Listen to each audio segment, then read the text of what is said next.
The funniest thing about your enemies is how they only notice your worth after everyone else starts talking about you. That line alone hits them where it hurts, because your whole life right now is proving it true.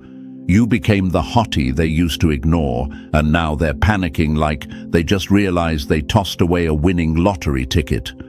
It's wild how people act confused when the spotlight they once laughed at suddenly lands right on you. And just like that, the same ones who swore you weren't special are the ones losing sleep over you becoming the topic of every conversation, every group chat, and every quiet little envy session behind your back. Picture it for a second. It's like you were a star covered by clouds, and they shrugged because they couldn't see you shine. But now the clouds moved, your glow is clear, and they're pretending they always knew. That metaphor alone makes them itch because it exposes the truth. They didn't miss you. They missed the chance to claim you before the world noticed. And here's a fact psychologists actually talk about. Humans regret losing people more than missing opportunities. Jobs can be replaced. Money can be made again. But people with rare energy, that's not something you bump into twice. So when someone downplayed you and now watches everyone hype you up, their brain literally hits panic mode. It tells them, you messed up, go fix it before someone else takes them. That panic is the reason your past is suddenly speeding back into your life like they're late to an appointment. And before we go any deeper, thank you, chosen one, for even being here. Don't forget to pay this message back by pressing like and subscribe. It helps the message reach more souls, and you're part of a force bigger than you think. You're helping spread light, and I'm genuinely glad you're part of this mission. Now let's slide right back into our topic, because your story is heating up fast. You became the person people can't stop talking about, and it's not because you begged for attention or changed yourself for validation. You just grew, healed, and stepped into a version of yourself that hits different. Your confidence is louder without making a sound. Your presence feels expensive. Your vibe feels rare. And the universe clearly decided it was time for you to take center stage. That's why there's so much motion around you right now. When a person levels up, the world reacts, and the reactions aren't always pretty. Some people clap, some people freeze, some people pretend nothing changed, but deep down, they all feel it. You're not the same. The people from your past feel it the most. They're remembering how they treated you when you weren't shining this bright, and now they're trying to act like they didn't fumble the bag. They see the upgrades, they see the glow, they see the confidence dripping off you even when you're silent. And it bothers them. Not because you hurt them, but because your glow reminds them of who they no longer have access to. To them, you becoming more attractive, more confident, and more centered feels like a loss they can't explain. They thought you'd stay the same. They counted on it. They assumed you'd still be available whenever they felt bored, lonely, or ignored by someone else. Now they're terrified because you don't orbit them anymore. Your attention used to be something they didn't value, but now your absence feels like punishment. They scroll through your life like detectives, trying to figure out who you're becoming and why the world is reacting to you. They're not looking out of love. They're looking out of fear. Fear of being replaced. Fear of being forgotten. Fear of realizing that someone else is enjoying the version of you they never appreciated. And trust me, chosen one, nothing bruises an ego harder than watching the person they underestimated become the person everyone else wants. Your rise is messing with them. It challenges their old image of you. They want to come back so they can rewrite the past, pretend they always cared, act like they didn't hold you at arm's length while you were trying to love them. They want a second chance, not because they've changed, but because you changed in ways that make them look foolish. They hate that your glow exposes the role they played in losing you. They hate that your success, your growth, and your new attention make them look like the person who dropped the ball. But here's where it gets real. Their return isn't random. They're showing up because your name is floating around in places they never expected. People are talking, people are reacting, people are noticing, and this makes your past feel threatened. That's why their messages get friendlier, their tone gets warmer, their curiosity gets louder. They're hoping to squeeze their way back in before the door fully closes. You can't let that cloud your mind. The universe didn't bring you this far just to drag the past behind you like old luggage. Your glow is attracting attention, but you must understand this attention comes in two forms: appreciation and obsession. Appreciation is pure. Obsession is messy. Appreciation celebrates you. Obsession wants to claim you. Appreciation flows, obsession clings, and right now, a lot of the people running back are doing it from a place of obsession. They don't want to cherish you. They want to control the narrative so they don't look like the villain. Your journey is not about recycling history. It's about choosing what aligns with your new level. And chosen one, your new level is not for the weak. It's not for the lazy. It's not for the jealous. It's not for those who didn't believe in you until the world told them to. When people return now, they're not returning to who you were, they're returning to who you became. And that version of you is expensive, valuable, attractive, magnetic, rare. They can't buy their way back in with excuses or nostalgia. This moment in your life is a test of your vision. Do you choose comfort or growth? Familiar faces or real loyalty? Old patterns or new standards? You're not the person who chases anymore. You're the person people chase. And that shift flips the whole dynamic. When they left, they thought you'd wait. When they return, they realize you're not even looking in their direction. That's why it stings. That's why they're desperate. That's why they can't stay away. Chosen one, your glow is not an accident. It's the universe putting you on the biggest stage of your life. Let the past watch from the audience while you steal the show. And hey, chosen one, before we keep going, thank you for being here in this moment. Your rise is loud, your glow is obvious, and the universe didn't bring you to this video by accident. If you're really ready to claim the spotlight that everyone's been whispering about, drop the number 777 in the comments so the energy stays strong. And if you feel led to support the team behind this message, even a tiny super thanks keeps this light moving forward. It fuels the work that brings you the truth people don't want you to hear. Whether it's a cent or 100, it all pushes this mission further. And now, chosen one, breathe in, lock in, and stay close. Because if you really are the hottie everyone's talking about, you're going to want to hear every word of what's coming next. Let's get into it. Number 1. The door they slammed is now the one they're begging at. Nothing humiliates an enemy more than realizing the person they threw away became the person they can't stop obsessing over. That line alone is enough to crack their ego in half because it exposes the truth they try so hard to hide. Their return isn't flattering. It's embarrassing for them. You were the one they dismissed, the one they downplayed, the one they thought would stay small.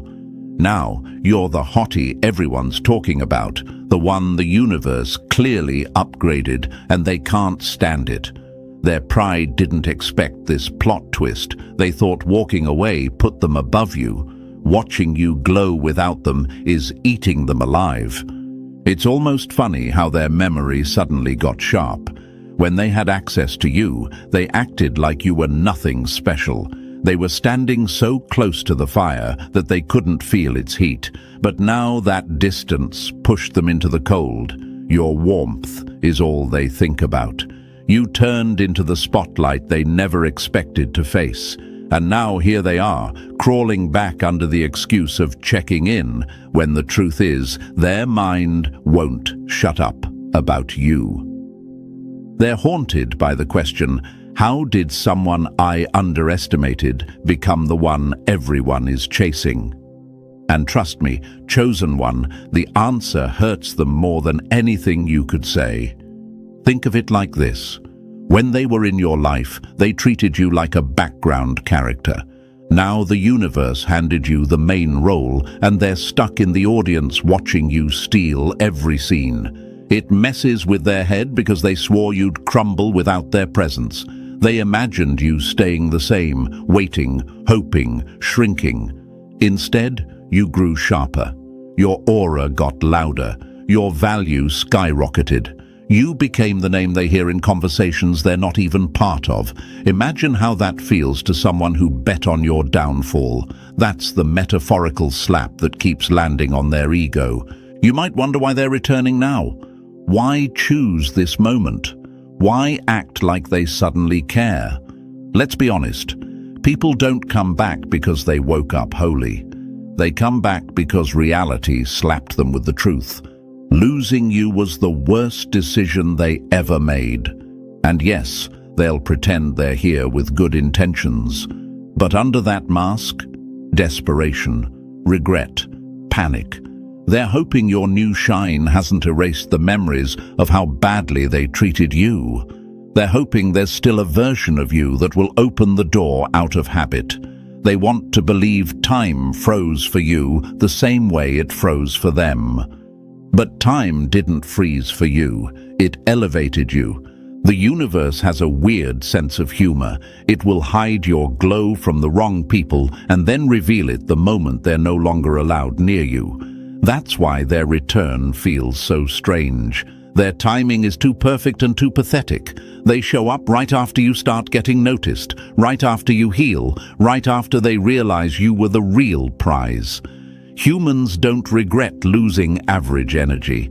They regret losing rare energy. And your energy, chosen one, is rare enough to sting. They'll start with soft stories. I miss you. I've been thinking about you. I didn't realize what I had. But listen closely. Are they talking about you or the access they lost? Because access is what they're hungry for. They want your attention again because it made them feel important. They want your presence again because it made them feel chosen. Now that you've become the hottie everyone keeps mentioning, they want to claim you just to soothe their own insecurity. They can't stand the idea of someone else getting what they wasted. Here's the truth they don't want you to know. Your success exposed the part of them they tried to hide. It revealed their immaturity, their selfishness, their inability to see value unless the world labels it. They want to return to rewrite the narrative. They don't want to be the villain. They want to pretend things just happened. But you remember everything, the cancelled plans, the ignored messages, the way they rolled their eyes at your dreams, the way they treated you like an option when you were giving them main character loyalty, and now they expect a second chance. That's the comedy of it all. They return empty-handed, hoping nostalgia will blind you. They want to use your memories as their escape route from guilt, but nostalgia is dangerous. It highlights the good moments and hides the truth. It tricks you into thinking maybe they've grown. But growth takes work. Most people don't grow. They just get bored or lonely. Their life declined without your energy, and now they're hoping you'll fix the emptiness they created. Before you let anyone back, ask yourself a simple question. What are they bringing this time? If the answer is excuses, apologies without action, or recycled promises, then they're not here to give. They're here to drain. And you're not the same person they discarded. You're the person they regret losing. Their return is not a blessing, it's a test.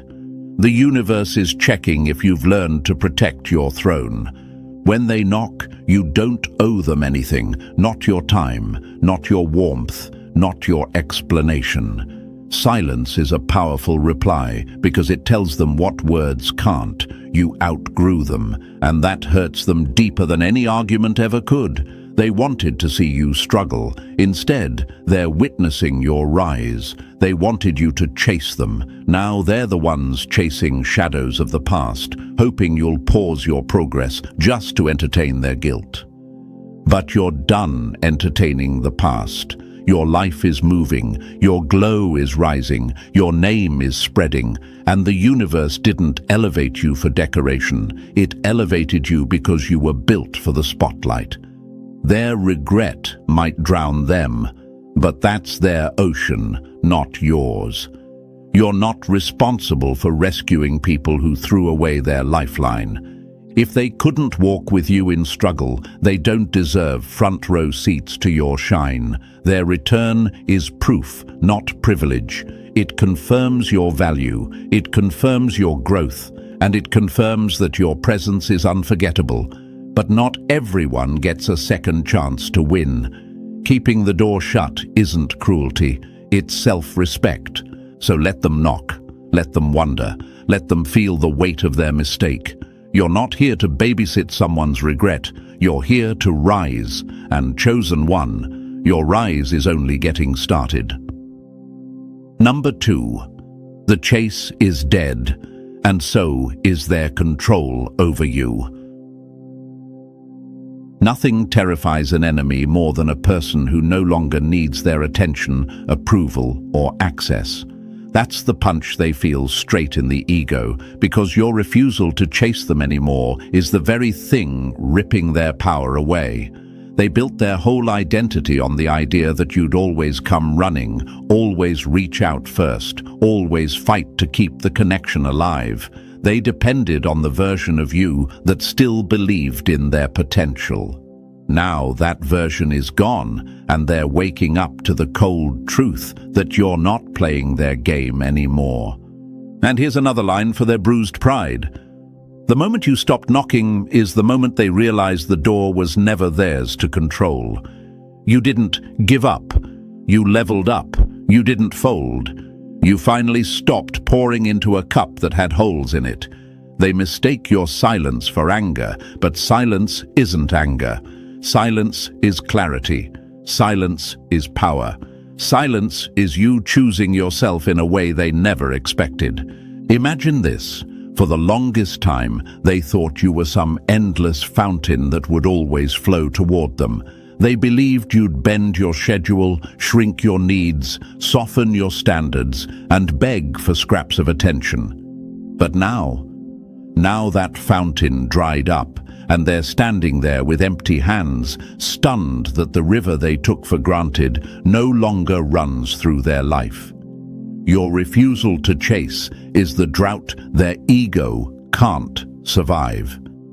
Another hit they're feeling deep. People don't panic when you leave. They panic when they realize you're not coming back. That's what's happening right now. They didn't expect you to lock your door. They didn't expect you to stop knocking on theirs. They never imagined you'd reach a point where you stopped trying to fix what they kept breaking. But you did. You chose yourself, and that choice exposed the truth they tried to ignore. Imagine this next metaphor. You used to be the flame, and they were the moth that felt entitled to your warmth. They expected you to glow on command, even when they weren't giving anything back. But now the flame moved, the light shifted, and suddenly the moth has to deal with the darkness it created. That darkness forces them to finally see the pattern they never wanted to admit. The whole connection survived because you kept it alive. You might ask yourself, why did they expect me to chase? Why did they think I'd keep trying? Because they got comfortable. Your generosity made them lazy. Your love made them entitled. Your loyalty made them arrogant. They believed you'd always be the one adjusting, fixing, apologizing, showing up, reaching out. They built a fantasy where you were the chaser and they were the prize. But the universe doesn't reward fantasies. It rewards growth, and your growth shattered their illusion. Let's drop another quote that slaps them hard. When you stop chasing someone, you force them to see the value they ignored. That's what's happening now. Your silence is louder than all the messages you ever sent. Your absence is heavier than all the moments they overlooked. You didn't pull back to punish them. You pulled back because you saw the truth. You realized begging for someone's presence only makes them value it less. You lived through the seasons where you gave too much and received too little. You stood in rooms where your voice echoed because no one cared enough to respond. Eventually, you learned what they never thought you would. Real connection should be a dance, not a chase. Imagine this. You're sitting on a throne you built yourself, brick by brick, through pain and growth and self-respect. They're the runaway knight wandering around in circles, expecting you to drop your crown and sprint after them. But kings don't chase wanderers. Queens don't beg for loyalty. And chosen ones, they don't dim themselves to keep someone else comfortable. You might wonder, what changed? Why does it feel different now? Because the moment you stopped chasing, the power dynamic flipped. When you were available, they were relaxed. When you stopped being available, you became a mystery. Mysteries create curiosity. Curiosity creates anxiety. Anxiety creates obsession. They went from knowing you to guessing about you, from ignoring you to refreshing your socials, from dismissing your energy to craving it. They're decoding your posts, rereading old conversations, searching for signs that someone else now enjoys the version of you they wasted. And here's the irony. People chase what they fear losing. They never feared losing you because you made it too easy for them to feel safe. Now that you pulled back, they're spiraling. They're wondering if someone replaced them. They're wondering if you forgot them. They're wondering if you're better off without them. And the worst part for them, every sign points to yes. This version of you terrifies them because they can't manipulate someone who's not hungry for their attention. They can't control someone who doesn't need their validation. They can't play games with someone who learned the peace of solitude. You're not blocking them to cause pain. You're blocking them because your peace is finally more important than their chaos. You're not leaving them on read to be petty. You're leaving them on read because the conversation they want to have doesn't serve the life you're building. Imagine this final metaphor. Your life is a train. For the longest time, you paused the journey waiting for people who said they'd show up. You wasted time at stations where no one boarded. But now that the train is moving again, they're sprinting toward it, begging for entry. But entry requires a ticket, and effort is the price. Most of them don't want to pay it. They want free access to a premium experience. But you're done giving discounts on your soul. Your boundaries are the walls they can't climb anymore. Your self-respect is the language they can't speak. And science agrees with you. Studies show humans value what they have to earn. You're not cold. You're not rude. You're teaching people that if they want a place in your world, they must walk beside you, not drag you backward. And here's the absolute truth. When you stopped chasing, you didn't lose anything. You gained everything. You gained clarity. You gained dignity. You gained energy. You gained yourself. You stopped begging for breadcrumbs and started building your own feast. The people meant for you don't require chasing. They show up. They understand effort. They communicate. They care. They meet you where you are without manipulation, without ego, without games. So let the past feel the sting. Let their regret marinate. Let their mind torment them with what-ifs. Because chosen one, you didn't lose them. They lost you, and now they have to watch you live the life they weren't strong enough, mature enough, or loyal enough to be part of. The chase is dead, and so is their control over you. The throne is yours now. Number 3. Your success set their insecurity on fire. Nothing burns an enemy faster than watching the person they dismissed become the person they can't stop staring at. Your rise is the flame they can't look away from, no matter how much it scorches their pride.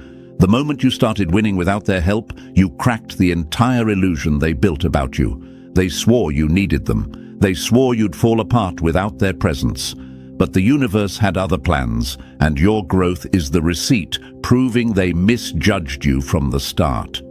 Imagine this. You're walking through life with a calm face and a steady pulse, not because life got easier, but because you got harder to shake. That peace you carry now, that's what kills them. The confidence in your stride, that's the slap they never saw coming. You're not loud, you're not bragging, you're just existing in a glow that exposes everything they failed to see when they had front row seats. And inside their mind, the question keeps looping, how did they rise without me? Your rise answers it every day. Your wins are stacking naturally. Better opportunities, more recognition, your name being spoken in rooms you've never even walked into. To the right people, you're inspiring. To the wrong ones, you're a threat. They can't take credit for your glow, and that's what stings. They weren't there when you were battling your shadows. They weren't there when you were rebuilding yourself piece by piece. Now they're forced to watch you shine from the sidelines they made themselves sit on. Here's a quote that slices right through their ego. Your success is their punishment, not your apology. Every win you collect flashes a reminder of how badly they misjudged you. Every opportunity screams, you were wrong about me. And every new level you reach exposes the truth. They left too early, doubted too quickly, and valued you too little. You might wonder, why do they even care now? Because your glow proves that leaving you was their biggest mistake. They hate that the universe crowned you right after they walked away. They hate that your growth didn't pause when they exited. They hate that you became magnetic on your own. Imagine this metaphor. You're a wildfire spreading across a dry landscape. The ones who doubted you, they're the ones watching from a distance, terrified and mesmerized at the same time. They can't get close without getting burned, but they can't look away either. They'll try to circle back, not out of love, not out of loyalty, but because being near you now gives them relevance they can't earn on their own. They want to stand next to your shine so people forget they once dimmed you. Let them watch, let them melt, let them choke on the smoke of your rebirth. Your only job is to keep rising, chosen one. The higher you go, the more their shadows expose themselves. The brighter you burn, the harder it becomes for them to pretend they didn't see your worth. Keep going. Their regret is just background noise now. Number 4. When yesterday shows up, inspect the damage it left. The past doesn't knock because it cares. It knocks because it needs something. That's the truth they don't want you to say out loud. When you rise, you don't just attract supporters. You attract watchers, pretenders, mimics, parasites. The climb exposes the shadows, and the shadows always try to sneak back in when the light gets warm. Your elevation is a staircase, and trust me, not everyone walking up it has good intentions. Some come with smiles, hiding motives. Some come with empty hands, hoping you'll fill them. Some don't want to celebrate you. They want to study you. They want to see what you're building, who you're talking to, what opportunities you're getting. Not to clap, but to calculate. Your progress threatens people who expected you to stay beneath them. Imagine this. You're in your palace, finally at peace, and you hear a knock. When you open the door, you don't see faces. You see intentions. Some hands carry support. Others carry envy. Some hands reach to help, others reach to steal. Your job isn't to be rude, your job is to be wise. Even a snake can look harmless after shedding its skin, but underneath, the venom stays the same. You might wonder, what if they really changed? But here's another truth knife. A return without accountability is just a strategy, not growth. If they don't come back with apologies, clarity, effort, and evidence, then they didn't grow. They just got uncomfortable watching you win without them. Your rise broke their illusion that you needed them to thrive. That discomfort is why they show up now. Imagine someone knocking on your door holding a gift box. You open it, and the box is empty. That's what most of these comebacks are. Pretty words, empty intentions. They want access, not connection. They want the benefits of your glow without doing the work to deserve it. Before you let anyone back in, ask yourself, are they here to add bricks to my empire, or are they loosening the foundation? Are they valuing you, or valuing what you have become? Because not every return is a reunion. Many returns are reconnaissance, attempts to gather information they can use for envy, imitation, or sabotage. Your peace is your currency now. Protect it with everything you have. Some comebacks are blessings, most are tests, and you pass by choosing yourself. Number 5. Your glow is the quake that proves you survived the collapse. They admire the shine, but they'd crumble under the storms that built it. That truth slices them open, because your glow didn't pop out of nowhere. It's the aftershock of everything you survived while they watched, doubted, mocked, or disappeared. They're mesmerized by the light, but blind to the fire that forged it. Your glow is a warning siren and a victory parade at the same time. Imagine this, a city hit by an earthquake. Everything cracks, falls apart, collapses into dust. But when the shaking stops, one structure is still standing, not because it was the prettiest, but because it was built stronger than anyone realized. That's you. Your glow isn't decoration. It's the proof you're still here.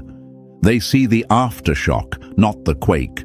People only see the surface. They see the glow on your face, but not the nights you drowned in your own thoughts. They see the confidence in your stride, but not the mornings you could barely get out of bed. They see the peace in your energy, but not the private wars you fought when nobody checked on you.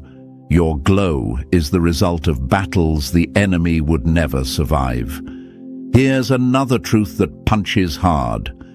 Pain is the metal. Pressure is the forge. Your shine was created in silence, not comfort. While they were busy underestimating you, the universe was stripping away everything that couldn't walk with you into your next chapter. Fake friends that became anchors, lovers who drained your soul, jobs that used you up, environments that suffocated your potential. Everything that wasn't aligned had to fall off, even if it hurt. And you might wonder, why did it hurt so bad? Why did I lose so much? Because purging isn't punishment, it's preparation. The universe couldn't let you rise while carrying dead weight. It had to break the old version of you to reveal the raw, unfiltered version that was always hidden underneath. You weren't being cut down, you were being carved out. Imagine shedding an old skin that was too tight, too heavy, too suffocating. It feels painful in the moment, but afterward, you breathe deeper, you move differently, you shine harder. That's what your glow really is. Freedom. They thought cutting you off would break you. They thought walking away would end you. They thought losing them would shrink you. But here's the plot twist they'll never admit. They didn't break you. They freed you. Every betrayal became a compass pointing you toward better. Every wound became wisdom. Every loss became fuel. Everything you survived turned into the spark that lights you up now. And now they have to watch the glow they didn't believe in. They have to watch the rise they tried to prevent. They have to watch the person they underestimated become the hottest topic in every room. Your glow is the aftershock chosen one, and they can't escape it. Number 6. Your voice is the quake that shattered their control. They loved you silent because silence made their lies sound true. That line hits them right in the spine because your voice is the one thing they prayed you would never reclaim. Your silence kept them powerful. Your silence kept you small. Your silence let them twist the story until you became the villain and they became the victim. But that era is dead. And the moment your voice came back, the ground under their ego cracked like old pavement. They never expected you to speak. They counted on you staying quiet forever. They depended on you swallowing your pain, hiding your truth, and protecting their image. Silence made you easy to misinterpret, easy to manipulate, easy to blame. But here's the twist they couldn't predict. You didn't come back speaking softly. You came back speaking like thunder after a storm. Not loud, just undeniable. Imagine this. For years they walked around like an architect of your collapse, thinking the blueprint was theirs to control. But the second you started telling the truth, the entire structure they built on your silence began to crumble. That's what your voice does now. It shakes liars. It exposes manipulators. It flips the power dynamic until they're the ones scrambling to rewrite the narrative. You might wonder, why do they react so aggressively when I speak up? Because truth is the one weapon they can't defend against. Manipulators survive on confusion. Narcissists survive on distortion. Fake friends survive on half-truths. And your voice brings clarity, the enemy of every deceiver. Truth doesn't yell, it echoes. And your truth is echoing through every room they tried to bury your name in.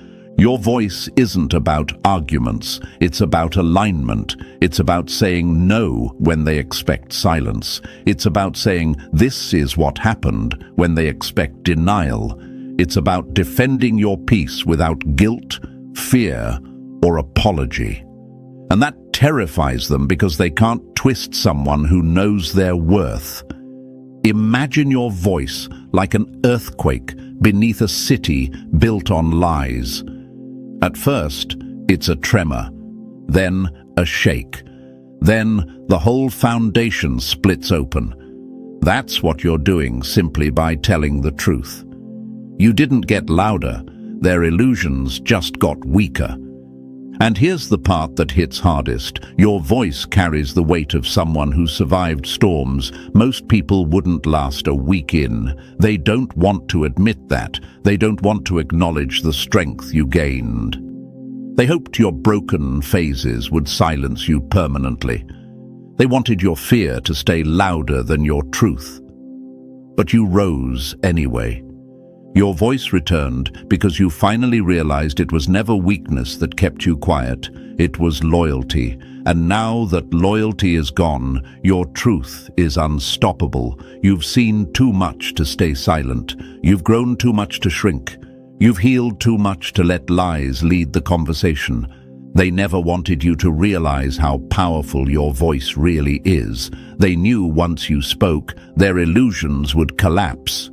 And now they feel threatened every time you open your mouth, because your voice is no longer soft. It's steady, sharp, clear, confident. You'll never lose your voice again, chosen one, not after everything you survived. Your truth is the earthquake they didn't expect, and they can't silence a storm they didn't create. Number 7. When you shake the family tree, the truth finally hits the ground.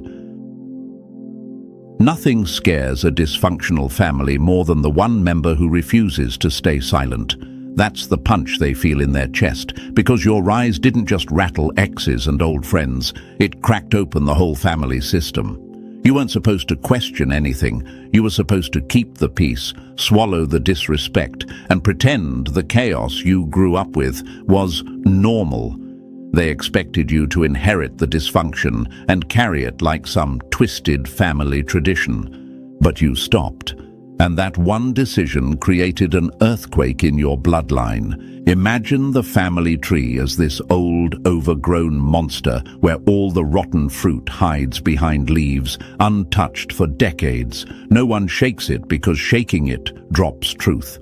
Shaking it exposes patterns. Shaking it exposes abusers, manipulators, takers, liars, and the people who hide behind family as a shield. When you shook it, you didn't just drop the rotten fruit, you exposed who planted it in the first place.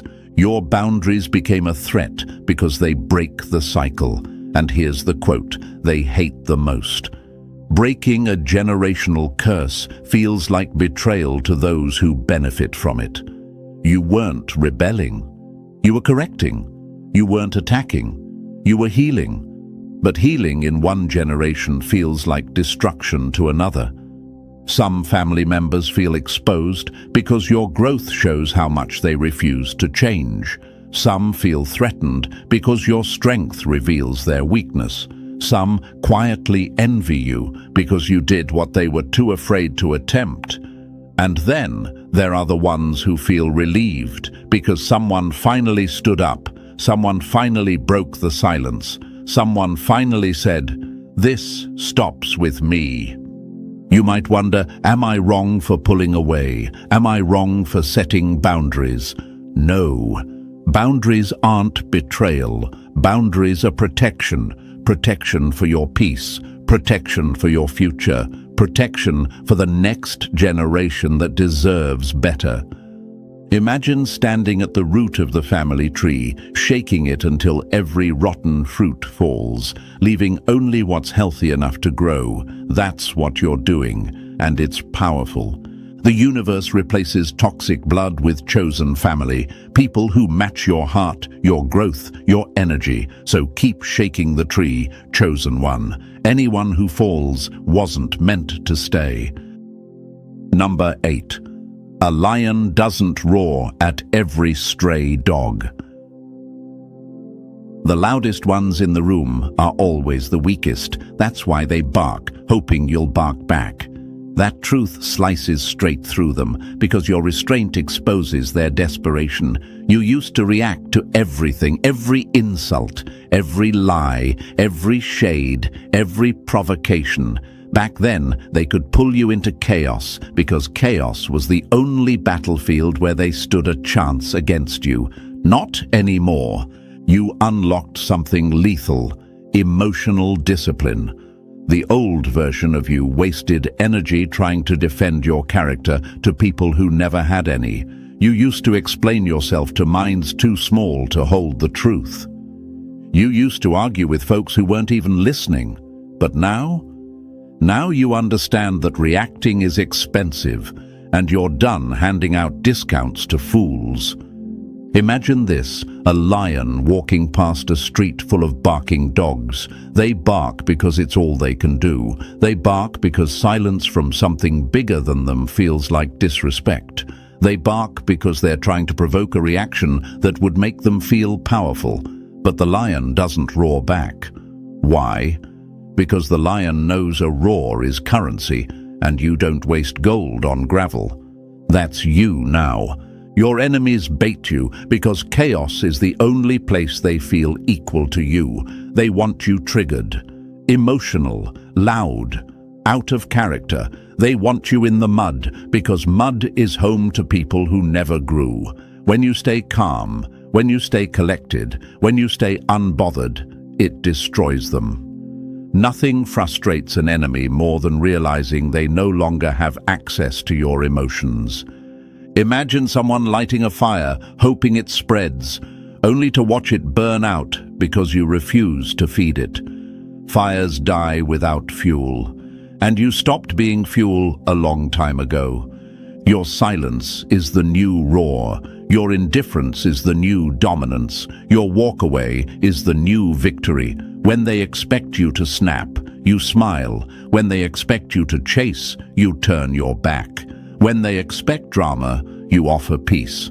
And peace is the one thing they can't survive in. Your roar is powerful, chosen one, earth-shaking, soul-shattering, But it's rare now because you're too valuable to waste your voice on background noise. Save your roar for the battles that matter, not for the dogs barking at shadows. Number 9. When they can't kill your power, they try to poison your mind. If they can't beat you from the outside, they'll try to make you crumble from the inside. That's the enemy's entire strategy, wrapped in one brutal truth. Some people don't return to reconnect. They return to destabilize. They come with soft words, familiar smiles, and "I've missed you" energy. But behind their tone sits a motive sharp enough to cut. They know they can't dim your glow, so they try to trick you into dimming it yourself. Imagine this. Someone walks into your kingdom pretending to admire the walls, then starts tapping each stone looking for cracks. That's how these people operate. They show up with warmth, then slip in a subtle insult. A joke, a comparison, a reminder of your past insecurities. They watch your face like a scientist studying reactions.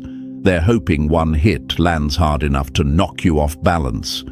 You might wonder, why come back just to provoke me? Because your rise exposed their irrelevance. They couldn't destroy you directly. They couldn't compete with your growth. They couldn't stop your glow. So now they're banking on the one remaining thing, your reaction. Your anger is the fuel they need. Your silence is the drought that starves them. They want to paint you as emotional, unstable, dramatic, hard to deal with. If they can't win the battle of achievements, they'll try to win the battle of narratives. This isn't reconciliation, it's reputation warfare. They're hoping you slip. One emotional response is all they need to twist the story, play the victim, and tarnish your name. But here's where your new power kicks in: detachment. Imagine a throne built high above nonsense, high above chaos, high above mind games. That's where you sit now. You answer nothing. You defend nothing. You react to nothing. Your lack of engagement forces them to face the truth they came to avoid. They have no power over you anymore. And here's the punchline that destroys them. When you give them nothing, they lose everything. No reaction means no narrative to twist. No emotional slip means no chaos to use. No engagement means no victory. Their trap isn't their words, it's your reaction. Stay seated, stay regal, stay unreachable. You've outgrown the version of yourself they could manipulate, and that's the loss that hurts them most. Number 10. Your quiet moves make their fear loud. Power that doesn't announce itself is the kind that keeps enemies up at night. That line alone rattles them because your silence isn't emptiness anymore. It's strategy. You're moving differently now, and they can feel it. Not because you're posting about it, not because you're bragging, not because you're giving hints, but because the universe leveled you up into someone who no longer needs applause to validate the win. Silent strength hits harder than loud strength because it leaves your enemies with one weapon, their imagination. And imagination is cruel. It builds monsters bigger than truth. While you're quietly minding your business, they're pacing, panicking, overthinking, wondering what your next move is. People can fight what they see. They can't fight what they can't track. That's why your silence terrifies them more than any roar ever could. Imagine this. You're a chess master who stopped announcing every move. They're stuck staring at the board, sweating over possibilities, while you already know the checkmate is coming. They stalk your social media like detectives, zoom in on your photos, read into your captions, analyze your silence like it's a coded message. Meanwhile, the real empire you're building lives offline, out of reach, untouchable. You might wonder, why does my silence bother them so much? Because they used to read you easily. They knew your reactions, your impulses, your weaknesses. Now those doors are locked. They can't predict you, can't study you, can't map your next steps. Unpredictability is the enemy of manipulators. When they can't anticipate your moves, they lose control. And losing control terrifies them. Imagine being a storm moving across land, silent, strong, unstoppable. No warning sirens, no dramatic build-up, just pressure building where no one sees it until the sky snaps open. That's you right now. Building when they think you're resting, growing when they think you're stuck, rising when they think you're done. Your silence is not emptiness, it's precision, it's power. It's you protecting your peace, your plans, your next level. While they gossip, you strategize. While they watch, you work. While they wait for your downfall, you stack your rise. You're not playing small, you're playing smart, and nothing terrifies them more than the moves they can't see coming. Number 11. The spotlight was built for your head, not their hands. Nothing enrages an enemy more than watching the spotlight they prayed would burn. You turn into the crown you wear effortlessly. That's the truth they choke on every time your name gets mentioned. The spotlight isn't a burden for you. It's the throne light, the universe's way of saying you were always meant to be seen. They wanted the attention to crush you, to expose you, to shake you. Instead, it revealed your strength, your glow, your evolution. The light didn't break you, it crowned you. Imagine this, a stage with one beam shining down. They thought you'd stumble under the pressure. They thought you'd melt, crumble, run, shrink. But you stepped into it like it was home, because it is. You're not intimidated by being seen. You're not scared of the attention. You're not nervous about the whispers. You are the reason the room went quiet in the first place. You might wonder, why me? Why this much attention? Why now? Because influence has a cost, and you finally grew into someone who can afford it. Attention is the tax of presence. Power attracts eyes. Glow attracts witnesses. Your rise demands observers, supporters, and yes, haters. The spotlight exposes shadows, but it also exposes greatness. And right now, greatness is dripping off you whether you announce it or not. Imagine a crown that only becomes visible under bright light. When you were healing, surviving, rebuilding, nobody saw the crown. Now the glow reveals it, and they can't unsee it. They can't dim it. They can't deny it. The spotlight didn't create the crown. It revealed what was already there. You're not shrinking. You're not hiding. You're not apologizing for taking up space. The spotlight is your territory. If they feel heat, that heat is the truth burning through their denial. Drop 77 in the comments if you're ready to own your influence fully. Make sure to subscribe and share this so other chosen ones rise with us. Because your light isn't just light. It's a beacon, a flare, a signal for every person who thought they were alone in the dark. And now that you're shining, they finally see the path. Wear your crown. Stand in the light. Let the universe keep the spotlight exactly where it belongs, on you. They never pushed you out because you didn't belong. They pushed you out because you were becoming someone they could no longer control. That's the part they'll never admit out loud. People love pretending you were the problem, but the truth is simple. Your presence exposed everything they were trying to keep hidden. It's like walking into a dusty room and suddenly opening all the windows. The light lands on things nobody wants to see.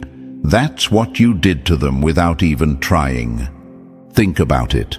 When a group wants to stay comfortable, the first person they attack is the one asking bigger questions.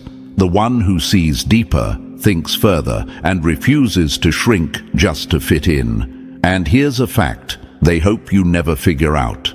Groups don't exile the weak. They exile the powerful. Studies in social psychology literally show that people who think independently get pushed out faster than followers, not because they're wrong, but because they disrupt the hierarchy. That's you. You weren't a threat to their comfort. You were a threat to their control. And thank you, chosen one. Before we go further, don't forget to pay this message back by hitting the like and subscribe. It helps push this truth into more timelines, spreads the light, and strengthens this mission. You're part of a force bigger than anything they ever understood. Now let's get right back into what matters.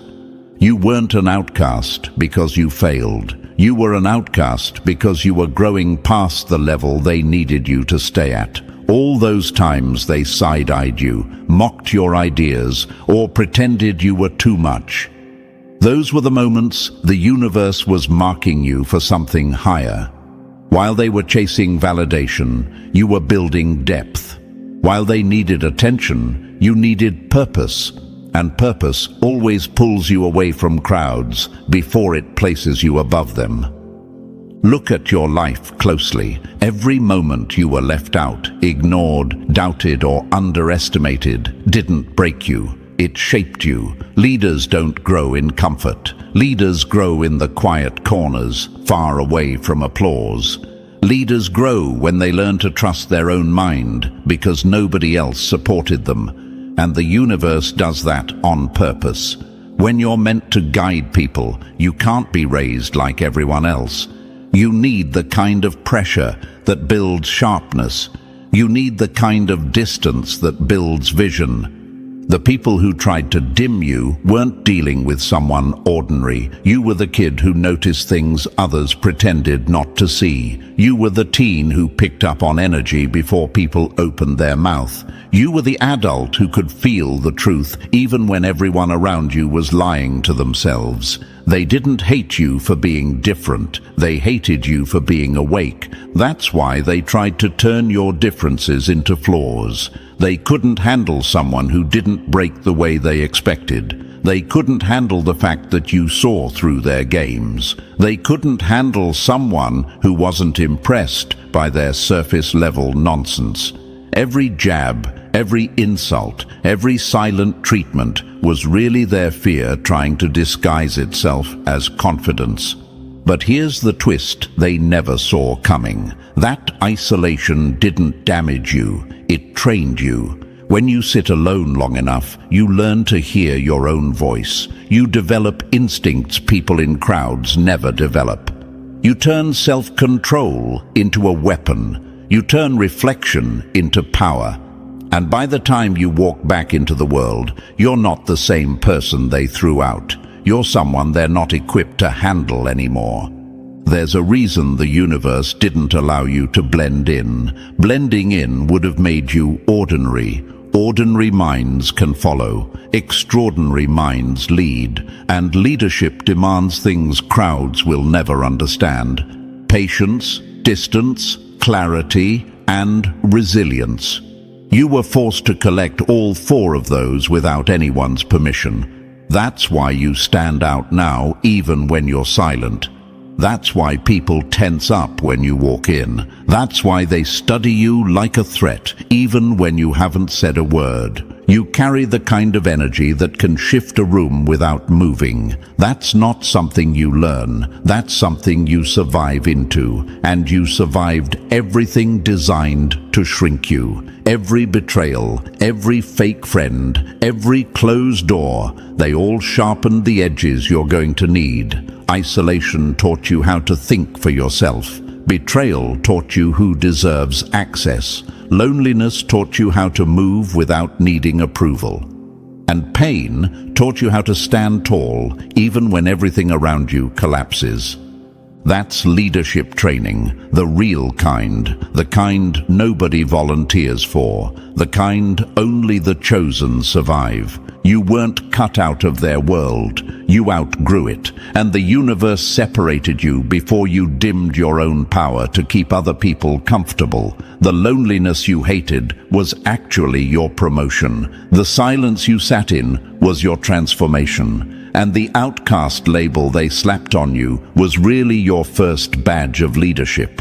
You're not behind, you're not broken, you're not lost, you're prepared. And the people who once saw you as a threat are about to see you as the blueprint and chosen one. Thank you for standing in this moment instead of running from it. Before we go deeper, take a second and ground yourself, because what comes next isn't entertainment. It's clarity. It's the kind of truth that shifts something inside you, the kind of truth people spend years searching for. If you're ready to claim every moment you were pushed aside, drop the number 777 in the comments so the universe knows you're stepping into your leadership era. And if you want to keep this message alive, support the team behind it with a super thanks. It doesn't matter if it's a penny or a fortune. Every bit of energy strengthens this mission and pushes these messages into timelines where other outcasts turned leaders are waking up too. Now breathe, because once we move forward, you're going to feel why everything you lived through had purpose. You're going to see why isolation wasn't punishment, but preparation. And if you really are a chosen one, you'll feel that pull to stay until the very last word. This is your turning point, not a moment to click away. Now, let's step into it. Number 1. They tried to crush you, but accidentally created their worst nightmare. Funny how they tried to break you and ended up building someone they can't even look in the eyes anymore. That's the punch they deserve right out the gate, because the truth is, they never understood the kind of force they were messing with. They thought you were fragile. They thought you were soft. They thought you were just another easy target to poke, drain, and step on. They had no idea the universe hid steel inside your bones. And now, their biggest regret is realizing they trained the very leader who will rise above every limitation they tried to put on you. Let's get something clear from the start. They didn't hurt your feelings. They tried to erase you. They pushed you out, mocked you, doubted you, and treated you like you were disposable. They threw their words like knives, hoping one would finally stick deep enough to make you fold. And yet here you are, breathing, thinking, rising. Tell me, chosen one, who really lost? If you were truly weak, why are they the ones losing sleep now? Think about it like this. When metal is thrown into the fire, does it melt into nothing? No. It becomes stronger, sharper, deadlier. And you were thrown into fires no one else could have handled. They watched the flames climb around you and smirked, convinced you'd turn to ash. What they didn't expect was that the fire wasn't consuming you. It was transforming you. You didn't walk out of those flames the same. You walked out unrecognizable, in the best possible way. Here's the part that messes with their head the most. They thought your silence meant defeat, but silence is where chosen ones download their next move. Silence is where leaders are built. Silence is where you learn to think instead of react.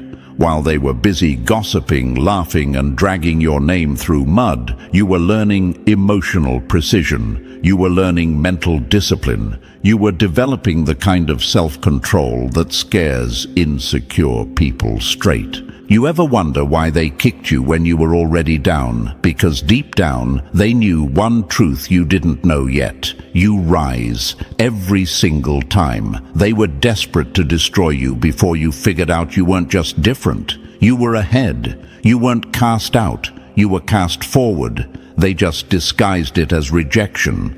Let's talk about the nights nobody saw, the nights where your chest felt too heavy to breathe, the nights where you questioned everything, your worth, your direction, your existence. Those moments weren't weakness. They were the pressure points shaping you into someone whose presence would later send a chill through the same people who caused that pain. Those nights taught you how to rebuild yourself from scratch. They taught you discipline no classroom could ever teach. They taught you resilience no mentor could ever explain. You didn't break, you transformed. You didn't collapse, you recalibrated. You didn't lose yourself. You found the version of you that was hidden under all the noise they created. And here's a fact most people will never understand. The strongest leaders aren't shaped by praise, they're shaped by exclusion. Leaders aren't born on stages, they're born in the shadows, in the quiet, in the moments where nobody claps and nobody cares. You lived through that, and you didn't just survive it, you learned from it. You learned to see through people, to hear things they didn't say, to recognize intentions before they spoke. That's what isolation gifts you. That's why you're dangerous now. That's why you're unpredictable. That's why they can't read you anymore. They spent years underestimating you, and now they're scrambling to understand the person you've become. But they won't, because they weren't there for the chapters that built this version of you. Let's be real. You scare them now. Not because you're violent or loud, but because you're unshakable. You don't beg, you don't chase, you don't explain. You move with the calm of someone who has survived too much to fear anything small. Your energy says, I've seen worse than you, and I leveled up from it. Chosen one, these people didn't just try to break you, they tried to break the universe's investment, and that never works. They weren't fighting your personality, they were fighting your potential. They weren't bothered by your attitude, they were bothered by your evolution. They weren't threatened by your mistakes, they were threatened by your ability to rise from them. And now they're realizing the truth they never wanted to face. You weren't fragile, you were formative. Every hit they threw made you smarter. Every betrayal made you more selective. Every rejection taught you how to detach. Every setback carved out the leader inside you. They built a weapon, accidentally. But here's the part that really burns them. Weapons don't seek revenge. Weapons simply do what they were made to do, cut through anything standing in the way. Your growth is not revenge. Your clarity is not revenge. Your glow-up is not revenge. It's simply the outcome of someone who was forced to grow without support. You didn't become strong to prove them wrong. You became strong because you had no other choice. Answer this honestly. If they had treated you right, would you have ever reached this version of you? Would you have ever discovered how much you can endure, how far you can go, how sharp you can become? Probably not. Their cruelty ironically activated your greatness. The universe has a sick sense of humor sometimes. It lets your enemies do the dirty work, not realizing they're sharpening the very blade that will later cut through every limitation they placed on you. And now, look at them, watching from a distance, confused, quiet, nervous. They don't laugh anymore. They don't mock anymore. They whisper now. They watch you with that stiff smile that says, I hope they don't remember what I did. But you remember. You just don't carry it like a wound anymore. You carry it like a badge. This is where the tables turn. This is where the outcast becomes the leader. This is where your scars become your strategy. This is where everything they tried to use against you becomes the exact thing that sets you apart. They weren't breaking you. They were building someone they can't handle. And chosen one, whether you fully believe it yet or not, that's the beginning of your leadership. Not the kind where you boss people around, but the kind where your existence becomes an example, where your survival becomes a map, where your strength becomes proof that the universe never wastes pain. You were shaped in silence, so you could rise in power. And now you're ready. Number 2. They tried to numb you, but accidentally turned you into a mind reader. Wild how they tried to blind you, and now you're the one who sees straight through them. That's the punch they earned. Because let's be honest, they didn't just hurt you. They were hoping to shut something off inside you. They wanted you confused, insecure, emotionally paralyzed, too drained to notice what they were really doing. They tried to hollow you out so you'd never look deeper than the surface. Instead, all they did was turn your senses into something razor sharp. You went from feeling lost to feeling everything. They gave you the very thing that now terrifies them: vision. Let's break this open from the top. Chosen one.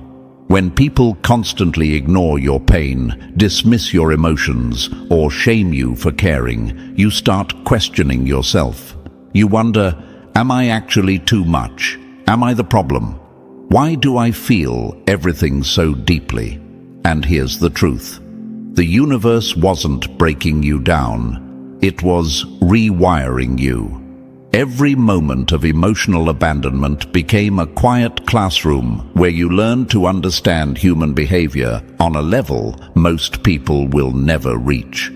Imagine this: you're drowning, reaching out for a hand, and nobody reaches back. Most people would turn bitter. Most people would turn numb. But you turned inward. You stopped waiting for rescue and built an inner world where you could hear yourself clearly.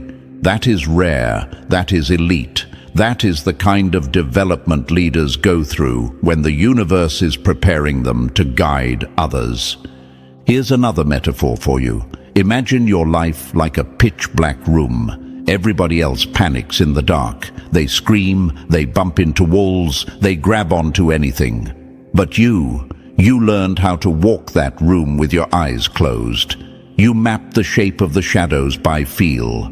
You learned what silence sounds like. And now, when the lights turn on, you see everything at once. Every mask, every lie, every hidden intention. That's what emotional survival does. It trains your instincts until they become a superpower. Pain didn't make you weaker, it gave you night vision. Every time someone hurt you and pretended they didn't, you learned to read tone. Every time someone said one thing and meant another, you learned to decode motives. Every time someone smiled while secretly envying you, your intuition took notes. Your brain connected patterns. Your heart refined its radar. They thought they were confusing you, when in reality they were training your emotional IQ higher than theirs will ever climb.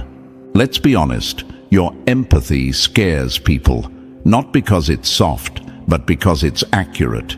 You can see what people refuse to admit.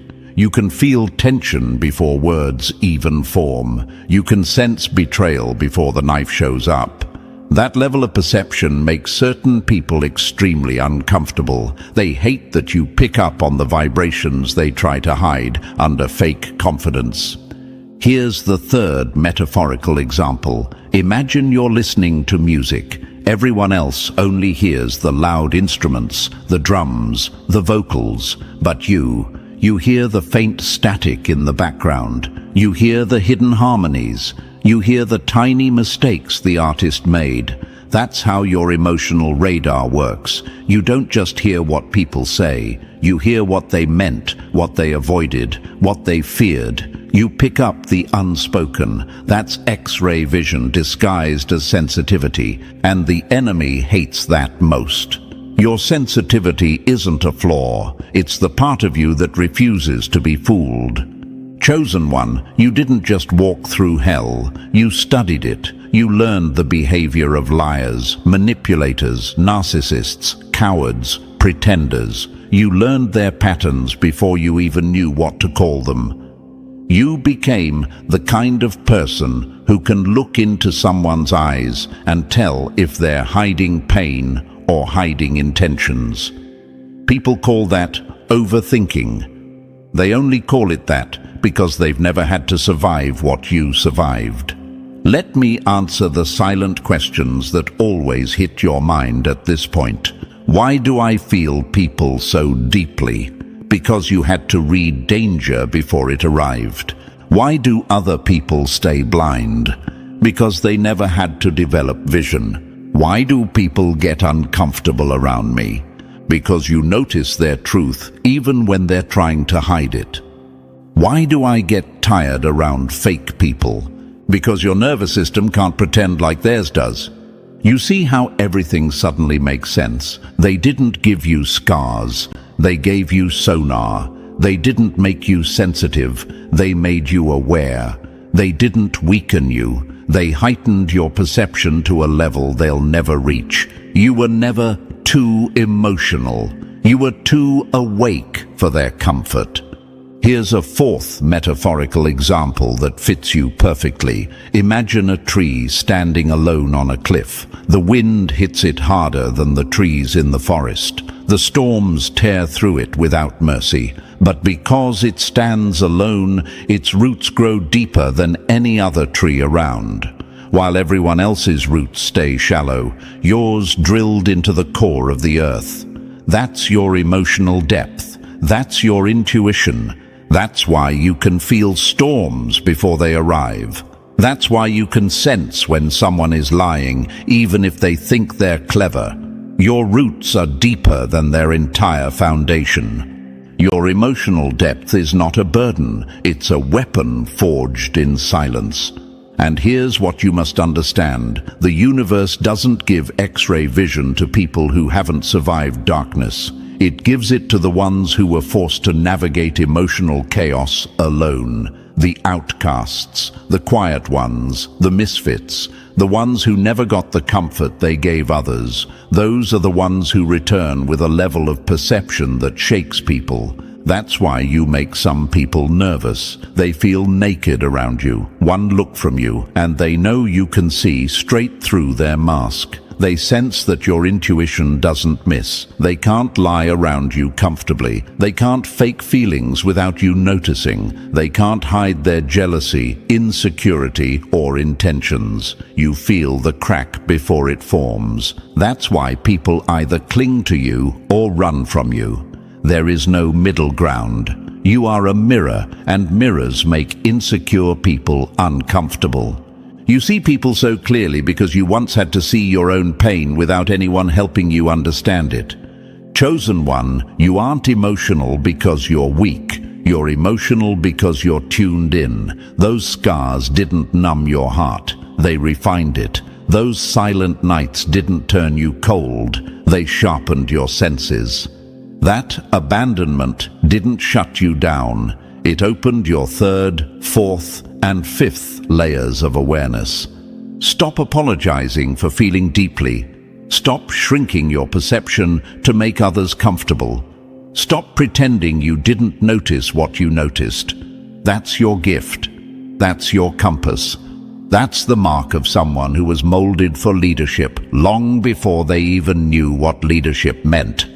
People don't follow those who feel nothing. People follow those who understand pain, because those are the ones who guide with clarity, not ego. You've lived through storms inside your own chest. You've gone to war with emotions most people avoid their entire lives. You've rebuilt yourself with hands that were shaking, and now, ironic as it is, you are the calm in someone else's hurricane. This is why the universe made your heart sensitive, not fragile, sensitive. Sensitive hearts sense danger early. Sensitive hearts detect truth faster.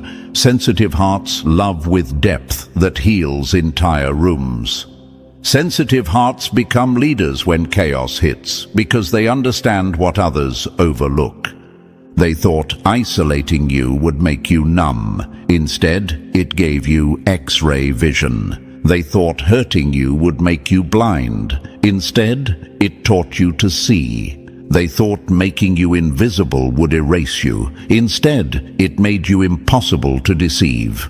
You are not the same person they scarred. You're the person who returned with insight sharp enough to cut through any mask. You're the one who can walk into a room and feel exactly what's wrong. You're the one who can guide others because you know what it feels like to walk through emotional fire alone. Chosen one, they didn't create weakness. They created wisdom. And wisdom is what leaders are made of. You were wired for depth.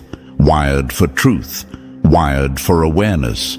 That's why you were chosen. That's why you were outcast. And that's why you can now step into a level of leadership they never saw coming. You see too much to ever be fooled again, and that vision they accidentally activated, it's your superpower now. Number 3. They thought your heart was a weak spot, not knowing it was your power source. Funny how they tried to break your heart, and now your heart is the thing that breaks their entire strategy.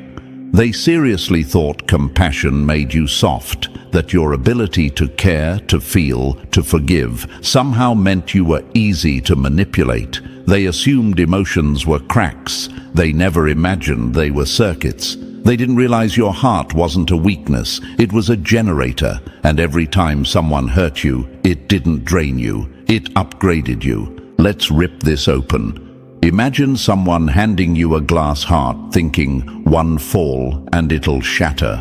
But yours wasn't glass. It was tempered steel disguised as tenderness.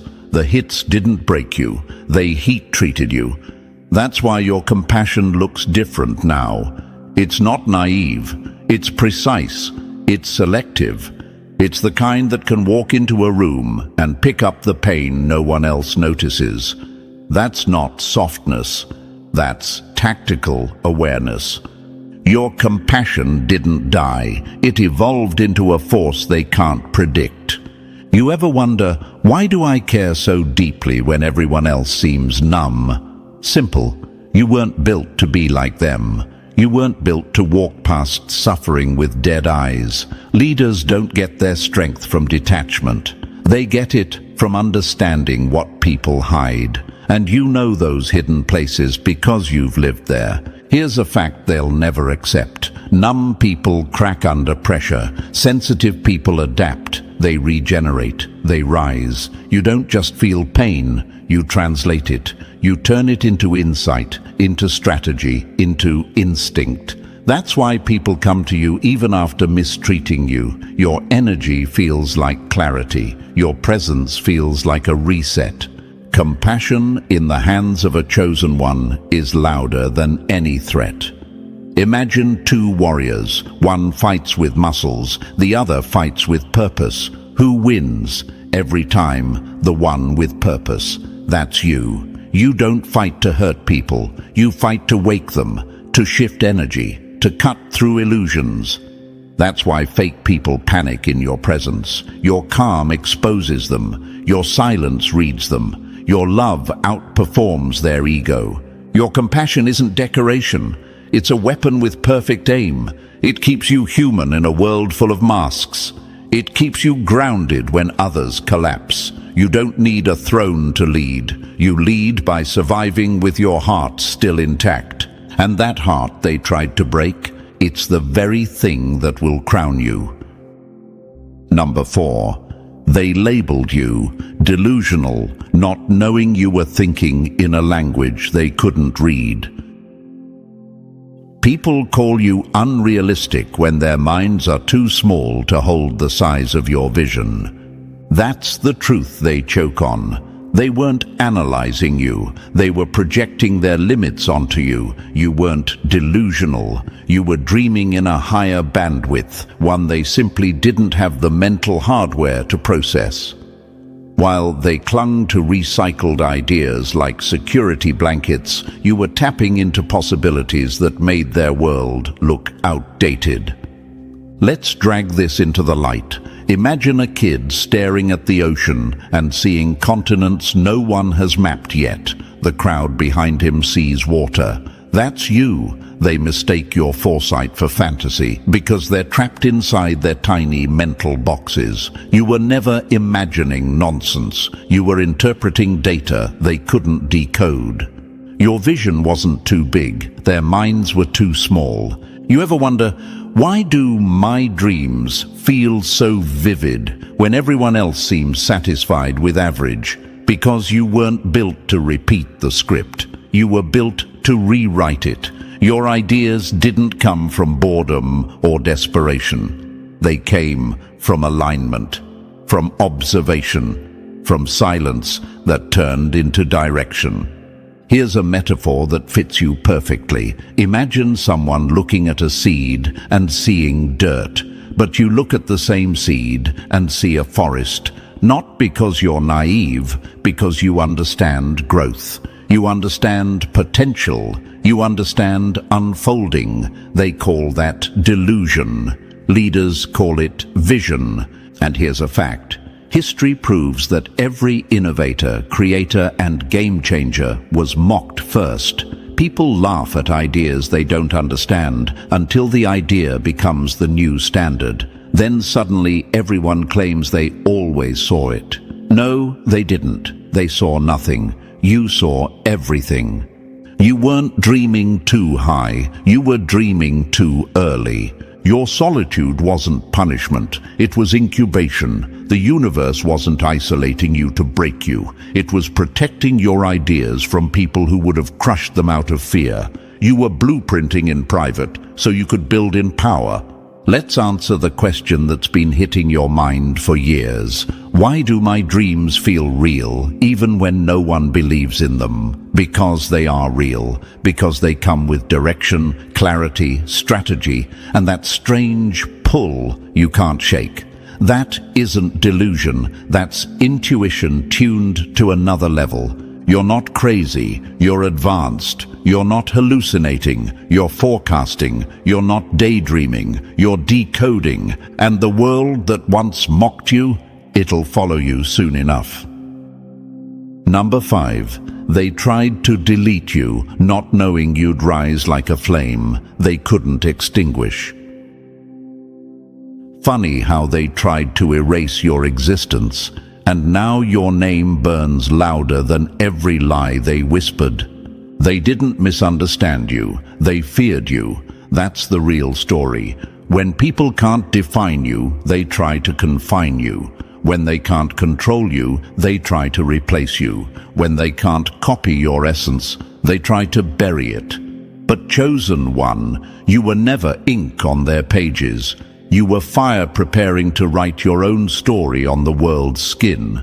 Imagine someone trying to smudge out a star in the night sky with their bare hands. Ridiculous, right? That's what they did. They thought they could dim you by ignoring you, mocking you, excluding you. They forgot one thing. Pressure doesn't erase originals. It exposes them. You weren't created for approval. You were created to stand out so violently that even silence can't hide you.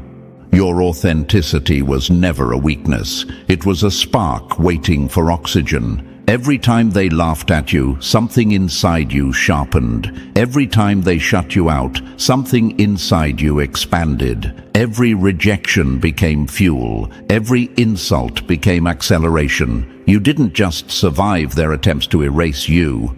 You became the walking proof that you cannot extinguish someone who was built from truth. Here's the part that hurts them the most. Your realness exposes their performance.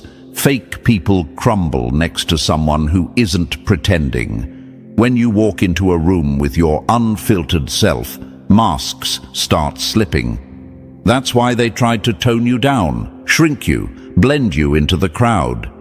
Authentic souls make insecure ones feel transparent. Realness is rebellion in a world addicted to pretending. You ever wonder, why do people get uncomfortable when I show up as myself? Because authenticity forces reflection, and most people can't handle what they see. Chosen one, you didn't bend to fit their version of you. You didn't water down your truth to make them comfortable. You didn't surrender your originality to win their acceptance. Instead, you walked straight into your fire and let it rewrite you from the inside out. You aren't the outcast. You're the original blueprint. You aren't forgotten. You're unforgettable. You aren't erased. You're etched into the timeline with fire. And now they watch you shine with the painful realization that the person they tried to erase became the flame they can't escape. Number 6. They abandoned you, not knowing solitude was sharpening your blade. They thought leaving you alone would break you. But isolation didn't kill you. It carved you into someone they'll never be ready to face. That's the part they never saw coming. They thought your silence meant you were falling apart. They thought the empty room would swallow you. They thought walking away would finish you off. But all they did was lock you in a workshop the universe built specifically to rebuild you. Solitude wasn't your prison. It was your swordsmith. Imagine this: a blade heated, hammered, drowned, reheated, reshaped. Hard process, brutal process, but the end result is something unbreakable. That was you. While they lived loud, you lived deep. While they chased noise, you sat in the quiet and learned how to survive your own mind. That's a skill only the chosen earn. Silence didn't scare you, it trained you. You ever wonder why you became so calm? Why things that shake everyone else barely move you now? Because solitude hardened your nerves. You faced every thought people spend their whole lives avoiding. You confronted pain with no witnesses. You rebuilt yourself with no applause. The world sees your composure as confidence, but you know it's mastery. Here's a fact that hurts them. People who've survived their own storms don't fear other people's weather. That's why your presence feels like stability. That's why chaos hates you. You don't crumble. You don't beg. You don't panic. You sit, breathe, observe, and then move with intention. People who were never alone don't understand that kind of strength. Your solitude didn't break you. It broke your limits. Imagine sitting in a cave thinking you're dying, only to realize you were evolving. Isolation became your classroom. Your mind became your mentor. Your resilience became your armor. You didn't just survive being alone, you became fluent in it. Now, loneliness can't manipulate you. Silence can't scare you.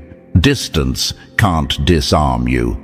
And here's the twist they never expected. When you finally step out of your mountain, you won't return as the person they left behind. You'll return as the version they prayed you'd never become. Solitude didn't weaken you, it weaponized you.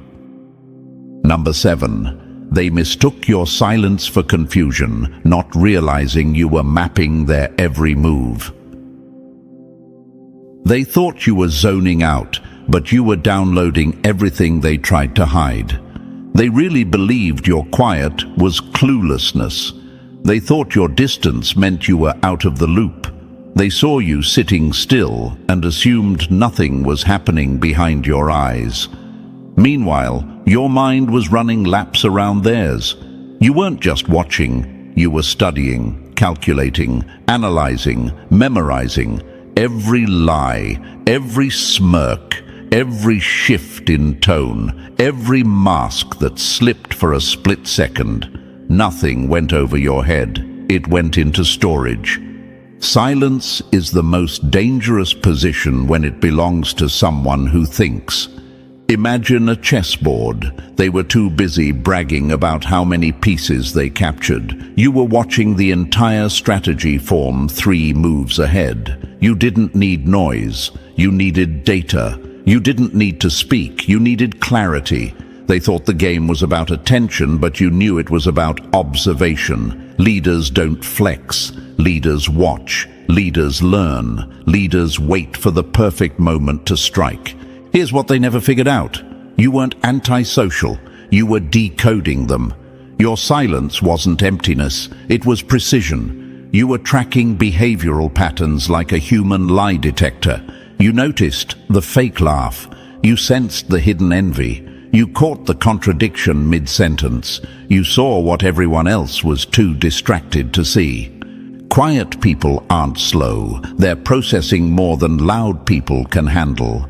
You ever wonder why you remember small details others forget? Because your brain was trained in survival mode. You had to observe to protect yourself. You had to read rooms before stepping into them. You had to sense danger before it arrived. That's not paranoia, that's evolved intelligence. Imagine someone thinking you were out of it while you were dissecting their intentions like a surgeon. That's you, calm face, focused eyes, mind sharp enough to slice through lies like paper. You weren't behind, you were above, you weren't lost, you were gathering proof, you weren't passive, you were calculating consequences.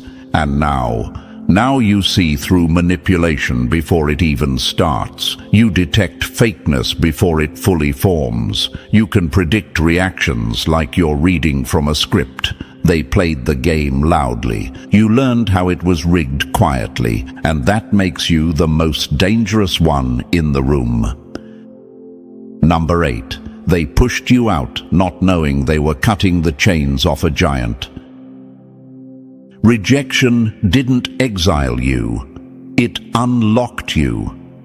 That's the punch they never saw coming. They thought giving you the cold shoulder would freeze your spirit. They thought shutting the door would keep you small. They thought excluding you would make you come crawling back for approval.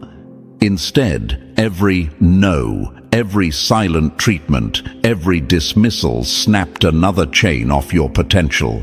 They weren't pushing you away, they were accidentally releasing the very power they hoped you would never discover.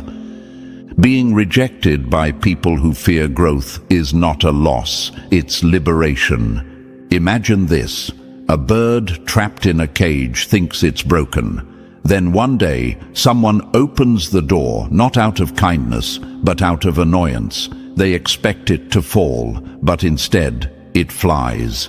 That was you. Their rejection didn't crush you. It showed you the sky. You ever wonder why their absence felt like oxygen? Why the moment they removed themselves, your mind suddenly felt clearer, your ideas sharper, your spirit lighter? Because you weren't meant to live under their ceiling. You weren't meant to shrink to fit their comfort zones. You weren't meant to dim your energy to avoid triggering their insecurities. Their rejection removed you from environments that were suffocating your purpose. Every rejection was a redirect disguised as an insult. While they begged for approval, you built identity. While they chased clicks, you built clarity. While they clung to groups for relevance, you learned how to stand alone without shaking. That separation didn't weaken you, it activated you.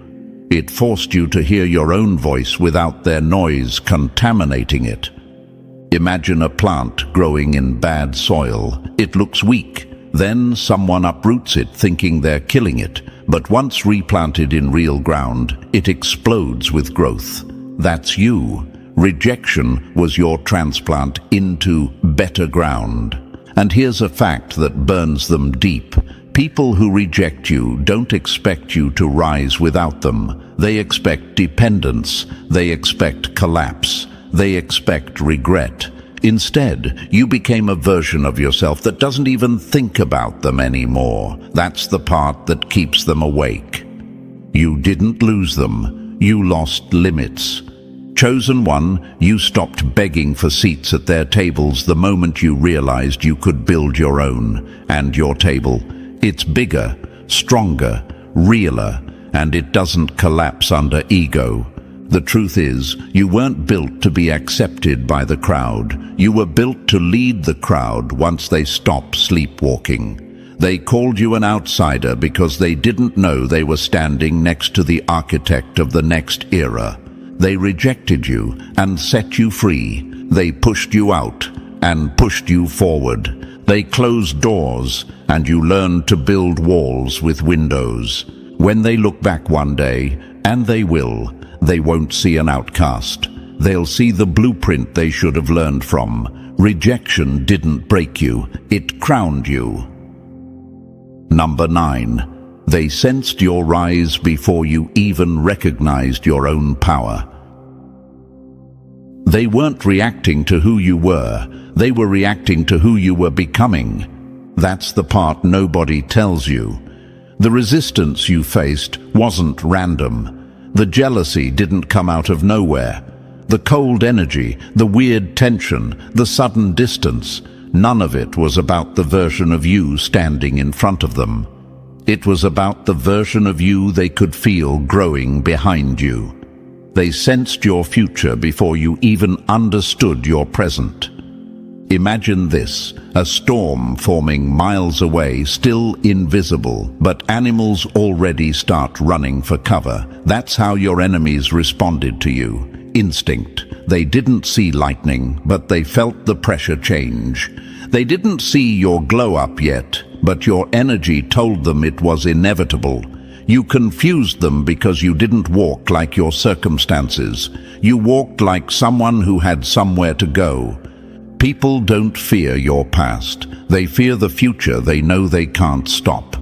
Ever notice how certain people treated you like competition before you even realized there was a race? Ever wonder why someone disliked you instantly, despite you doing nothing wrong? It's because they weren't reacting to your actions. They were reacting to your potential. Some people can read energy better than words, and your energy told them one truth. This one is going somewhere.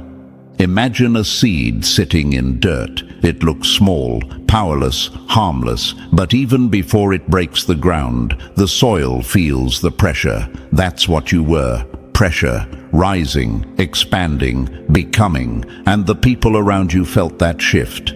They saw glimpses of greatness you hadn't grown into yet. They saw confidence forming before you could name it. They saw fire lighting before you could control it. Your future self was already intimidating your present enemies. You weren't behind. You weren't lost. You were charging, and they panicked because they knew once you discovered your own strength, nobody could cage you again. They tried to discourage you, distract you, derail you, not because you were weak, but because they knew you wouldn't stay that way. They feared your potential long before you ever claimed it. Now you're stepping into the power they prayed you'd never notice. Number 10. They threw chaos at you, not knowing it would turn your focus into a weapon. They didn't derail you. They refined you. That's the sting they deserve. Every distraction they tossed your way was supposed to blur your vision, drain your energy, and pull you off your path. They used drama as bait. They used gossip as poison. They used chaos as a cage. But chosen one, all they did was force you to develop a level of focus so sharp it could cut through steel. Think about it. You weren't born with discipline. You earned it in environments designed to break concentration.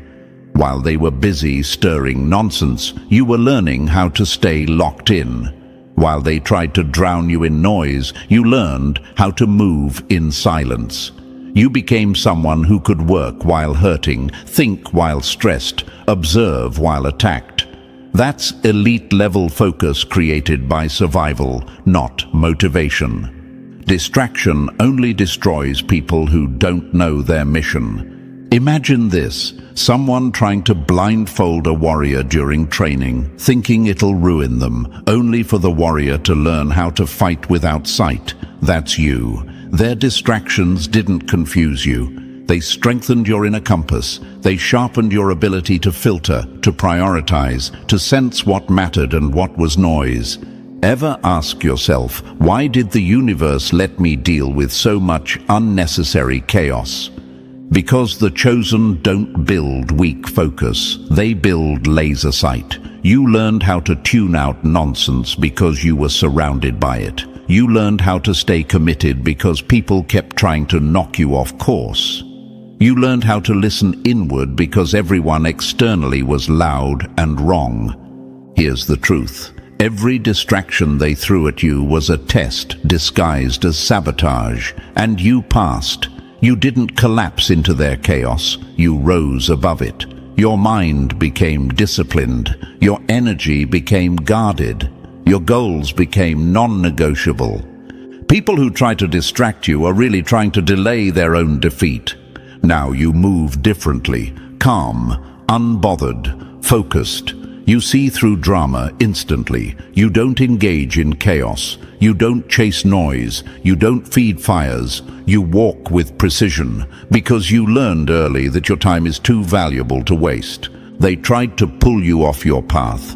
Instead, they forged a version of you who can't be moved.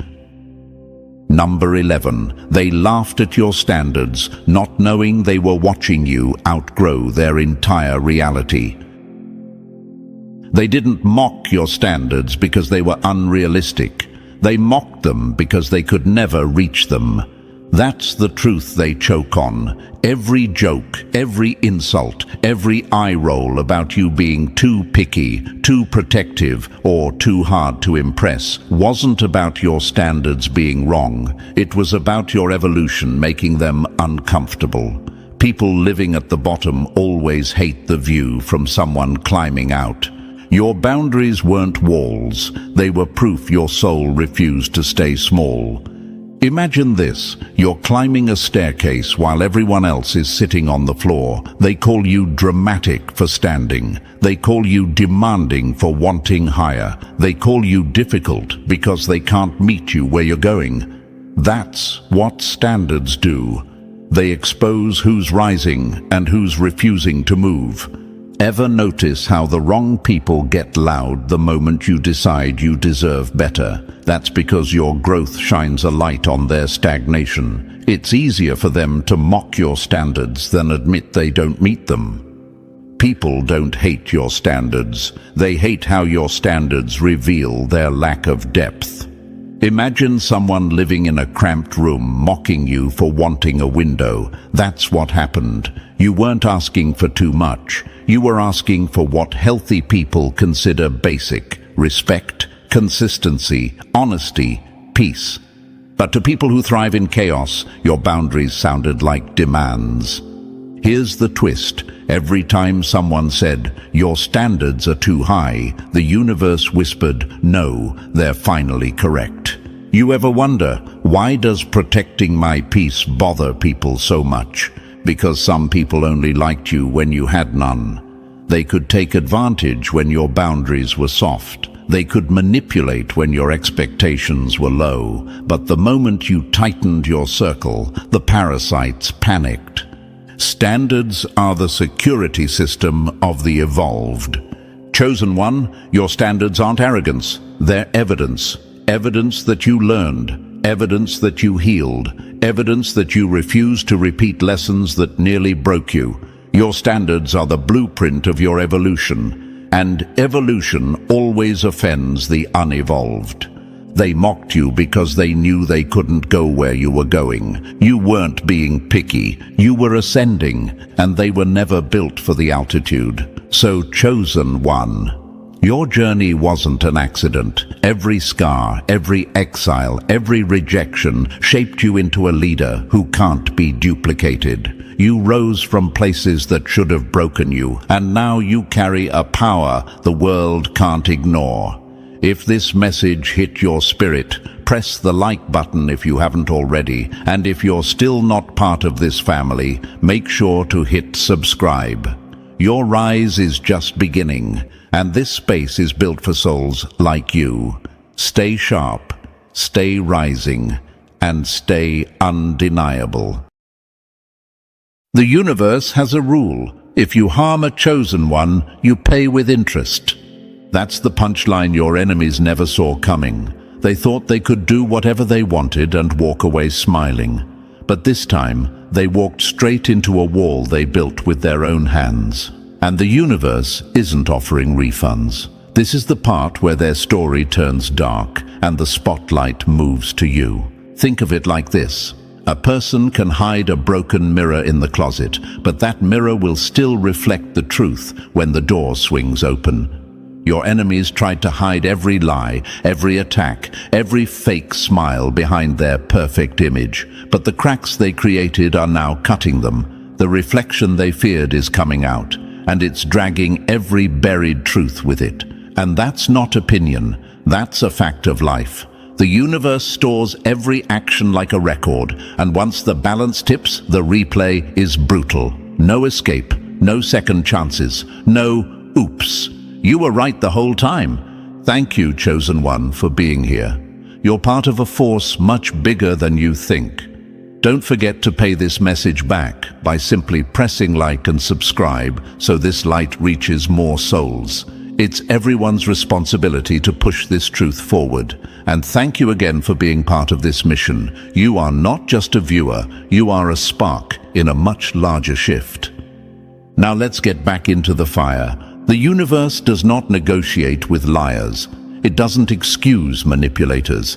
And it doesn't shield people who knowingly create chaos. Your enemies acted like they were immune, like karma was some fairy tale for other people. They thought they could laugh, lie, cheat, steal, and twist stories without ever facing consequences.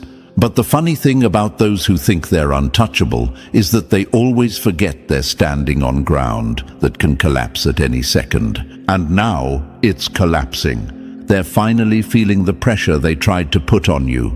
Their fake confidence is cracking. Their plans are falling apart. Their lies are turning against them like wild animals that smell fear. They can feel something closing in, even if they can't explain it. The walls are shrinking, the room is getting smaller, and the universe is pulling the truth out of them, one piece at a time. Here's a fact. People like this always crumble when the spotlight hits their mask. They acted bold when they thought no one was watching. They acted powerful when they thought you wouldn't fight back. They acted safe when they believed the universe wasn't keeping score. But the universe always keeps score. Always. And their record is filthy. They mistook your patience for weakness. They mistook your silence for fear. They mistook your calmness for surrender. But they had no idea you were being protected, guided, and strengthened in ways they couldn't see. The universe wasn't ignoring you. It was studying them, every move they made, every lie they told, every moment they tried to break you.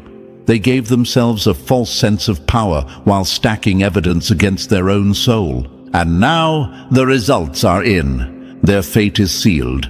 They wrote their own ending with their actions, not their words. And the universe isn't going to save them. Not after everything they've done. Not after the energy they sent out. Not after the harm they caused. They're about to sit in the very storm they created, and no one is coming to pull them out. People like this don't believe in consequences because they've escaped them for too long. They got used to winning unfairly. They got used to manipulating people. They got used to bending the truth just to make themselves look good. They felt bold because they mistook delay for permission. They told themselves, see, nothing happened. But consequences don't arrive on their schedule. They arrive on the universe's schedule. And when they come, they don't knock. They break the door down. Your enemies built their reputation on lies, and now those lies are collapsing like a cheap building during a storm. Their secrets are leaking. Their alliances are breaking. Their own friends are questioning them. Their own stories don't make sense anymore. The image they fought so hard to protect is falling apart in front of people they wanted to impress. You know what's ironic? They tried to paint you as the problem. Now the truth is painting them as the villain. They dug holes for others, but they forgot the universe doesn't waste holes. If you dig enough, eventually you fall into one. That's exactly where they're heading. They can try to run, but they're running in circles. They can try to hide, but everything they buried is rising to the surface. They can try to blame others, but the universe is handing them a mirror they can't avoid. Their downfall isn't punishment, it's balance. They were loud when they hurt you. They were confident when they betrayed you. They were bold when they mocked you. But now their energy is turning against them. The same lies they threw at you are returning with sharp edges. The same traps they set for you are snapping shut on them. The same people they used to manipulate are turning their backs. No one can save them because they never saved anyone. No one can protect them because they never protected anyone. No one can defend them because even their excuses sound tired now. Here's the truth. You didn't lose. They lost you, and the universe is making sure they feel every part of that loss. The pain they tried to give you is circling back, but this time it's hitting them without mercy. Their untouchable phase is over, their mask is melting, their chances are gone, the final act has begun. The universe gave them time, they wasted it. The universe gave them signs, they ignored them. The universe gave them chances, they abused them. So now, the universe is giving them consequences, and you, chosen one, are stepping into the light while they choke on the darkness they created. Their fate is sealed because the universe decided enough is enough. You are not here by accident. You survived what was meant to break you. You kept your heart clean while theirs turned cold. You grew while they hid. You rose while they lied. And now the universe is shifting the entire game in your favor. The storm isn't coming for them. The storm is already here. And it's not stopping until every lie is exposed, every mask is ripped off, and every enemy who crossed you gets exactly what they earned. Enough is enough. Their fate is sealed. And the universe doesn't save those who chose to destroy themselves. And chosen one, seriously, thank you for being here. Your energy fuels this entire shift. Before we go deeper, take a second and anchor yourself into this message. Drop a comment with 888 if you're ready to stand firm in the truth that enough is enough and that those who tried to break you are about to face everything they earned. Hit the like button, subscribe, and if you're able, bless the mission with a super thanks. It doesn't matter if it's tiny or huge, your support keeps this truth alive and pushes it to more souls who need to hear that their enemies will not be saved from the consequences they created. You're part of a force that refuses to stay silent while the universe delivers justice. And now, let's move forward step by step. If you really are a chosen one, you'll feel the pull to stay until the very end, because what comes next exposes everything they tried to hide. Let's get into it. Number 1, they pushed their luck, and now the universe is done playing with them. Every enemy who thought you were an easy target is about to learn that the universe cashes every debt in full.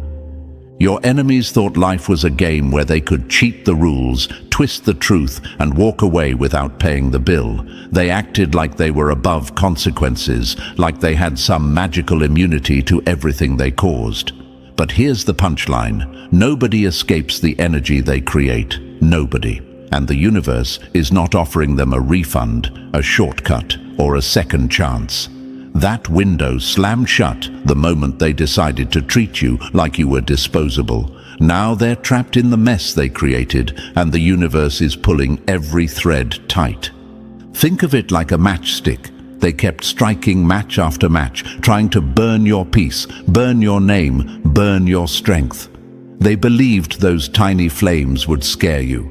But they forgot something embarrassingly simple.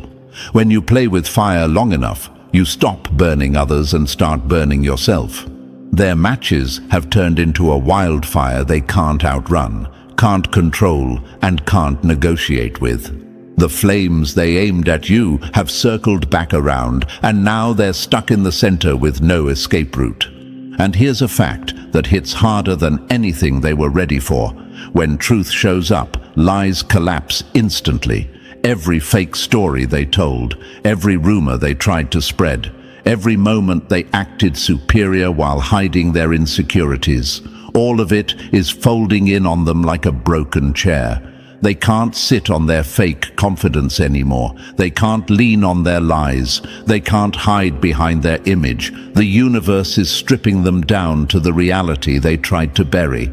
Chosen one, they thought they could rewrite your story. They thought they could silence you, break you, outsmart you, or make you question your worth. But what they didn't realize was that your silence wasn't weakness, it was patience. And patience is the universe's favorite weapon. They were bragging while you were growing. They were plotting while you were healing. They were laughing while the universe was building something around you they could never break. Now the balance has shifted. And it's not shifting gently. It's flipping tables. It's crushing illusions. It's dragging the truth out into the light with zero mercy. The universe isn't even mad. It's just done. Done letting them play games. Done letting them pretend. Done letting them walk around like they won something. They didn't win. They stalled. They delayed the inevitable. And the inevitable has finally arrived. Your enemies are feeling the pressure. Even if they won't admit it, they can feel something heavy pressing on their chest. They can feel their own actions chasing them, hunting them, cutting off every exit. They feel watched. They feel exposed. They feel like every day is closing in tighter than the last. Because it is. When the universe decides a person is overdue for consequences, the energy shifts fast. Doors close. Opportunities die, people distance themselves, secrets leak, and nothing they do can stop the downfall they earned.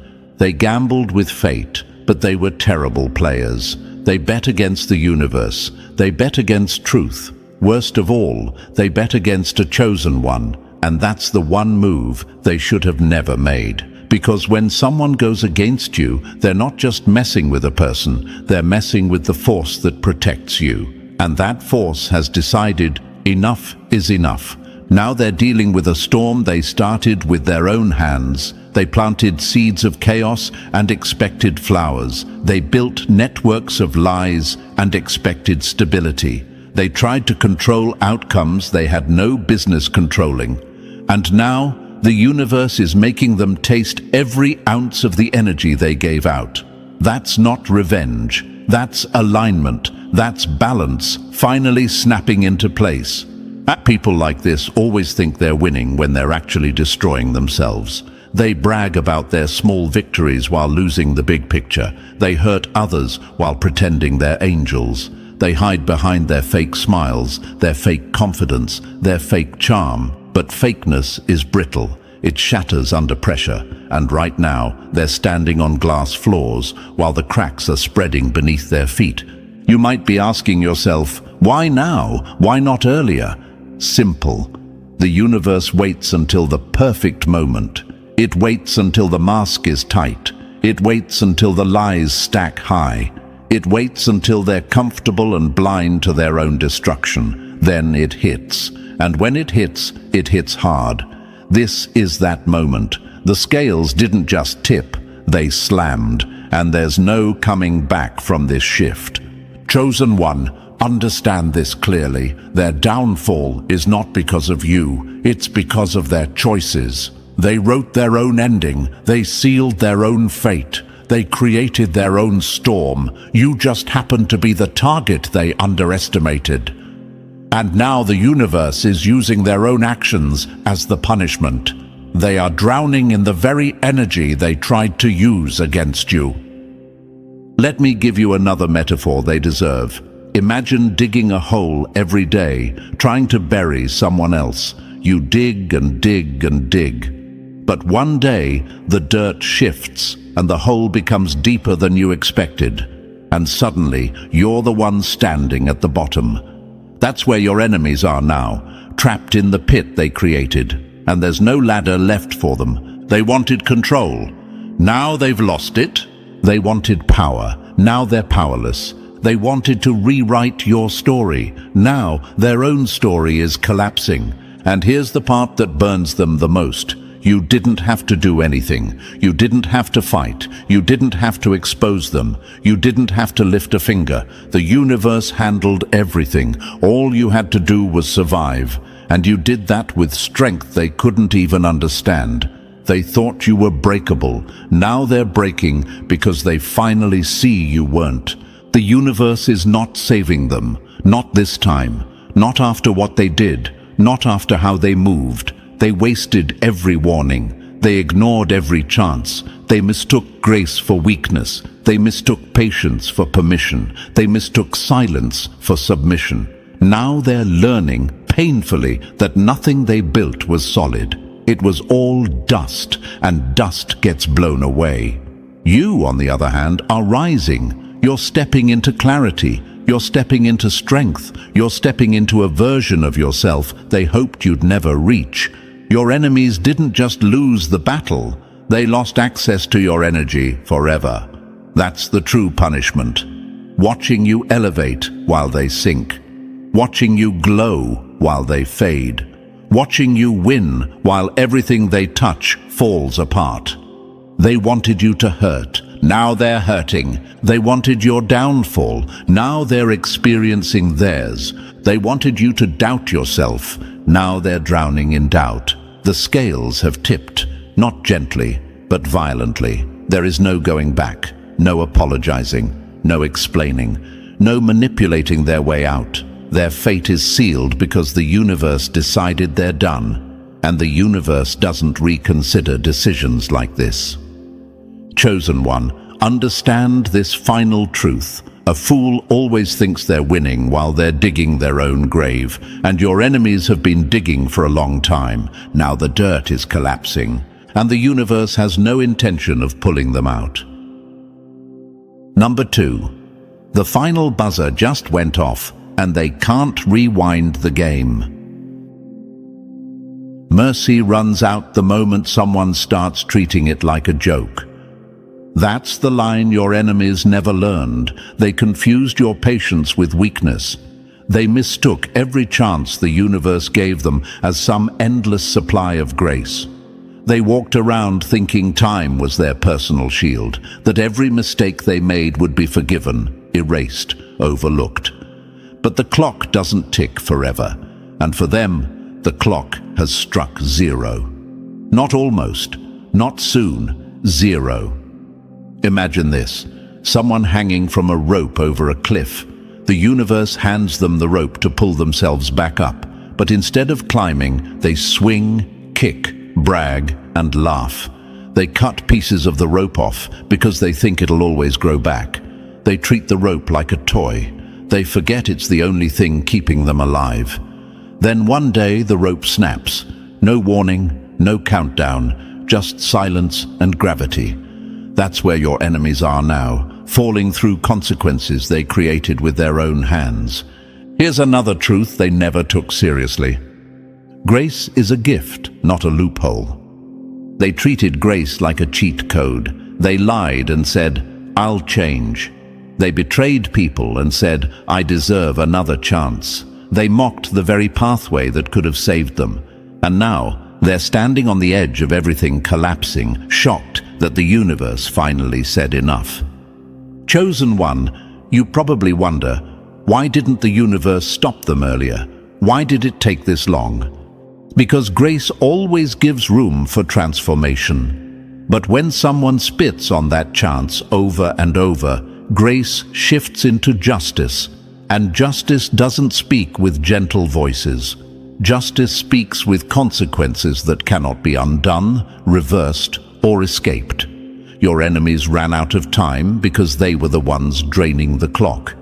Imagine someone sitting at a table during a game. They cheat, they manipulate, they hide cards, they laugh like they're invincible, they think no one's watching, but the universe sees every move. And when the final buzzer hits, the whole table flips. Their hidden cards are exposed. Their smirk disappears. The game ends instantly. They don't get to say, "One more round." They don't get to ask for 5 more minutes.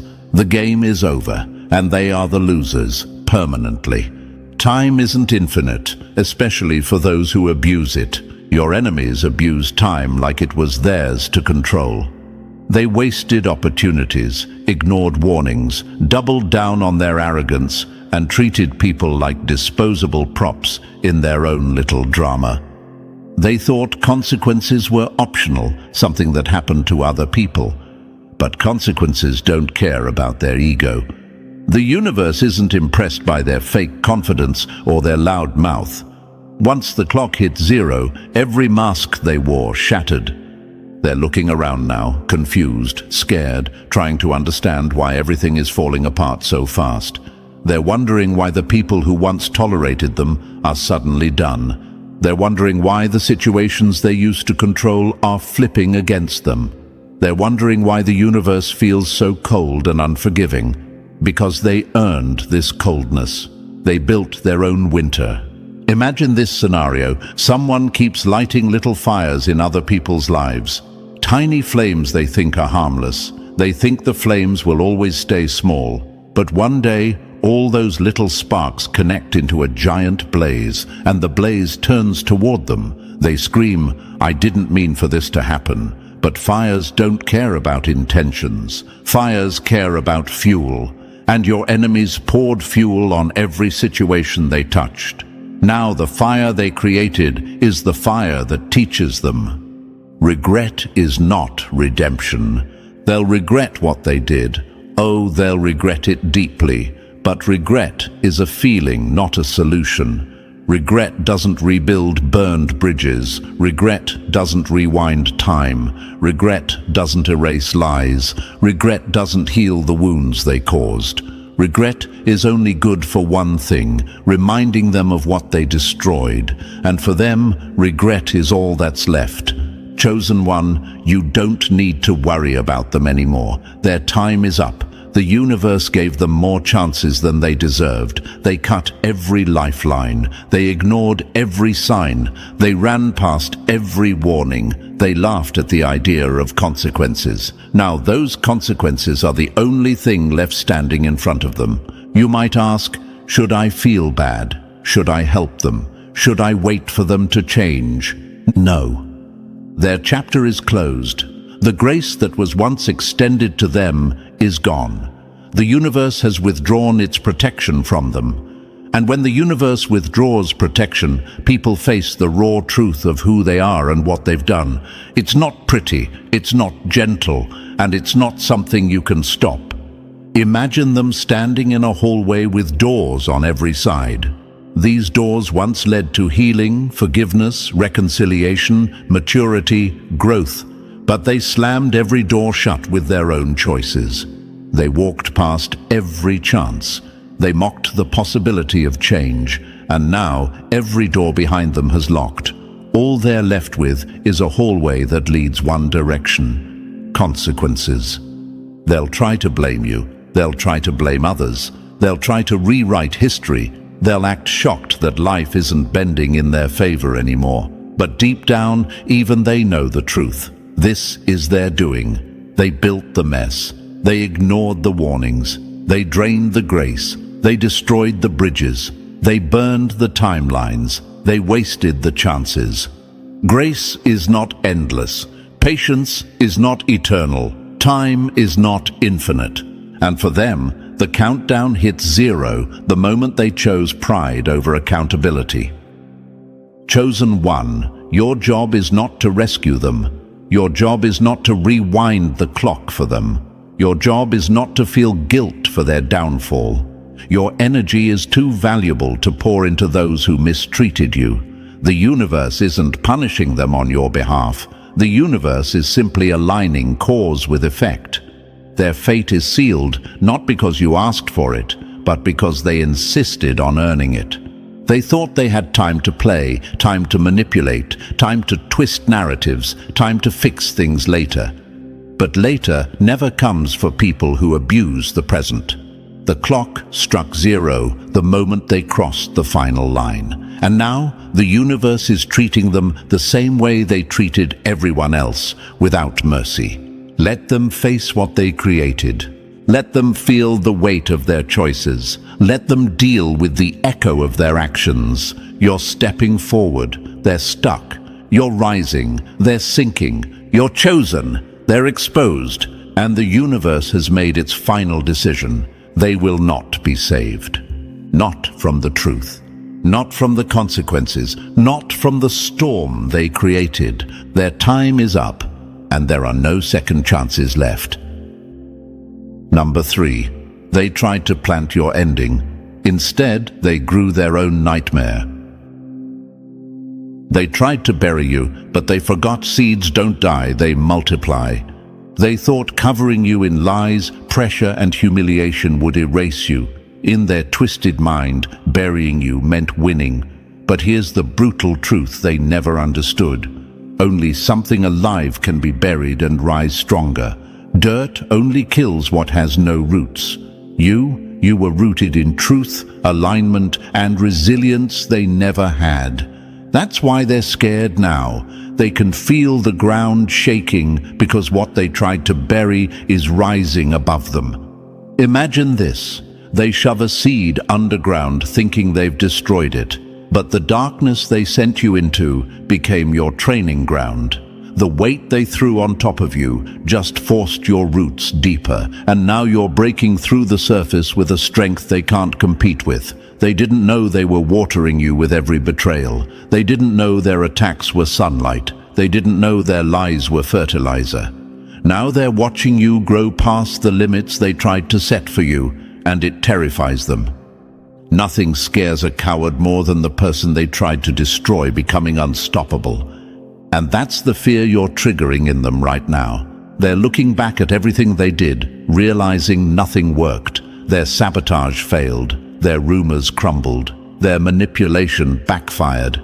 Every trap they set snapped on their own feet. They wanted you silent, but silence only sharpened your vision. They wanted you weak, but pressure forged you into someone unrecognizable. You might ask yourself, how did I survive that? Because you weren't meant to break. You were meant to evolve. The universe shielded you in ways you didn't even see. Every time they tried to bury you, something protected you. Every time they tried to erase you, the universe marked you. They thought they were ending you, but they were actually exposing themselves.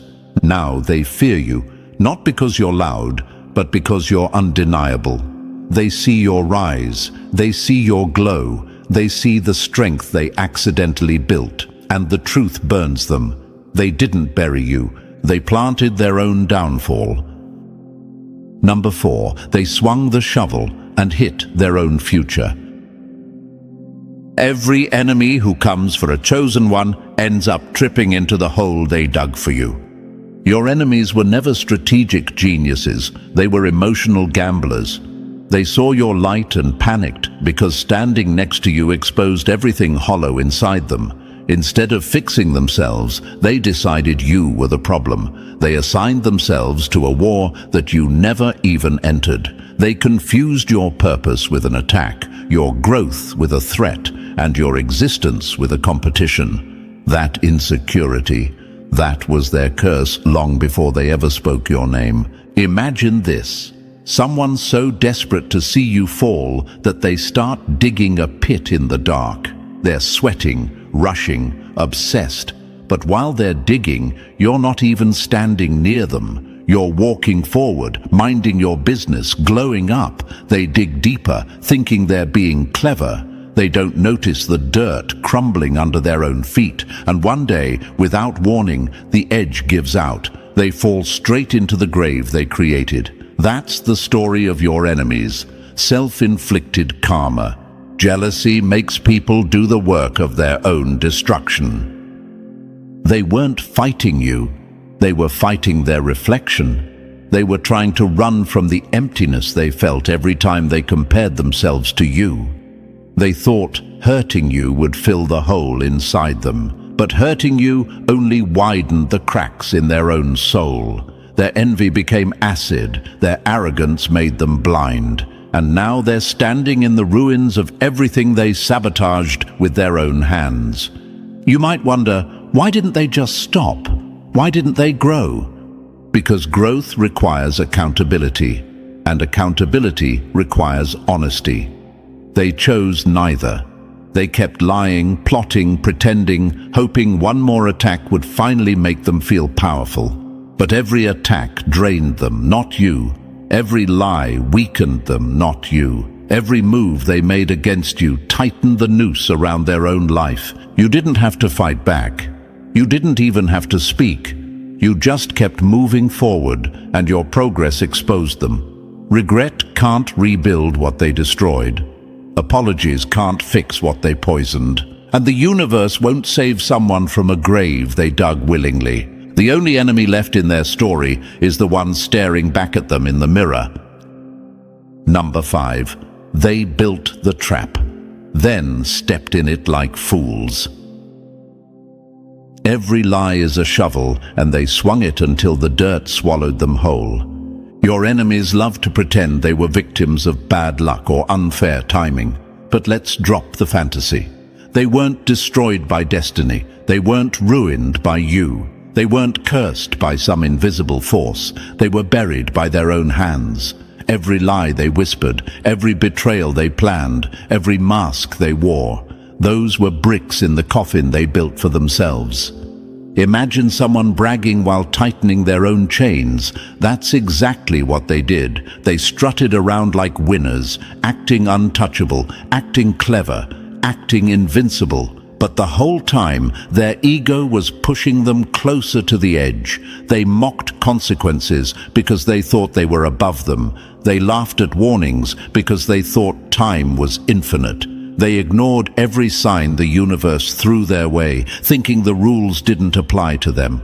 But rules don't bend just because someone is arrogant enough to ignore them. A liar can fool people, but never the mirror. And that's the part killing them right now. They can run from the truth, but they can't outrun themselves. Late at night, when there's no audience left to impress, they know exactly who destroyed their life. Their reflection is the judge, jury, and executioner. You might ask, why didn't the universe stop them? Because the universe doesn't interfere with self-destruction. It lets people walk straight into the results they choose. They were handed chances, lifelines, warnings, signs, even moments of grace, and they spit on all of it. They thought second chances were infinite. They thought apologies were shortcuts. They thought karma was slow. They thought consequences were optional. Now they're learning the hard way that the bill always arrives. Their collapse isn't random. It's earned. It's the final chapter of a story they wrote with their own actions. You didn't push them. You didn't sabotage them. You didn't curse them. They were their own downfall long before you even realized they were an enemy. Now the dirt is closing in, and there's no one left to blame. They dug this hole, and the universe simply stepped back and let gravity do the rest. Number 6. You don't owe them a rescue. Let the ocean take what it claimed. Not everyone drowning wants to be saved. Some just want someone to blame while they sink. You've spent too much of your life throwing lifelines to people who cut their own ropes. You kept helping, forgiving, explaining, comforting, thinking maybe this time they'd choose healing over chaos. But they never did. They didn't want peace. They wanted control. They didn't want growth. They wanted access to your energy. And every time you reached into their storm to pull them out, they tried to pull you under with them. Imagine dragging someone through a burning house while they're busy lighting new fires behind you. That's exactly what you've been doing. You weren't helping them. You were exhausting yourself. You weren't saving them. You were enabling them. And now the universe is stepping in with a truth that hits harder than any blow they ever aimed at you. You are not responsible for saving people who are committed to their own destruction. You might wonder, but what if they change? What if they finally get it? What if I gave one more chance? Stop. If they wanted to change, they would have done it the first 10 chances. People who want healing don't fight the hand reaching out. They hold on to it. These people slapped your hand away every time. They wanted your compassion, but rejected your honesty. They wanted your support, but despised your boundaries. They wanted your presence, but disrespected your worth. Dead weight doesn't get lighter just because you feel guilty. The universe closed that door for a reason. It saw things you didn't. It saw their intentions. It saw their patterns. It saw the damage they would have done if you kept them in your life. That's why everything between you fell apart, because you weren't meant to carry them into your future. Your destiny has altitude, and they were too heavy to lift. Imagine a lifeboat in the middle of a storm. You're rowing with everything in you, but the ones you're trying to save are poking holes in the floor because they're addicted to chaos. You can't reach calm waters with people who don't want the storm to end. Let them sink. That's their lesson, not your burden. You're not heartless. You're not cruel. You're not abandoning anyone who wanted healing. You're letting the universe teach them what your kindness couldn't. You are not their savior, their therapist, their crutch, or their emotional hostage. You are a chosen one, not a lifeboat. Let the tide pull them where they insisted on going. Your path is forward. Their fate is sealed by their own refusal to grow. Number 7. Justice tailored to their sins, tight enough to choke them. The universe doesn't send generic justice. It sends consequences shaped exactly like the harm they caused. When justice finally shows up, it doesn't come swinging blindly. It comes with precision. It knows exactly where to cut, exactly what to expose, and exactly which wound will make them feel everything they tried to make you feel. Your enemies spent so long thinking they were untouchable, playing with knives they didn't know how to handle. Now the same blade they sharpened for your downfall is pressed against their own throat, and they can't stop the pressure. Imagine this: someone carving your name into the dirt, hoping to bury your reputation. But dirt shifts, and now their own name is sinking into the ground while yours stands untouched. That's how the universe works. Every action returns home. Every dark intention circles back. Every lie they spread now wraps around them like barbed wire. They scream unfair, but fairness is exactly what's happening. This isn't revenge. This is calibration. What they tried to take from you becomes the cage they're trapped in. They wanted to destroy your peace. Now their mind is a battlefield they can't escape. They wanted to stain your name. Now their own reputation is evaporating. They wanted you to look small. Now their world is shrinking until it fits like a coffin. You might wonder, is this really justice? Is this really deserved? Yes, because justice isn't random. Justice is mathematical, energetic, surgical. It returns to every person in the exact shape of their intentions. They created this outcome with steady hands. They fed the consequences with their own decisions. They wrote the ending they're now choking on. Imagine a tailor crafting a suit, measuring every inch so it fits perfectly. That's how justice is fitting them now. Too tight to wriggle out of, too precise to avoid, too personal to deny. The universe didn't miss. It never misses. And now their punishment fits so perfectly, it feels custom-made, because it is. Number 8. Forgive the wound, but never invite the knife back in. A snake can play dead, but it still bites the moment you get close enough. Forgiveness is freedom, chosen one. But let's not twist it into something it's not. Forgiveness clears your heart, not their name. It removes the weight from your chest, not the responsibility from theirs. You're not forgiving them because they changed. You're forgiving them because you're done carrying poison that never belonged to you. But forgiveness is not an invitation. It's not a handshake. It's not a new beginning. It's a release. Nothing more. Imagine someone breaks a glass and hands you the pieces. Forgiveness is putting the shards down so they don't keep cutting your hands. Reconciliation is grabbing the glass again and pretending it won't slice you open the second time.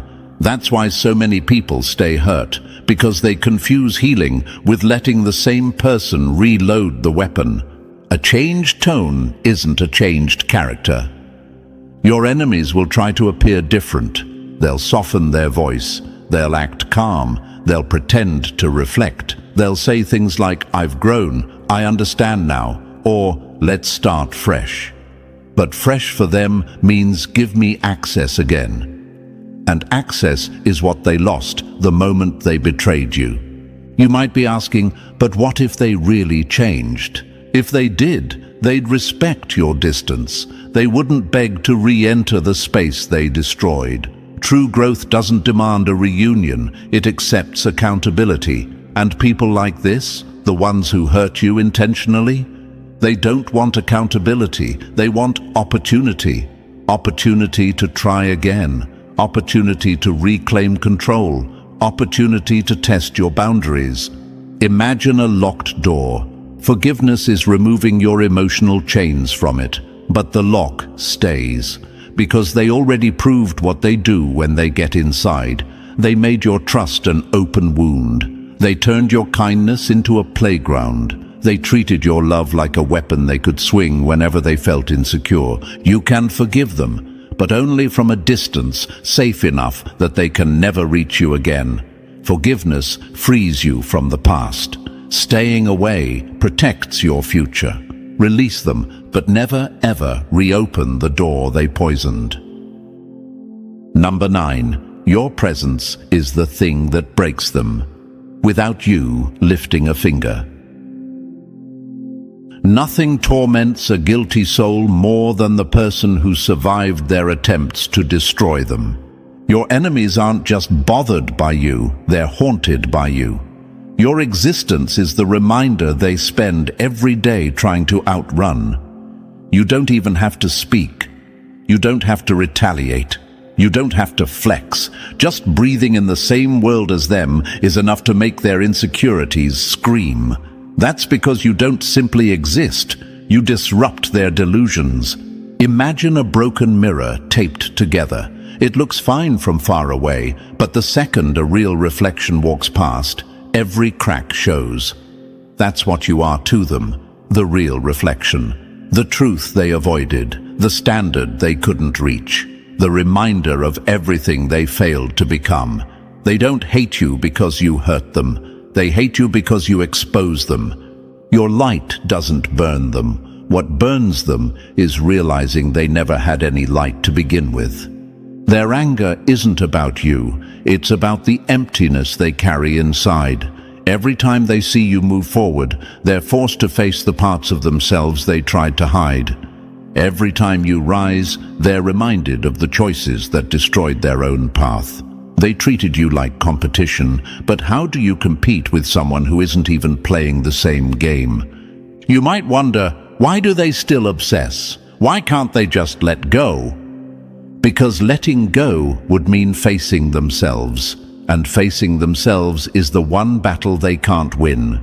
They tried to paint you as the villain, but now they're staring at consequences with no one left to blame. Their mind is the prison, their guilt is the sentence, their envy is the punishment. Imagine someone trying to block the sun with their hand. They look ridiculous, and the only one who ends up blinded is them. That's exactly what your enemies did. They tried to dim you, mute you, erase you, and all they did was blind themselves to their own downfall. Your existence is their agony because it proves one thing they can't escape. You survived them, and they can't survive the truth of that. Number 10. They tried to edit your story and erase themselves in the process. Anyone who swings at destiny ends up punching their own future. You were never a random target. You weren't some convenient victim your enemies stumbled into. You were placed, aligned, and positioned with purpose. And when someone tries to sabotage a life that is connected to purpose, the universe doesn't just watch, it intervenes. Your enemies didn't just attack you. They interfered with the trajectory you were born to rise into. That's not a mistake. That's a death wish. Imagine someone trying to rewrite a script they didn't create. Their hands shake, the ink smears, the lines fall apart. Every word they try to change ends up destroying the part of the story where they were supposed to thrive. That's exactly what happened. Every attempt to dim you only spotlighted you. Every lie they told only sharpened your truth. Every trap they set only snapped on their own ankles. Destiny isn't fragile, it's armored, and it hits back harder than any enemy ever could.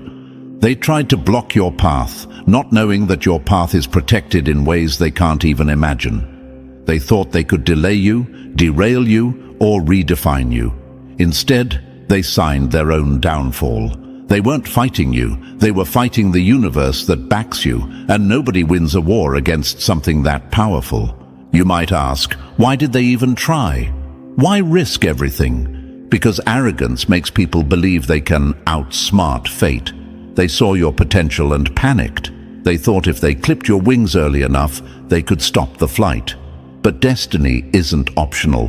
When a chosen one is meant to rise, the universe will use storms, endings, betrayal, and collapse to push them upward. Your enemies accidentally became part of the process that strengthened you.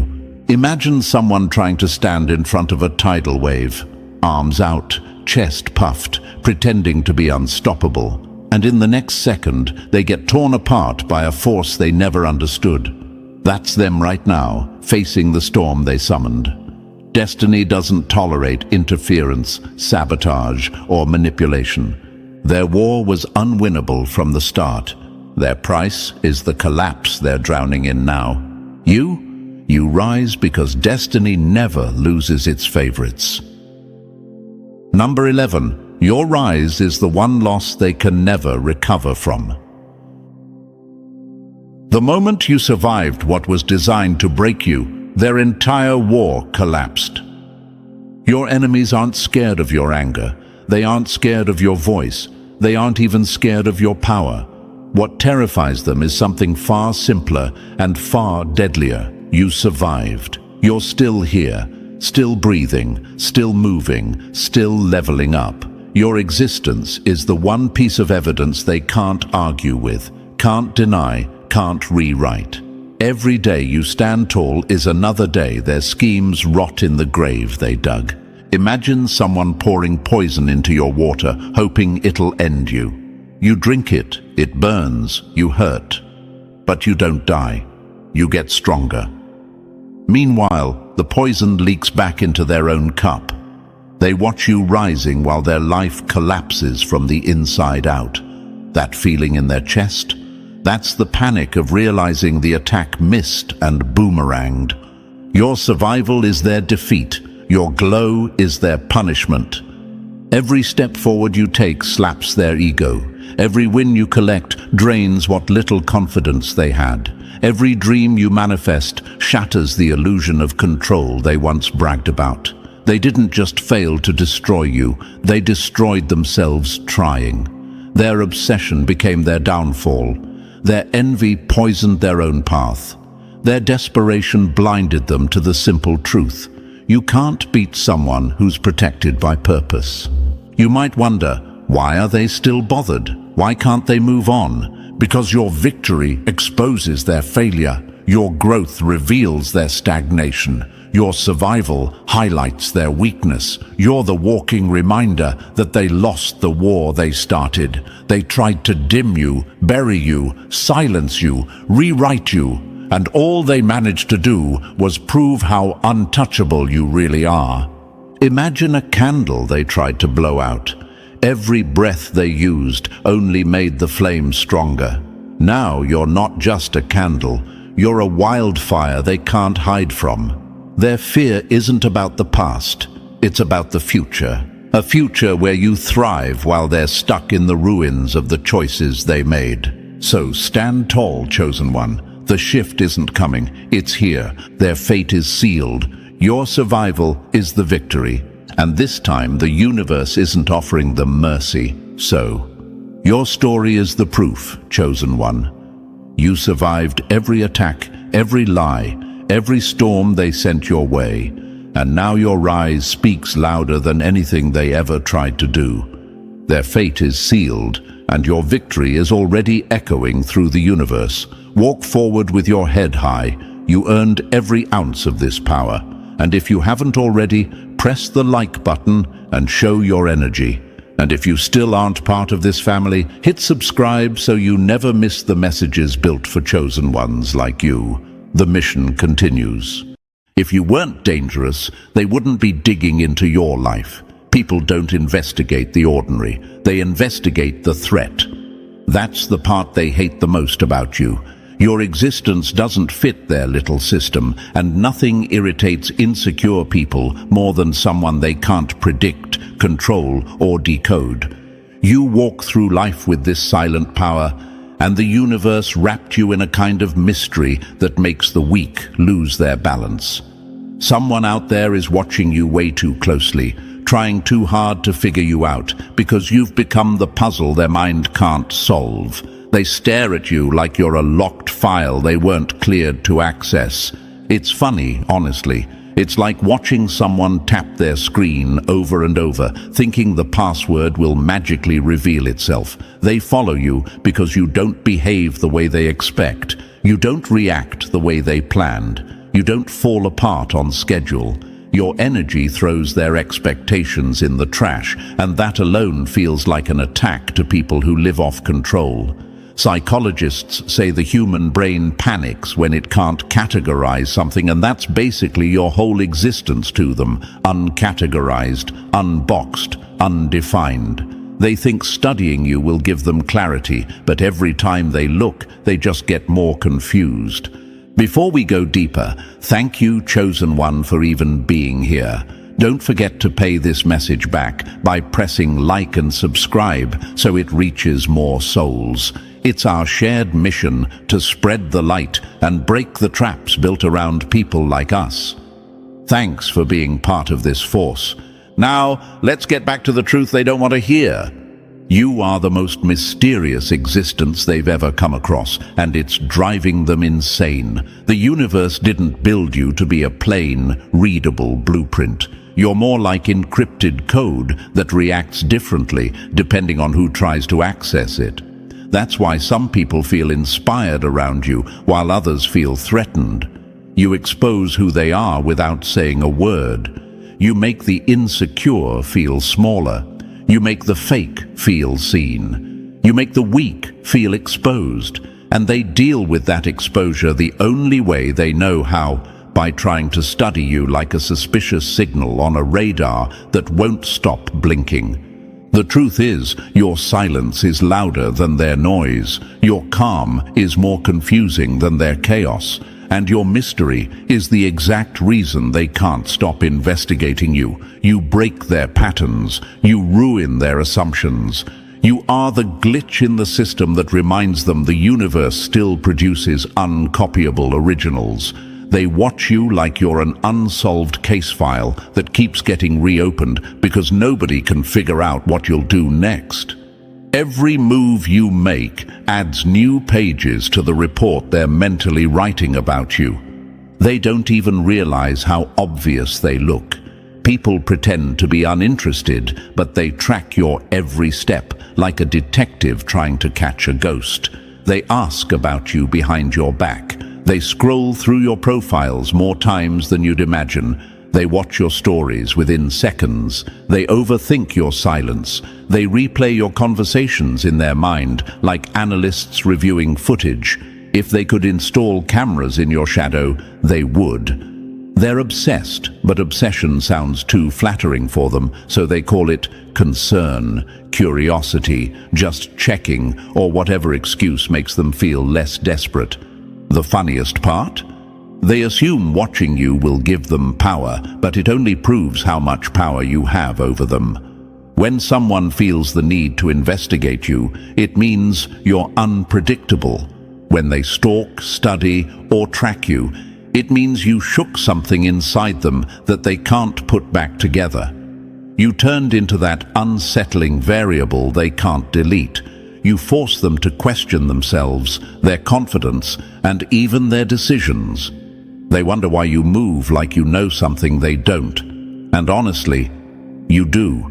You read rooms without trying. You sense intentions without being told. You pick up on energy faster than they can hide it. You're 5 steps ahead in a game they didn't even know they started. And you're doing all this while staying calm, quiet, and minding your own business. That's what terrifies them the most. You're powerful without showing power. You're intimidating without trying to be intimidating. You're mysterious without forcing mystery. You exist like an unanswered question. You walk like a plot twist. You speak like someone who already knows the ending. They think studying you will expose your weakness, but all it exposes is theirs. People who feel secure don't analyze others this hard. People who feel confident don't spy, track, or investigate. Only the worried do. Only the shaken do. Only the ones who see you as a threat try to gather intel on you. They aren't searching for your flaws. They're searching for reassurance, hoping you're not as powerful as they feel you are. But every time they look closer, that hope dies a little more. You don't live by their rules. You don't fit into their timelines. You don't react like someone who's predictable. You respond based on intuition, not pressure. You move with timing that feels impossible to read. One day you're silent. One day you're unstoppable. One day you're still. One day you're everywhere. It keeps them on edge because they have no way of calculating your next step. You move like someone guided by the universe itself, and people who fear uncertainty can't handle that. Here's a fact they hate. Mystery is magnetic. The harder you are to read, the more people want to know your story, and the more they investigate, the more they expose their fascination. You've become that rare signal in the noise, the one frequency they can't tune out. You trigger their curiosity, their jealousy, their insecurity, and their fear all at the same time. That cocktail of emotions is why they keep looking. Your presence alone reveals the truth about the people around you. Masks slip, lies crumble, fake personalities glitch. You don't have to confront anyone. Your energy confronts them for you. That's what makes you dangerous. That's what makes you hunted. That's what makes you followed. You're the unsolved mystery that keeps them awake at night, whispering to themselves, what is it about them? You're not just being watched, you're being studied, you're being examined. Someone is trying to figure out how you keep getting back up after everything, how you stay quiet yet powerful, how you stay real in a world built on performance, how you know things without being told, how you maintain your energy when theirs collapses with the smallest pressure. They can't match your strength, so they try to dissect it. But here's the twist. Mystery isn't something you created. It's something the universe stitched into your DNA. You were never meant to blend in. You were never meant to be understood by everyone. And you were definitely never meant to be predictable. You operate on a different wavelength, and people who lack depth will always feel disturbed by what they can't grasp. So let them investigate. Let them dig. Let them try to decode you. They can search, spy, track, or analyze, but they'll never understand the full picture. You're not a file. You're not a pattern. You're not a formula. You are an entire storm system disguised as a human being. You are the unanswered question their mind keeps looping. You are the mystery they were never built to solve, and nothing terrifies them more than that. And chosen one, thanks for staying locked in so far. Before we dive deeper, take a second and pay this message forward by liking and subscribing so it reaches more people who feel watched, analyzed, and misunderstood just like you. Drop a comment with 777 if you're ready to step into your power and own the fact that someone out there has been studying you because they can't ignore your presence anymore. And if you want to support the team behind these messages, your gifts mean more than you think. Whether it's a tiny amount or something big, it helps us keep bringing these truth bombs to every soul that needs them. You're fueling a movement built around exposing what's really happening in the shadows. Now, chosen one, let's step into the next part. If you're truly one of the mysterious ones, you'll feel the pull to stay till the end. Let's continue. Number 1. The phenomenon their system can't process. If you were easy to understand, they wouldn't be tearing their hair out trying to figure out what planet you came from. Confusion is the confession of your power. They hate how you move, not because you're doing anything wrong, but because everything about you messes with their sense of control. You don't walk into rooms like a person, you walk in like an energy shift. They feel you before they see you, and that alone ruins their comfort. Your silence hits harder than their loudest opinions, and your calm exposes how shaky they truly are. You're not dramatic, yet they react to you like you're a storm hitting their tiny paper houses. It's wild how your presence alone becomes a challenge to people who rely on predictable patterns to feel safe. Inside their minds, they're scrambling for answers. Who is this person? What are they hiding? How do they stay this unbothered? Why does their energy feel so different? They replay your smallest actions, trying to decode you like some encrypted message they can't crack. And every time they think they understand you, you do something that breaks their little theory all over again. The universe designed you as a phenomenon, not a pattern. And people trained to think inside tiny boxes can't handle that. You stand there minding your business, but to them, it feels like you're bending reality. They watch how you talk, how you move, how you react, how you don't react, how you stay calm when you should have cracked, how you rise when you should have fallen. They don't understand how someone like you exists, and that lack of understanding burns them alive. People fear what they can't define because definition gives them control, and you refuse to be defined by their shallow understanding. The truth is, you destroy their mental templates without even trying. Humans rely on quick labels to feel safe: friend, enemy, weak, strong, follower, leader. But you don't fit any of their categories. 1 minute you're quiet, the next you're powerful. 1 minute you're gentle, the next you're a wall they can't push. 1 moment you're observing, the next you're moving faster than they can keep up with. Your unpredictability is the exact thing that makes you untouchable, but to them, it's terrifying. They want you in a box, because if you're not in a box, they lose their sense of control. You've become the unknown variable they keep circling in their mind. Imagine a scientist running tests, and every result comes back with a different answer. That's you. You break the experiment. You ruin the data. You mess up the entire chart. You react differently than expected, survive things you shouldn't survive, and rise from situations that should have buried you. They can't track you. They can't predict you. And when a person can't predict something, their brain triggers fear. That's why they investigate you. They don't study ordinary people. They don't stalk predictable people. They don't analyze the ones who blend in. They analyze the ones who break the formula, the ones who don't match the environment, the ones with patterns too intricate to label. You stand out without opening your mouth, and that level of impact feels like a threat to people who built their identity on control, gossip, and comparison. And here's what bothers them the most. You're not trying. You're not performing. You're not showing off. You're not chasing validation. You're just existing. But your existence alone hits like a spotlight. It exposes every insecurity they've been hiding. That's why they glare at you longer than they should. That's why they whisper about you when they think you're not listening. That's why they keep checking your page, your stories, your comments, your circle.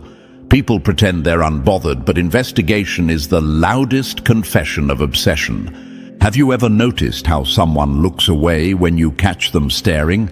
That's because they weren't looking, they were studying, they were gathering data, they were trying to decode your silence, your confidence, your shifts in energy. They can't figure out how you stay grounded when everything around you is a mess. They keep asking themselves, why doesn't this person break? What's holding them together? And that question drives them insane because they've never been that strong. You trigger something in them they don't want to face, the realization that you are built differently, not perfect, just different. Different in a way that feels dangerous to people with fragile egos. Different in a way that makes them doubt their own worth. Different in a way that forces them to see how small their world truly is. That's the power of being mysterious. You don't have to announce anything. Your presence does the talking. And it speaks in a language they were never meant to understand. Some of them wonder if you're hiding something. Some of them think you're planning something. Some of them assume you're pretending, because if you're not pretending, that means your strength is real, your composure is real, your intuition is real, your uniqueness is real. And accepting that truth shakes the foundation of how they view themselves. They try to read your face like a book, but every page is blank to them. They try to follow your footsteps, but the path disappears behind you. They try to predict your next move, but your timing is guided by something bigger than their calculations. They want you to slip, to reveal a weakness, to show something they can use to feel superior again. But every time they try to corner you mentally, you slip through like smoke. They hate that. And at this point, you might wonder, why do they care so much? Why not just leave me alone? Because you remind them of who they're not. You're calm where they panic. You're stable where they break. You're grounded while they collapse. You rise while they crumble. And nothing threatens a small mind more than someone who refuses to shrink just to make others comfortable. Even your silence feels like a message. Even your distance feels like a boundary they can't cross. Even your mistakes terrify them because you recover so quickly it makes them question if you even felt the impact. And your success. That's the part that burns them the most. You win in ways they didn't think were possible, and you do it without asking anyone for permission. You are an unstoppable force moving through their predictable world, and they don't have the vocabulary to classify you. They call you weird because they can't understand. They call you mysterious because they can't categorize. They call you cold because they can't influence. They call you different because they can't imitate. Everything they say is just code for you make me uncomfortable because you remind me I'm not in control. And honestly, let them choke on that discomfort. Your mystery is your shield. Your unpredictability is your power. Your silence is your announcement. When someone can't figure you out, they can't manipulate you, imitate you, or box you in. They're stuck trying to solve a puzzle with missing pieces, and the missing pieces are the parts of you they were never meant to access. Let them investigate. Let them whisper. Let them overthink. Let them burn with curiosity. Their confusion is the proof that you are operating on a level they can't reach. You are the phenomenon their mind can't process, the presence their systems can't track, the energy their labels can't hold. You are the force they can't classify, and that's exactly why you're unstoppable. Number 2, the revelation they never wanted to face. They're not scared you're dangerous. They're scared you're nothing like the version of you they created in their head. That's the truth they choke on. They built a little story about who they thought you were, and now every move you make smashes that fake story into dust. They expected predictable. They got powerful. They expected simple. They got layered. They expected easy to read. They got encrypted. And nothing terrifies shallow people more than realizing their assumptions about you were wrong from the very beginning. Imagine this. Someone confidently draws a map, convinced they know the whole route. Then, halfway through the journey, they learn the land doesn't match the map at all. That sinking feeling in their stomach, that's what they feel every time you show another part of yourself they never expected. Their panic grows because if their map is wrong, it means they're not as smart as they thought. And insecure people hate that. They'd rather blame the terrain than admit they mapped it wrong. You didn't change. Their illusion shattered. That's the part they'll never admit, They need you to stay inside a small mental drawer so they can keep pretending they understand the world. But the moment you step outside that drawer, the whole illusion shakes. Suddenly their judgments don't hold up, their labels don't stick, their narratives start sounding stupid, even to themselves. You're like a glitch in their worldview, proving their logic isn't as solid as they claimed. And here's the kicker. They built that idea of you, not because it was true, but because it made them feel safe. They wanted you predictable so they could predict their own place in comparison to you. They wanted you limited so they could feel limitless. They wanted you small so they could feel tall. When that illusion collapses, their ego collapses with it. People panic when their favorite lie stops working. You are that broken lie. The moment they realize you're not who they hoped, their whole attitude flips. Suddenly they're tense around you. Suddenly they're watching you closer. Suddenly they're trying to figure out what you're really about. As if they haven't been guessing wrong this whole time. Their fear isn't about who you are. It's about who you're not. You're not passive. You're not naive. You're not easily manipulated. You're not controlled by their opinions. And you're definitely not the character they assigned you to play. Imagine someone trying to solve a puzzle, confident they know the picture on the box. But the more pieces they put together, the more they realize the picture is completely different. That's you. You're the puzzle that refuses to match the picture they imagined. You're not confusing, they're just wrong, and being wrong makes them furious. You can almost hear the questions spinning in their head, and let's answer them right here so the chosen one hears the truth. Why doesn't this person act the way I thought they would? Because they never knew you. They only knew their fantasy version of you. Why can't I predict their next move?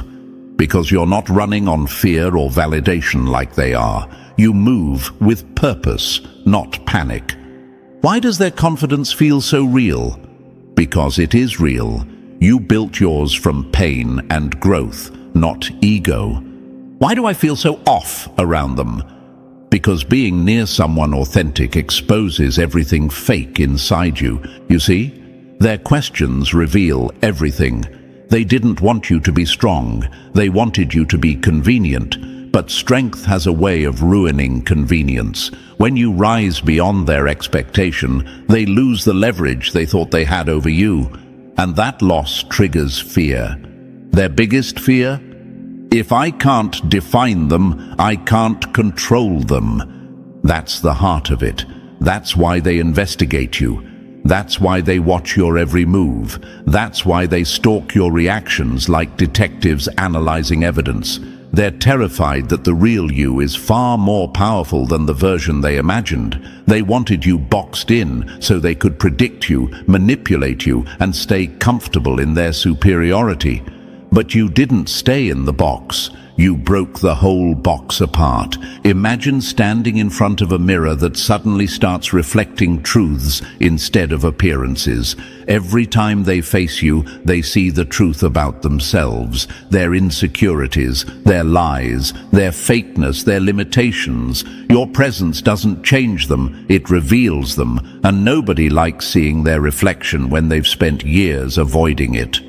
You don't threaten their safety, you threaten their illusion. Your unpredictability is torture to people who want control. They want certainty, but you keep moving in ways they never saw coming. You're not rebellious, you're just authentic, and authenticity is something they've never mastered. When you act from intuition instead of fear, they don't know how to respond. They misinterpret your silence as arrogance. They misinterpret your calm as calculation. They misinterpret your boundaries as coldness. They misinterpret your strength as danger. That's because they don't understand power unless it's loud, messy, or violent. Your quiet power is something they've never experienced, so they assume it's a threat. Imagine this. A candle freaks out when it sees a wildfire. Not because the wildfire wants to hurt it, but because the wildfire shows how tiny the candle actually is. That's you. They're the candle. You're the wildfire. Your existence exposes their limits, and instead of growing, they panic. When you don't react the way they expect, they spiral. When you don't crumble, they panic. When you don't play the role they gave you, they lose control. They stare at you like a glitch because your energy breaks their script. People who rely on a script cannot handle someone who improvises. They wanted you predictable so they could feel smart. You turned out unreadable, and now they feel stupid. They wanted you soft so they could feel strong. You turned out unshakable, and now they feel weak. They wanted you small so they could shine. You turned out brighter than their imagination, and now they feel exposed. Your strength forces them to confront their own weakness. Your clarity forces them to confront their confusion. Your authenticity forces them to confront their lies. You're not attacking them. Just existing in your truth attacks everything fake in them. The truth doesn't destroy people, it destroys their illusions. And you are living, walking, breathing truth. That's why they panic. That's why they watch. That's why they whisper. That's why they investigate. They're terrified of discovering that the person they underestimated is actually 10 times more powerful than they prepared for. They're terrified because you don't match the character they wrote in their mind. You're not playing their game, you're playing your own. And nobody who lives inside illusions feels comfortable around someone who lives inside reality. The more they observe you, the more they realize you don't operate out of insecurity like they do. You don't chase, you don't beg, you don't cling, you don't collapse, you stand. And standing scares people who can't stand on their own. They wanted you to be manageable. But you are not manageable. They wanted you to be predictable, but you are not predictable. They wanted you to be understandable, but you are not understandable. You exist outside their framework, outside their logic, outside their expectations. You are the living proof that their worldview isn't complete. And admitting that would mean admitting they don't have life figured out. Their ego would rather scream than admit that. So let them scream, let them whisper, let them stare, let them dig, let them panic. Their terror isn't proof of your danger, it's proof of your strength. Their confusion isn't proof that you're complicated, it's proof that you're deeper than the world they come from. Their investigation isn't proof that you're suspicious. It's proof that you're significant. They're terrified you're not who they hoped you were, and that's exactly why you're becoming someone they'll never be able to handle. Number 3, the backstory that breaks their reality. If your past was easy to understand, they wouldn't be digging through it like detectives desperate for a clue. What they can't explain, they fear. Your past is the riddle that eats them alive. They keep circling it like there has to be a missing piece, some hidden shortcut, some secret advantage that explains why you turned out this strong. But nothing lines up for them, and that drives them wild. You didn't grow the way they think people grow. You didn't climb step by step the way their rule book says. You appeared in their world like an unexpected plot twist, and insecure minds hate plot twists. Imagine someone trying to read a book, but half the pages are blank, and the other half are written in a language they don't understand. That's your past to them. They try to trace your story backward like a map, expecting a clear route, only to realize your path bends, breaks, disappears, reappears, and rewrites itself. You're not linear, you're not predictable, and you're definitely not the product of the environment they assumed shaped you. Here's what shakes them. You weren't supposed to make it. By their logic, your rise is impossible. No mentor, no blueprint, no permission, no perfect conditions. You grew in chaos. You built yourself in silence. You sharpened your mind through pain, and the universe shaped you in ways no statistics can track. They look at you and wonder, how did someone like them end up here? Simple answer, you became everything they told you you couldn't be. You're the exception they can't swallow, the proof that their limits were never real. Your past didn't break you. It stripped you down and rebuilt you into something unexplainable. Facts don't comfort them. People aren't supposed to rise from disadvantages this fast. People aren't supposed to break curses this smoothly. People aren't supposed to evolve this unpredictably. Yet here you are, shattering every rule they cling to. Imagine a seed growing in concrete. No sun, no help, no clear path, but it still pushes through the cracks. That's you. Your origins don't define you. They expose the weakness of their assumptions. Let them dig. Let them question. Let them panic. Your past is a riddle they'll never solve, because the answer is simple. You weren't built by their world. You outgrew it. Number 4. The power they fear, yet gravitate toward. When they can't control you, they switch strategies. Fear turns into fascination. Resistance turns into worship. Power does that to people who have none. This is where things get embarrassing for them. At first, they tried to shrink you, label you, box you in, tame you. But when all of that failed, their fear mutated into something even more revealing. Obsession mixed with admiration. They don't want to admit it, but they're drawn to you like moths to a flame that keeps burning them every time they get too close. Imagine someone standing in front of a locked vault. They can't open it, can't break it, can't even understand what's inside, but they can't walk away either. That's how they see you. Untouchable, unreadable, unreachable. And that unreachable energy becomes something they can't resist. You move through chaos like you were built for it, and watching that makes their own chaos feel louder, messier, uglier. Your presence is like a spotlight they never asked for. It exposes everything they hide, yet they keep coming back because even their darkness wants to stand near something that feels like truth. They want to be close to you, hoping the confidence you carry will somehow drip onto them. They mimic the way you talk, move, choose, react. They copy your steps like rituals, as if repeating your patterns will unlock your power. It never works. You can't borrow someone else's energy. You either built yours or you didn't. What they worship isn't you. It's the version of themselves they wish they could become. You're the proof of what authenticity looks like, and they're addicted to that proof because they haven't built any of their own. It's almost tragic. They imitate the surface, thinking the surface is the source. But your strength didn't come from the visible things. It came from inner battles, private evolution, and decisions made when no one was watching. Imagine a person trying to copy a sunrise by painting it.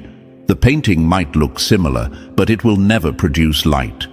That's them. That's their imitation. They're trying to copy the look of your power without the substance, the weight, the journey, and deep down, they know it.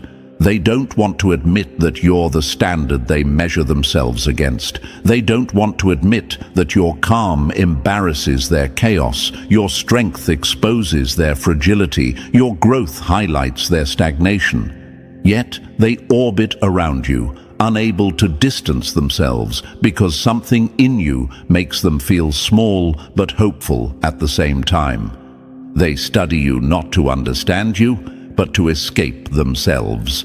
That's why they hang on to your every move, why they read your silence like scripture, why they react to you with contradiction, fear one moment, admiration the next. Being near you feels like being near a force that shifts the atmosphere, and even if they can't handle the intensity, they crave it anyway. Your energy has gravity, and gravity doesn't ask for permission. You make them feel things they can't name. You expose parts of them they don't want to face. And still, they want to be in your orbit. They want the glow without surviving the fire that created it. They want your composure without the battles that shaped it. They want your resilience without the scars that forged it. They want you without becoming who you had to become. That's why their obsession starts looking like worship.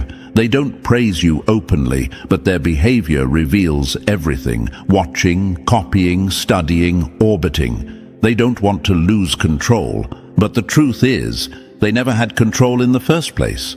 You're not just someone they admire, you're the ideal they'll never reach. You're the blueprint they can't decode. You're the flame they can't touch. And the irony? They don't even realize that worshipping you exposes the power difference more than hating you ever did. Let them follow. Let them imitate. Let them orbit. You weren't built from mimicry. You're built from truth.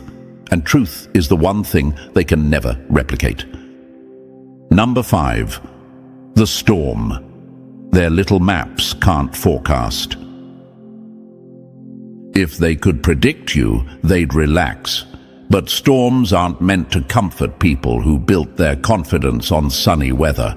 They crave control like it's oxygen, and you take that oxygen away just by existing. You ruin their certainty without even trying. They approach you expecting the same reactions they get from everyone else. Anger, panic, drama, desperation. But you don't play along. You don't snap. You don't fold. You don't fire back on command. Your calm burns them more than any outburst ever could. Imagine this. Someone raises their voice expecting you to shake, and instead you blink once and stay completely still. That moment, it destroys them. That's the second they realize the tricks that work on the world don't work on you. You're not wired like the rest. Their entire manipulation toolkit becomes useless the moment it touches your energy. Your silence isn't weakness, it's the storm gathering strength. They push buttons like they're entering a code, waiting for the explosion. But nothing happens. You don't react on their timeline. You don't fall into their traps. You don't move when they pull strings. And that lack of response becomes the loudest message you've ever sent. People who think in straight lines cannot process someone who thinks in spirals. You move with instinct, intuition, timing that feels cosmic. You're the type who can be quiet for months, then shift your entire life in a single night. That unpredictability terrifies people who rely on forecasting your next step to feel safe. Unpredictable people are dangerous because they cannot be controlled, only respected. They panic because they can't anticipate you. They don't know if you'll speak or stay silent, stay or leave, fight or walk away. And that uncertainty shakes their identity because they've always depended on controlling narratives to feel important. Imagine someone watching the sky, predicting sunshine. Then out of nowhere, lightning hits a tree behind them. That's you. You're the event they never see coming. The twist in the script they didn't approve. The storm that follows its own rules. Their fear is simple. They can't prepare for a force that doesn't move on a schedule. Let them panic. You're not here to be predictable. You're here to be inevitable. Number 6. The mirror that makes their souls flinch. You're not their problem. You're the reflection they've been running from. Nothing scares a person more than meeting the version of themselves they refuse to become. You don't chase them. You don't compete with them. You don't attack them. Yet somehow, your very existence feels like a confrontation they never agreed to. When they look at you, They don't actually see you. They see the reminders of everything they didn't build. Your confidence forces them to face their insecurity. Your growth forces them to face their stagnation. Your authenticity forces them to face the masks they glued onto their own faces. You're not causing the fear, you're revealing it. Imagine this. Someone walks past a clean mirror after years of avoiding their own reflection. One glimpse, and suddenly they're exposed. That shock, that discomfort, that anger, that's how they feel around you. You remind them of the potential they wasted, the dreams they dropped, the strength they abandoned. They want to blame you for that feeling because blaming themselves is too painful. People don't hate your truth. They hate that your truth makes their lies impossible to hold. Every time you rise, it highlights the fact that they stayed where they were. Every time you evolve, it shows them how long they remained still. Every time you stay real, it exposes how much of their personality is built on performance. They can't handle that internal discomfort, so they point it outward. They judge you. They nitpick your flaws. They dig into your past. They gossip about your mistakes, hoping distraction will numb the sting of comparison. But here's the ironic twist. The harder they try to shrink you, the more they shrink themselves. Imagine someone trying to tear pages out of a book, hoping the story will stop making sense. It never works. The story remains powerful, the message remains clear, and the only thing breaking is the person ripping the pages. That's them. Their attempts to diminish you reveal their desperation more than your weakness. Your presence isn't an attack, it's evidence of everything they could have been if they hadn't quit. That's why they obsess, not because you're a threat, but because you're a reminder. A reminder that potential was real, a reminder that effort mattered, a reminder that they could have done more. And nothing haunts a person harder than a mirror that refuses to lie. Number 7. The quiet that rattles their skulls. Silence is harmless until it comes from someone they can't control. Then it becomes torture. Your silence isn't passive. It's a pressure chamber. The second you stop speaking, they start sinking. You don't have to argue. You don't have to explain. You don't have to defend. You just go quiet, and their whole mind lights up like a broken alarm system. They replay every word you ever said, zoom into things that didn't matter, and invent meanings you never intended. Your stillness becomes the horror movie they can't switch off. Imagine this. You drop a single pebble into a calm lake. The ripples go wild. That's your silence. A tiny action from you unleashes waves inside them because their mind isn't stable enough to handle the void. They start asking themselves, did I mess up? Did they figure me out? Why aren't they reacting? Why are they so calm? What do they know that I don't? They think you're plotting, but really, you're just living. When someone fears losing control, your silence sounds like a threat. Your lack of response exposes their lack of confidence. The quieter you become, the louder their insecurity screams. They create entire stories about your silence. Stories where they're the victim, the hero, the detective, whatever makes them feel less powerless. But every story they invent is just proof of their own paranoia. Imagine someone left alone in a dark room. There's no danger, but their mind turns every shadow into a monster. That's them with your silence. They project their guilt, their fears, their flaws onto the blank space you leave behind. You're not hurting them, they're hurting themselves. They expected you to react. They pushed buttons waiting for a show. They wanted anger, drama, chaos, anything that proved they still had influence over you, but you didn't give them what they wanted, and that denial destroys them. Your silence says, You don't matter enough to disturb my peace, and that single message is the one they can't survive. Your silence isn't punishment, it's exposure. It shows who they really are when you stop playing along. Let them spiral. Let them overthink. Let them drown in the noise of their own mind. You're not the one breaking them. You just stopped participating in their illusion, and the silence filled the rest. Number 8. The calm gravity that pulls them out of their own lies. Real power doesn't yell. It walks in quietly and makes the loud ones choke on their own noise. You're the force they can't escape, not because you chase attention, but because attention refuses to leave you alone. You don't beg for respect. You don't perform for validation. You don't parade yourself around like desperate souls who confuse volume with influence. Yet somehow, every time you show up, the whole atmosphere tilts toward you. And that tilt exposes who's truly powerful and who's just pretending. Imagine this: a room full of people talking, bragging, showing off.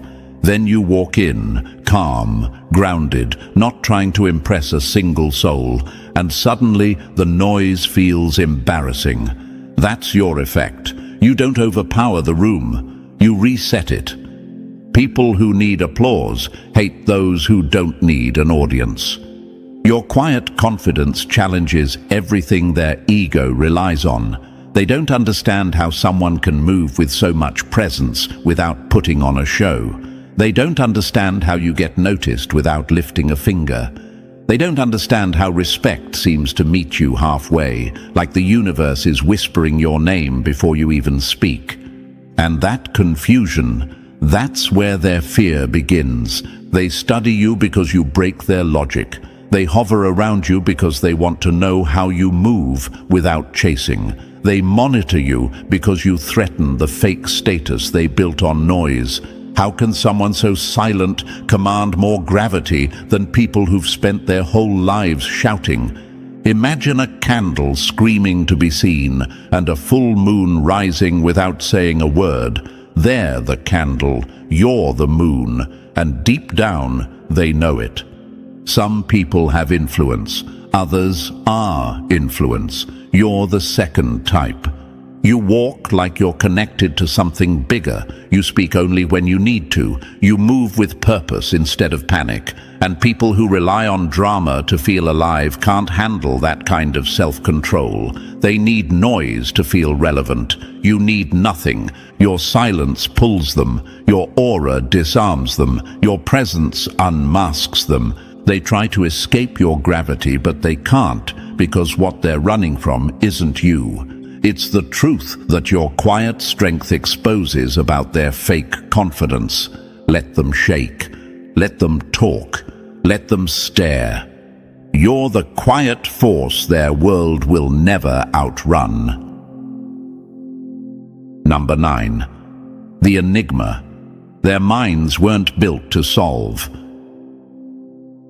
They don't want to understand you.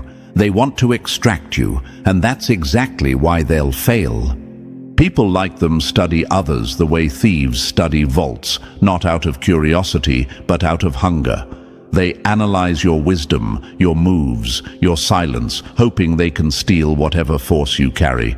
But you're not an open book. You're not a public file. You're not a blueprint anyone can download. Your inner world is encrypted with layers they will never have the patience, depth, or courage to decode. Your code was forged through experiences they've never survived, through pain they never faced, through evolution their egos could never handle. They think watching you closely will give them answers, but every time they dig deeper, all they uncover is their own lack. Your mind moves too fast. Your intuition sees too far. Your energy holds too much depth. They try to break you down like a formula, only to realize you're not a formula. You're not them.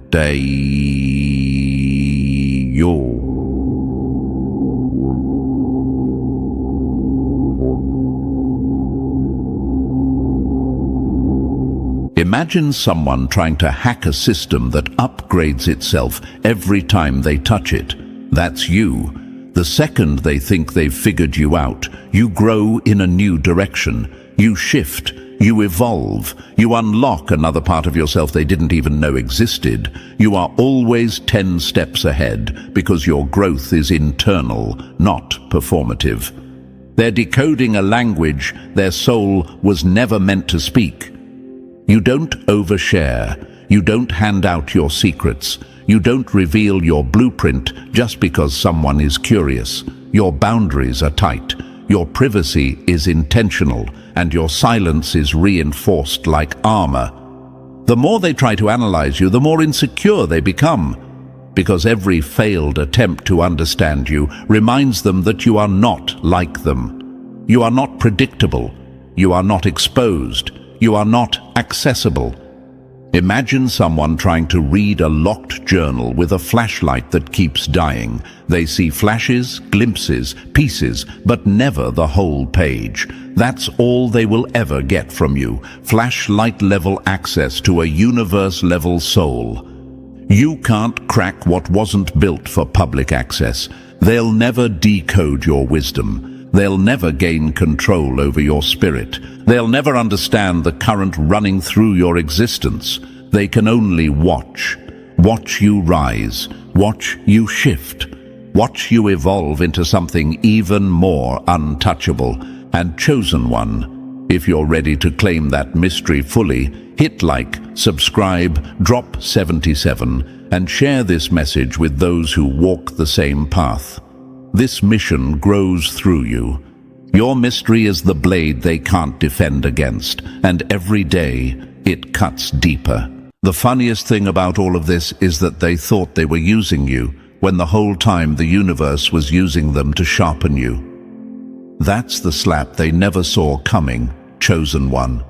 And honestly, they should have seen it, because their behavior was louder than their lies. They tried to move like they ran the show, but the universe had already handed you the main role before they even learned their lines. It's wild how they spent all that time thinking they were the ones in control, when really they were the NPCs in your storyline, the forgettable characters who thought they were writing the script when all they ever did was expose their own insecurities. They thought you were the one being played, but the truth hits different now. They feel played because the illusion finally broke, and it broke clean. Think about it like this. Imagine someone bragging about beating a game on easy mode, then the screen zooms out and reveals they weren't even holding the real controller. That's what they're dealing with right now. They talked, they laughed, they schemed, all with the confidence of people who thought you were just wandering around clueless. But the universe had already mapped out your path, and honestly, it used their own actions to level you up. They were celebrating victories you allowed them to have, confusing your patience for powerlessness. And now that your growth is undeniable, they're realizing their whole strategy was built on misreading you. That's why their embarrassment hurts so much. They feel played because the truth is screaming in their face. You never needed them, but they needed you more than they ever admitted.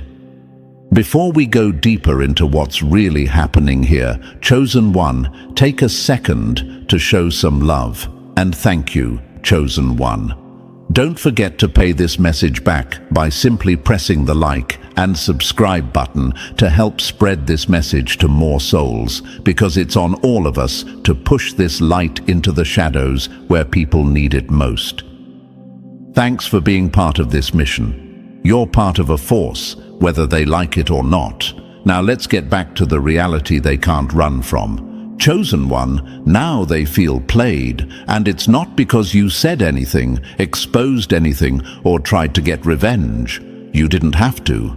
Your growth did the talking. Your progress delivered the punchline. You lived your truth so loudly that it exposed every lie they hid behind.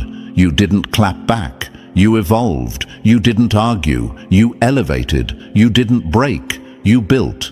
And in the silence of your rise, they heard every warning they ignored. That's what's eating them alive right now. Not your success, but the fact that they misjudged you so badly that now they look foolish even in front of themselves. They thought you were background noise, something they could tune out whenever they felt like it. They thought you were predictable, safe to underestimate, safe to take for granted. They thought you would stay exactly where they left you, frozen in time, stuck in the version of you they liked the most, the version that made them comfortable. But silence is dangerous for people like that.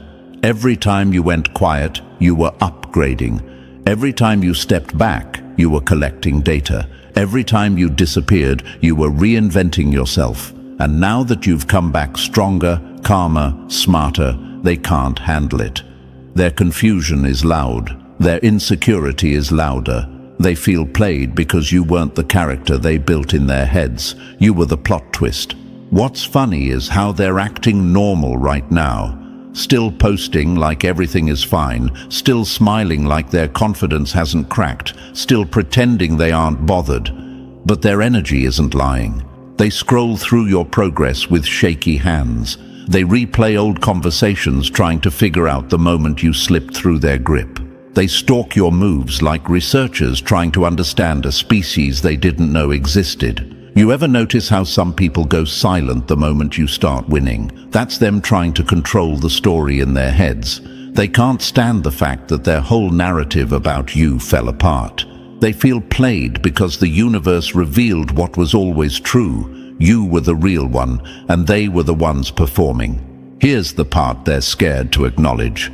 The universe saw everything they tried to dim in you, the heart they tried to bruise, the vision they tried to blur, the potential they tried to bury under their doubts and manipulation. But the universe didn't give up on you. It let them try, only so they could fail in front of the truth. And the truth is simple. You weren't theirs to control. You were too powerful to break, too aware to fool, too chosen to replace. They feel played because they confused your softness for weakness, your silence for surrender, your distance for defeat. They thought your quiet moments were retreats, but really, they were recalibrations. Every version of you they underestimated became the version that outran them. You ever see someone freeze when they realize they misjudged you? It's like their brain starts buffering. They don't know what to say, what to do, or how to act around you anymore.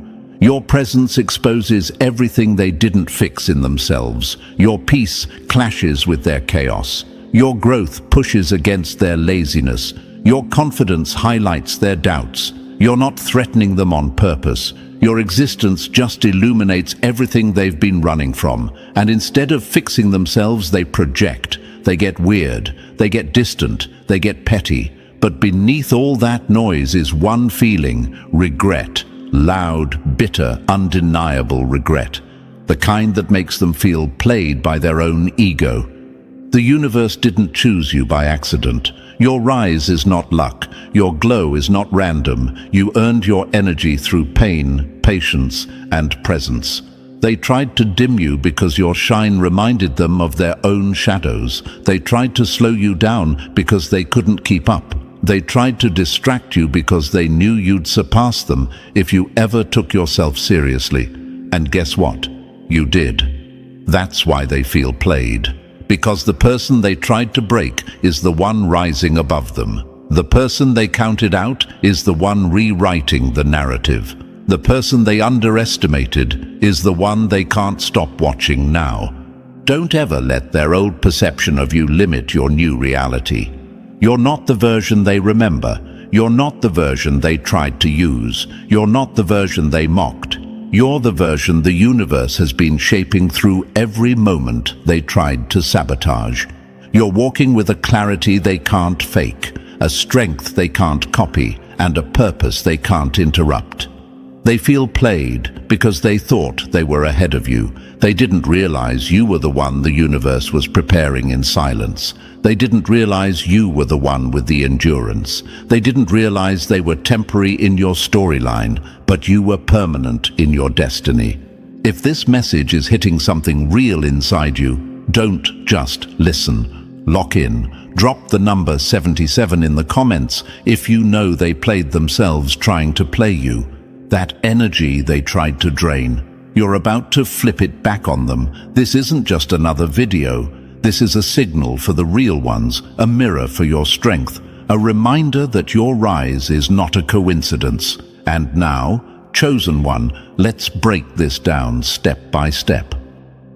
Number 1. They thought you were invisible. Now they're choking on the truth. Funny how the same people who swore you didn't matter are now losing sleep over the person they thought they could break. That's the punch they never prepared for, chosen one, and it lands hard because it exposes everything they tried to hide. They swore they weren't watching you, but now their whole world is shaking because your rise didn't just prove them wrong. It embarrassed them, it cornered them, it made them face the reality they spent months pretending didn't exist. Let's get something straight from the jump. They noticed. They noticed every shift in your energy, every upgrade in your mindset, every time you pulled back and focused on your glow. They just played clueless because they thought ignoring you would keep them in control. But ignoring you didn't protect them. It blinded them. It made them miss the moment the universe started moving you into a league they weren't built for. They feel played because they misread you completely. They thought your silence meant surrender. They thought your calm meant confusion. They thought you were frozen when really you were calculating. You weren't hiding. You were preparing. You weren't weak. You were conserving power. And now that your energy is surfacing in ways they can't dodge or distort, they're panicking behind the same faces they used to look confident. You ever wonder why they suddenly look uncomfortable around you? It's because the truth they tried to bury is staring straight at them. You were never powerless. You were just quiet. And quiet people scare the loudest liars. Imagine a volcano pretending to be a pebble. They kicked the pebble thinking it would roll. Instead, the ground opened up beneath their feet. That's what's happening right now. They're not scrambling because you attacked them. They're scrambling because you turned into the version of yourself they prayed you'd never become. The version that sees everything. The version that listens more than you speak. The version that doesn't react when provoked. The version that moves with intention, not emotion. The version they can't manipulate anymore. They're asking themselves questions they should have asked months ago. How did we miss this? Since when did they get this strong? Why does their silence feel like a threat? Because it is. Not the kind that harms them, but the kind that exposes them. The kind that reveals their pettiness. The kind that forces them to face the truth they worked so hard to cover. You were never beneath them. You were never dependent on them. You were never who they assumed you were. Your growth is their reality check. You didn't outplay them with tricks. You outgrew them with discipline. You outshined them with effort. You outlasted them with resilience. That's why they feel played. You didn't fight them. You let your evolution fight for you. And the universe loves handing karma a front row seat. They thought you were moving through life while they were moving you, pulling the strings, controlling the pace, dictating the rhythm. But you weren't following their lead. You were following alignment. Every time you stayed silent, you were letting the universe speak louder. Every time you stepped back, you were letting the universe clear the path. They saw stillness. They didn't see strategy. They saw pause. They didn't see preparation. They saw softness. They didn't see strength. Now the truth is too big for them to outrun. You weren't just living life. You were shifting it.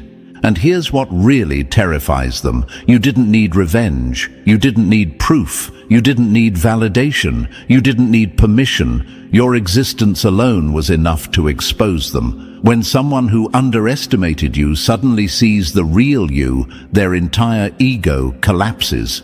They feel tricked, even though you never deceived them. They feel betrayed, even though they were the ones playing games. They feel targeted, even though all you did was grow.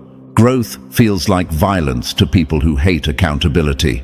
They wanted you predictable, insecure, begging, impressed by them. They wanted you stuck in the same place they left you. They wanted you to stay the weaker version of yourself, the version they could talk down to, play with, control, dismiss. But the universe didn't build you for their comfort.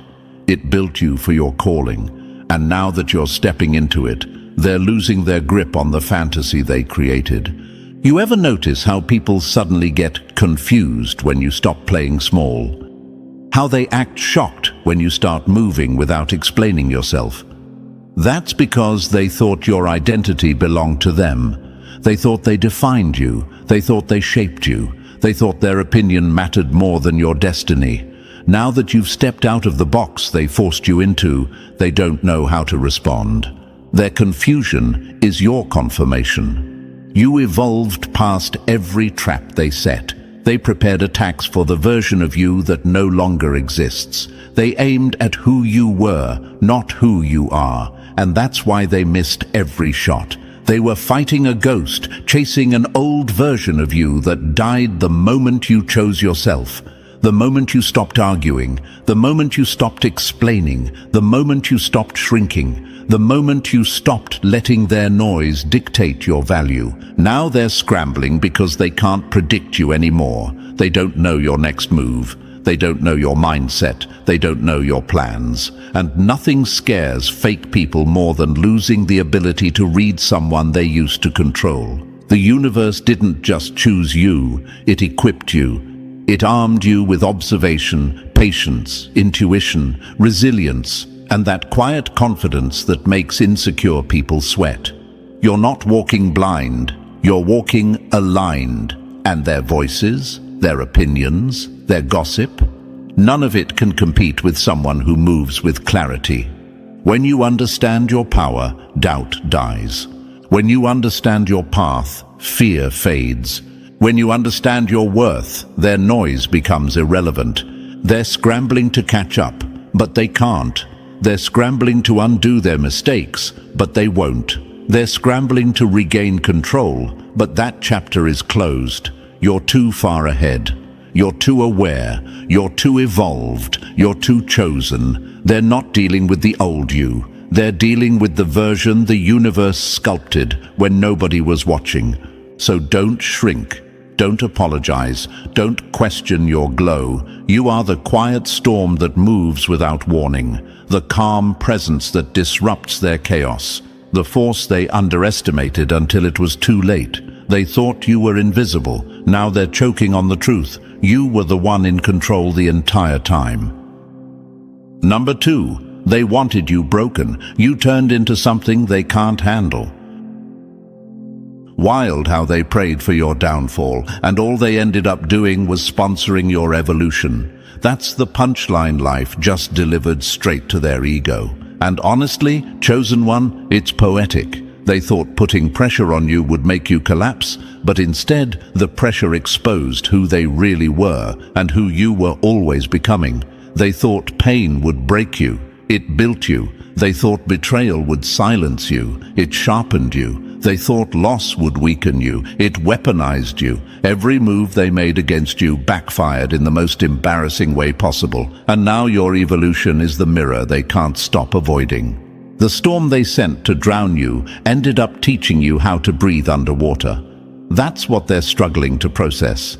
They thought the hit they delivered was fatal. They thought the moment you fell was the moment your story ended. They didn't expect you to look at the wreckage, shrug, and start rebuilding with the same hands they tried to tie behind your back. Imagine this: someone crushes a seed thinking they're destroying it, not realizing they've just planted it. That's you. They buried you hoping you'd suffocate, but they forgot seeds grow in the dark. They forgot pressure activates life. They forgot that the universe puts its strongest ones underground before it lets them rise. You weren't breaking. You were sprouting. You weren't stuck. You were forming roots so strong that even the storms they prayed for couldn't rip you out of place. They're sitting there confused, asking themselves, how did they survive that? How did they get stronger? How did they turn pain into power like that? Because you didn't survive. You upgraded. You evolved. You turned the worst moments into the best versions of yourself. They were planning your downfall while the universe was planning your evolution. They underestimated your breaking point, not knowing you didn't have one. They thought one betrayal would freeze your heart. Instead, it gave you clarity. You stopped emotional shopping for people who couldn't afford your loyalty. You stopped chasing validation from people who couldn't validate themselves. You stopped pouring love into bottomless pits, pretending to be human beings. That's why they're uncomfortable now, because the version of you they could manipulate no longer exists. That version died the moment you realized your worth wasn't up for debate. Imagine this. A snake bites a diamond thinking it can break it, only to shatter its own fangs. That's them. They came for you thinking you were fragile, forgetting diamonds are made under pressure. You weren't fragile. You were forming. They thought pain would crack you, not knowing pain refines you. They thought loss would empty you, not knowing loss upgrades you. They thought betrayal would poison you, not knowing betrayal detoxes the soul from people who never deserved access in the first place. They're panicking because you were supposed to stay down. They counted on it, they planned around it, they bragged about it. They thought your silence meant defeat, not knowing silence is where chosen ones reload. You weren't disappearing, you were downloading. You weren't broken, you were being rebuilt with newer coding, stronger armor, sharper insight, and a focus they can't distract anymore. They keep trying to attack a version of you that's extinct. They're fighting shadows of your past while you're walking in the light of your evolution. They're trying to stab a ghost while you're building an empire. They're trying to read your old patterns while you're writing new ones in real time. The old you is gone, buried, retired, upgraded, and this new you, they have no strategy for it. They can't decode it. They can't manipulate it. They can't predict it. And that's why they feel powerless in your presence. You didn't bounce back. You rebuilt yourself from scratch. You didn't recover. You reinvented. You didn't get lucky. You got intentional. And that's what eats them alive. They react to pressure. You become pressure.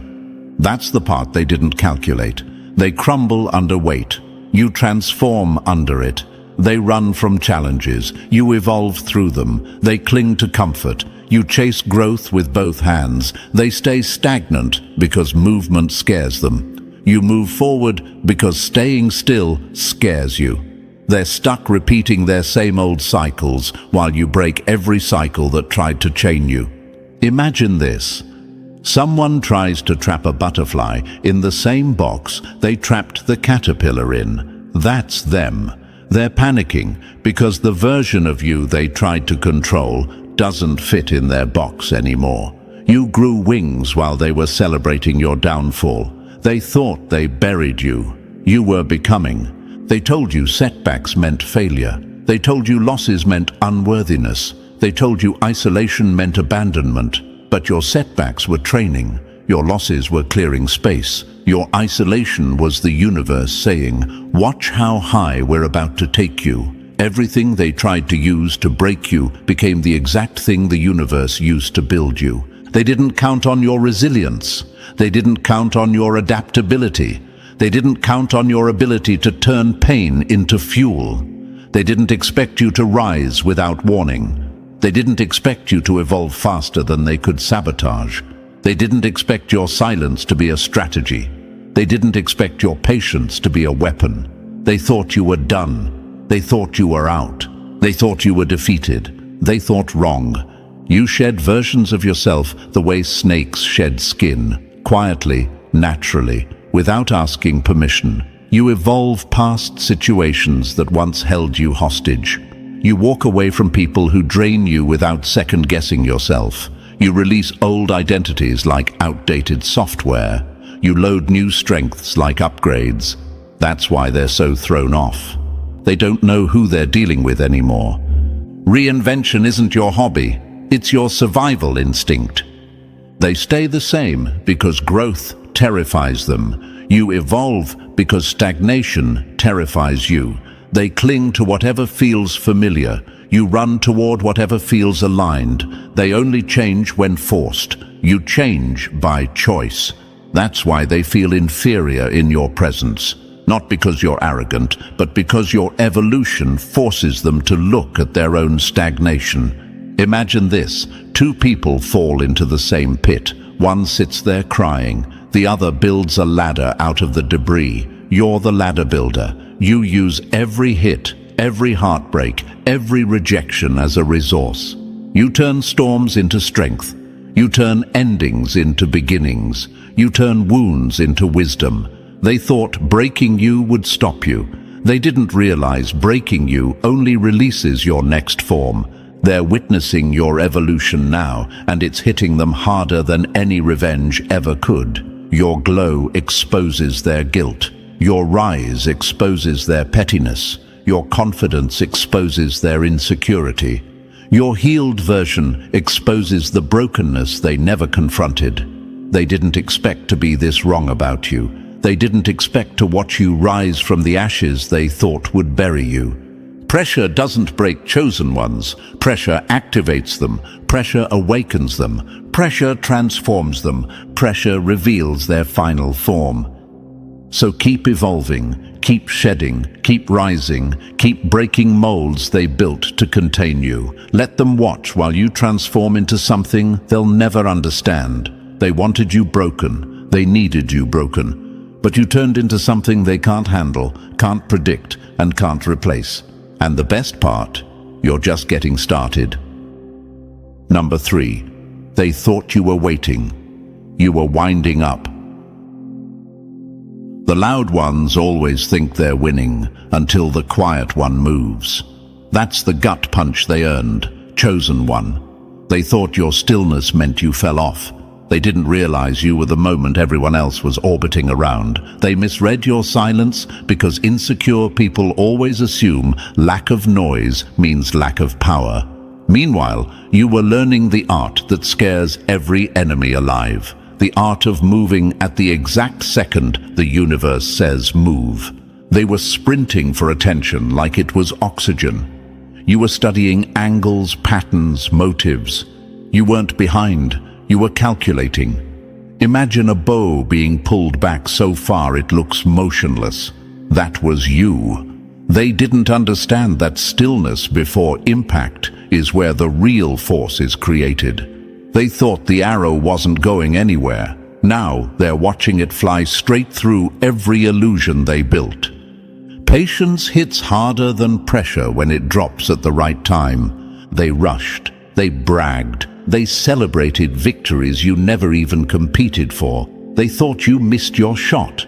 But how can you miss your moment when you are the moment? They don't get that chosen ones move off intuition, not impulse. You weren't scared. You were synced. Every delay, alignment, every pause, preparation, every moment of silence, energy gathering in the shadows. Imagine a lion sitting in the grass looking half asleep. The prey gets comfortable. The lion isn't resting, it's calculating distance.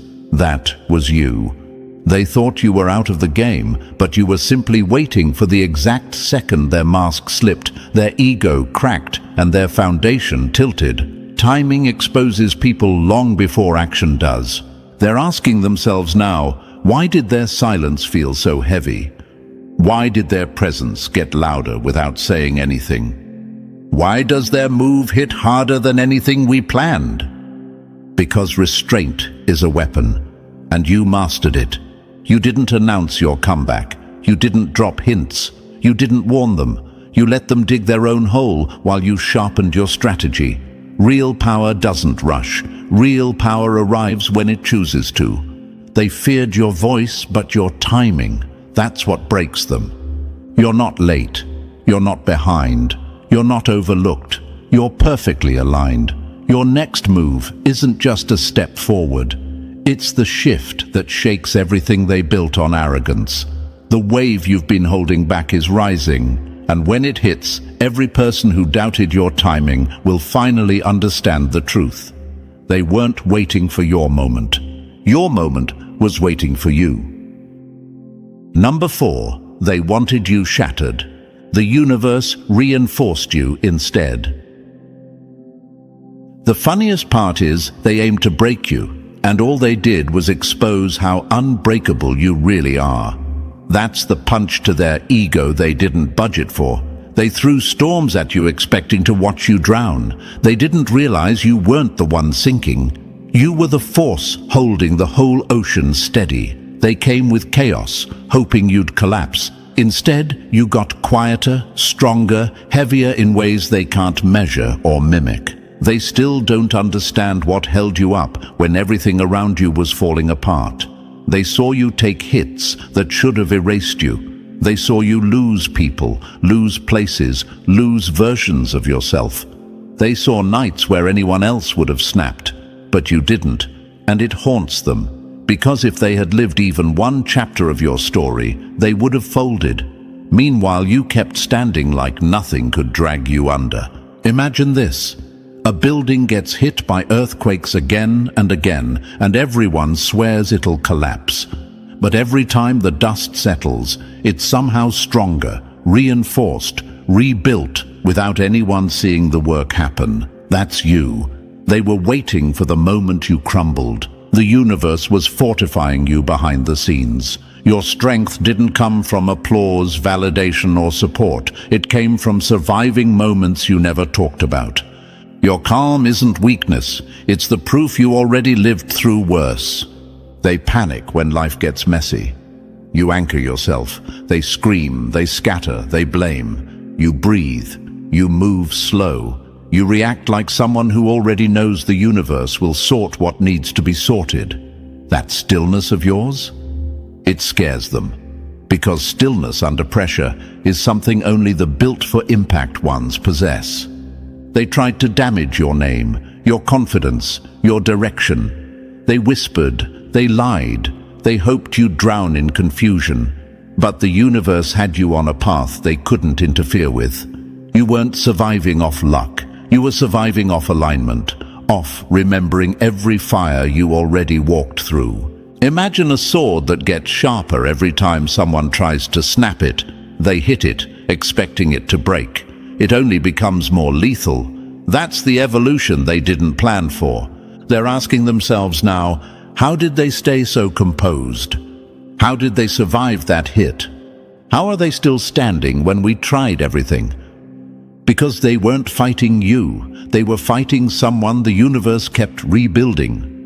Your stability exposes their instability every single time. Your peace shows they never had any. Your clarity shows they never built any. Your grounded energy reminds them how shaky they are inside.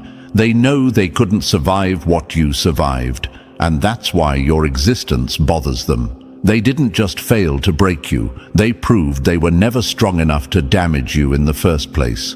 They feel played because your foundation isn't made of anything they can control. You weren't shaped by their approval or their attacks. You were shaped by every moment you refused to collapse. You're not invincible. You've felt pain deep enough to silence a planet.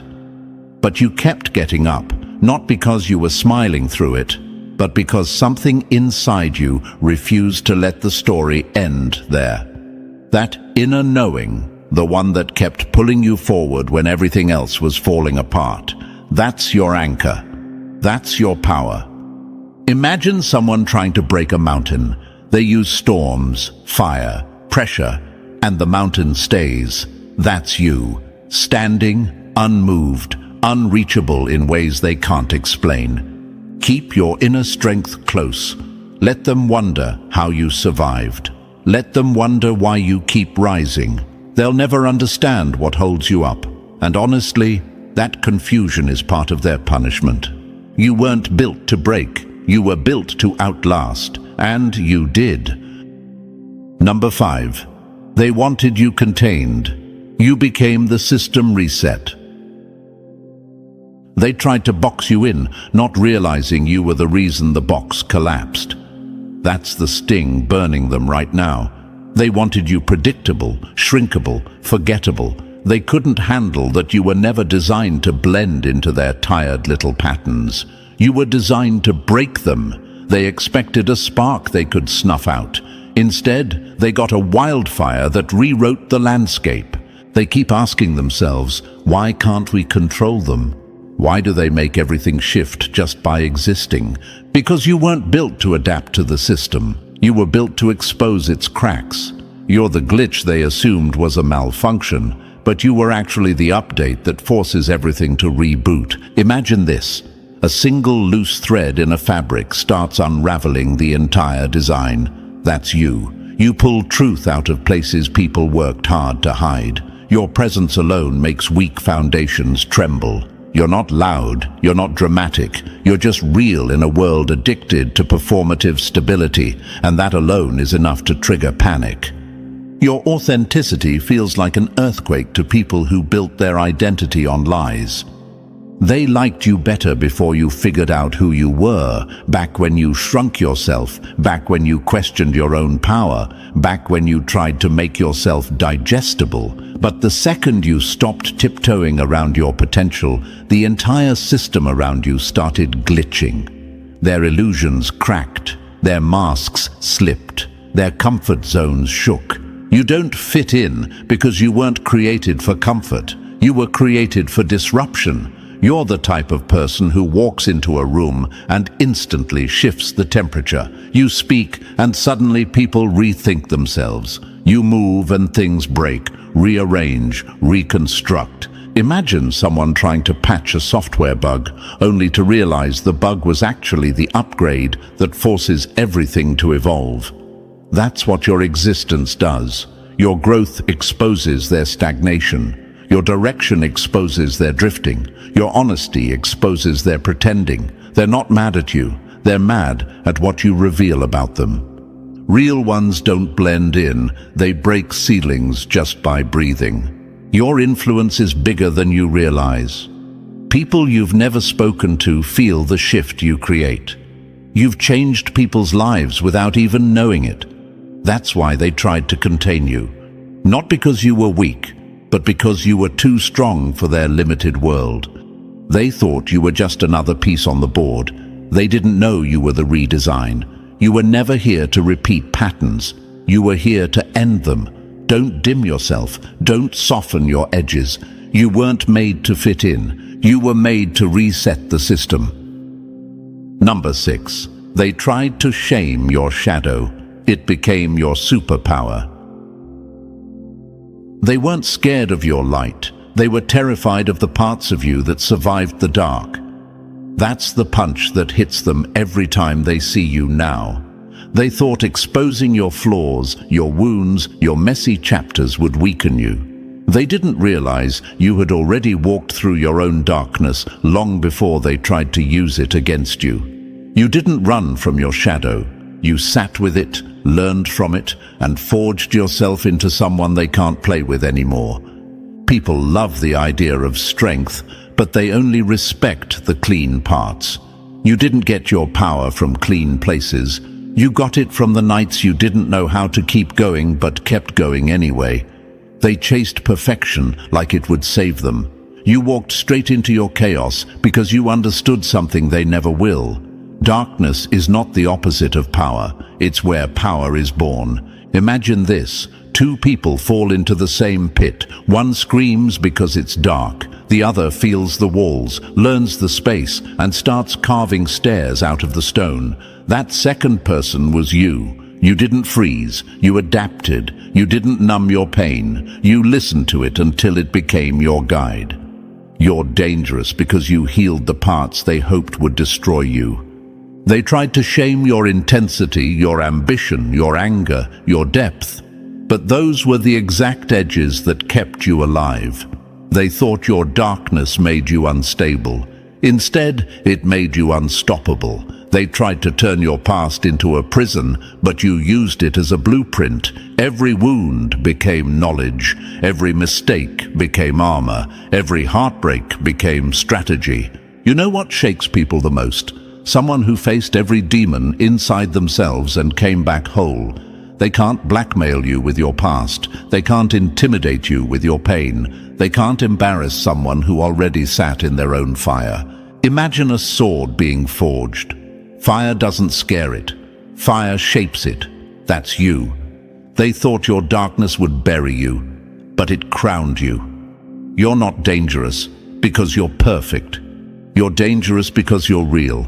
And nothing threatens weak people more than someone who mastered both their light and their shadow. Number 7. They celebrated too early. You were quietly reloading. They thought the silence meant you vanished. They never imagined you were sharpening the strike that would end the whole illusion. That's the reality hitting them right now. They saw you go quiet and threw a party in their heads. They assumed you fell off, faded out, ran out of power. They didn't understand that chosen ones don't roar while calculating. You weren't defeated. You were downloading the version of yourself they were never ready to face. You stepped back because you're strategic, not scared. Weak people think movement equals power. You know better. You understand the art of pausing with intention. You weren't retreating. You were reorganizing. You weren't lost. You were aligning. The silence they mocked was the silence that saves empires. Imagine this. A phone glitches and shuts down. Everyone assumes it's dead. Then it reboots with an upgraded system that runs faster, louder, stronger. That was your falling off. They mistook the reboot for a shutdown. They forgot that pressure doesn't kill chosen ones. It uploads new features. Your absence didn't weaken you, it exposed them. While they were loud, messy, bragging about your downfall, you were building something bigger than their imagination allows. You sharpened your mind. You recalibrated your focus. You strengthened your boundaries. You purged old energy. You studied the game from angles they don't even see. They wasted their time talking. You invested your time transforming. Imagine a storm disappearing from radar. Everyone relaxes. Then it comes back stronger, clearer, deadlier. That's you. Your silence wasn't empty. It was the calm before your precision strike. Your withdrawal made people reveal who they really were, who supported you, who doubted you, who mocked you, who watched quietly, waiting to copy your next move. They exposed themselves, and you didn't have to lift a finger. They weren't afraid of your noise. They feared the moment you moved without announcing it. Now you've returned with an energy that doesn't need validation or volume. And they're choking on their own confidence because the comeback wasn't supposed to look this controlled, this intentional, this undeniable. You don't need to be everywhere. You don't need constant movement. You only need one perfectly timed action to flip everything. They thought they buried you, but while they were celebrating, you were designing the trap they're now stuck in. You weren't falling off, you were loading, and now the update has arrived. Number 8. They tried to burn you down. You turned into the fire they fear. They wanted the flames to finish you. They never expected you to rise as the wildfire. That's the hit slicing straight through their ego right now. They threw you into heat, hoping you'd melt into nothing. They didn't realize pressure doesn't destroy chosen ones. It mutates them. You didn't walk out of the fire as the same person. You walked out carrying the flames like armor. They don't understand how you took every pain they aimed at you and turned it into power. They crack under discomfort. You turned discomfort into destiny. They fold from heartbreak. You forged clarity from it. They run from chaos. You extracted wisdom from it like a scientist harvesting energy from a storm. Imagine this. Someone tosses metal into a furnace, assuming it'll warp. Instead, it comes out sharpened enough to cut through anything. That's you. They expected the heat to weaken you. It refined you. They expected the flames to expose your flaws. They revealed your potential. You're dangerous because you don't just survive the fire, you recycle it into strength. They keep replaying every hit they ever threw at you, trying to figure out why it didn't break you, why you didn't collapse, why you didn't stay in the ashes, because you're not built like them. They absorb damage. You convert it. You're an alchemist in a world full of victims. They used betrayal as a weapon. You used it as data. They used loss as leverage. You used it as fuel. They mocked your setbacks, not knowing those were the exact ingredients for your elevation. Imagine a phoenix, but not the mythic kind people dramatize. Imagine one that rises silently, with no announcement, no theatrics. Just pure, unapologetic rebirth. That's you. You didn't shout your comeback. You materialized with a glow nobody can replicate. They're asking themselves now, how did every hit make them stronger? Why didn't the pain crush them? Why does their evolution feel unstoppable? Because the version they tried to break doesn't exist anymore. They lit the fire. You became the flame. Every breakdown you endured became a breakthrough. Every burn became a blueprint. Every scar became a signature. You're not afraid of the heat because you learned how to wield it. Keep transforming. Keep rising from flames they thought would finish you. You're not done evolving. You're just heating up.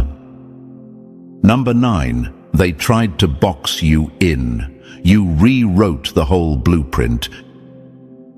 You know what really stings them. You weren't just playing their game. You were redesigning the board beneath their feet. They set up walls, thinking you'd get lost. They didn't realize you were the architect the whole time. Every storm they thought would break you became a chapter in your manual. Every setback they laughed at became a diagram. They were too busy underestimating you to notice you were studying everything they built, preparing to redesign it from the ground up. They tried to erase you, not realizing you were the one writing the manual. Imagine this. Someone hands you a broken compass and expects you to wander. Instead, you rebuild the entire map by memory. That's you. You didn't just survive chaos, you learned its patterns. You didn't just climb out of the ruins, you memorized the architecture. You rose from ashes not as a victim, but as a strategist. They thought silence meant surrender. It was actually your drafting phase. They're asking themselves now, how did they get ahead of us? How did they redesign what we tried to control? Because you're not reacting anymore. You're creating. You're shaping reality with intention so sharp it cuts through anything built against you. You're not following the lines. You're the one drawing them. They feel played because the one they dismissed is now the one defining the path. You're not chasing approval. You are the approval. You're not waiting for doors. You're building them. You're not surviving the system. You're overriding it. You went from player to programmer, and they never saw the transition coming. Imagine someone trying to cage a storm. They build the walls. They reinforce the structure. Then the storm shifts, reshapes, and blows past every boundary. That's you, uncontainable. Unpredictable, unrepeatable. You turned losses into strategy, pain into precision, failure into firepower. That's why they're uneasy. You don't move like someone trying to get through the world. You move like someone shaping it. You carry scars that function like coordinates. You carry vision that functions like a compass. You earned your direction the hard way, and that's why it's unshakable. Let them whisper. Let them hope you fall. Even if you collapse, you'd build your next empire from the rubble like it's nothing, because you're not the accessory in the story. You're the blueprint. You're the author. You're the one redrawing the map they're now forced to follow. Number 10. Everything came back around, and you're the one standing on top. Funny how the same people who counted you out are now forced to watch you close the circle they never thought you'd finish. That's the sting crawling under their skin right now. You've walked through every terrain life threw at you. The silence they mocked, the fire they lit, the shadows you mastered, the glow they couldn't dim. You didn't just survive the storyline, you rewrote the entire arc, and now you're standing at the point they never thought you'd reach. The point where everything comes full circle and all the power sits in your hands. Look at the path behind you, the betrayals that were supposed to break you, the pauses that were supposed to paralyze you, the darkness that was supposed to consume you. You faced every phase like it was training. And it was. Every step shaped you into someone they can't imitate, can't predict, can't control. They feel it now. Your presence is heavier, your vision is sharper, your energy is not something they can casually dismiss anymore. Imagine a wheel turning, slow at first, barely noticeable, then faster, stronger, until the momentum becomes unstoppable. That's you. You weren't stuck. You were gaining force. And now that you've come full circle, anyone who ever tried to block your path is standing exactly where they never wanted to be, behind you, watching the rise they swore would never happen. You're not the same person who started the journey. You're the one who mastered it. This is not the time to shrink, not the time to question yourself, not the time to dim anything. This is the moment you claim everything they tried to strip from you. Your confidence, your voice, your power, your direction. You earned each piece through pain they never could have survived. Full circle doesn't mean ending. It means beginning as the upgraded version. Imagine someone trying to burn down a forest only for it to regrow 10 times stronger. That's your energy now. Unstoppable, expansive, reborn. They wanted your story to end. Instead, you turned it into a sequel they can't outrun. If this hit you deep, like the video, subscribe, and drop 77 in the comments to lock in your energy. Share it with another chosen one who needs the spark. They didn't lose a person. They lost their access to the upgrade they never deserved. That's the truth they hate the most. And let's not sugarcoat it today. When people walk out of a chosen one's life thinking you'll be standing in the same spot waiting for them, that's the first sign they never understood who they were dealing with. It's like someone throwing away a phone that holds all their passwords, only to realize they'll never remember a single one without it. They thought you were replaceable. They thought someone better was one swipe away. But now they're learning the most painful lesson the universe gives out. Losing access to you hits harder the longer you're gone, and they're feeling that sting every day. Think of it like this. Someone tosses a rare painting in the trash because they didn't see the value. A week later, they find out it was worth millions. That panic they feel, that's exactly what's happening inside the people who let you go. Their chest feels tight. Their mind keeps replaying moments they didn't deserve. Their ego is cracking like cheap glass, because deep down they know the truth. You were the blessing. They were the liability. You were the one keeping everything stable. You were the one bringing peace, loyalty, effort, and energy. You were the one building them up while they gave you crumbs. And when someone like you walks away, the universe doesn't hand out replacements. It hands out consequences. Here's the fact your enemy hates the most. Regret is loudest when your silence is stronger than their excuses. They thought they could come back whenever they wanted. They thought you'd still open the door.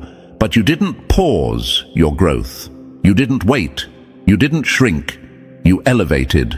And nothing scares them more than seeing the person they once had full access to become a version they can't reach anymore. And thank you, chosen one, for even being here with me right now. Don't forget to pay this message back by simply pressing the like button and subscribing. It helps spread this message to more souls because it's our shared responsibility to push light into this world. Thanks for being part of this mission. You're not just a viewer, you're part of a force. Now let's bring the energy right back to where it belongs. Here's the truth you need to understand from the very start. These people don't regret losing you. They regret losing what they got from you. That access, that support, that peace, that stability, that version of themselves they could only be when they were standing next to you. You were their flashlight in a room full of their own chaos, and the second you stepped back, their shadows got bigger. And now they're panicking because the version of you they lost. That version is never coming back. People always say if they regret it, they'll change. But change takes honesty, effort, work. Regret doesn't. Regret is the lazy man's apology. Regret is the band-aid they hope will replace surgery. Regret is what they feel when they want the benefits of you without the responsibility of valuing you. And that's the exact trap you're not falling into ever again. Letting them back now would be like giving a thief the keys to your house after they already robbed you once. Why would they treat you differently? Why would they suddenly appreciate what they ignored? Their actions already showed you their character. The universe exposed them the moment you stepped away, and everything in their life started to fall apart. Your presence was the balance. Your energy was the structure. Your effort was the glue. You were the quiet miracle they thought they'd always have, and the universe doesn't let them touch that twice. Listen closely. When people regret losing a chosen one, it's never because they woke up enlightened. It's because reality slapped them across the face. They realize the kind of loyalty you gave is rare. The kind of patience you had is rare. The way you loved, supported, understood, and stayed solid, rare. They thought they'd find it somewhere else. They thought they'd find someone better. Instead, they found confusion, disappointment, and people who only took from them without giving back. Now their regrets are piling up like bills they can't pay. And every regret has your name stamped on it. And if your spirit is feeling this right now, it's because you already know the truth. You're chosen for something bigger, something higher, something that requires you to walk alone sometimes. Not everyone gets to be part of your next chapter. Not everyone deserves to witness your glow up. Some people only deserve the goodbye. And chosen one, seriously, thank you for being here right now. Your energy keeps this entire mission alive.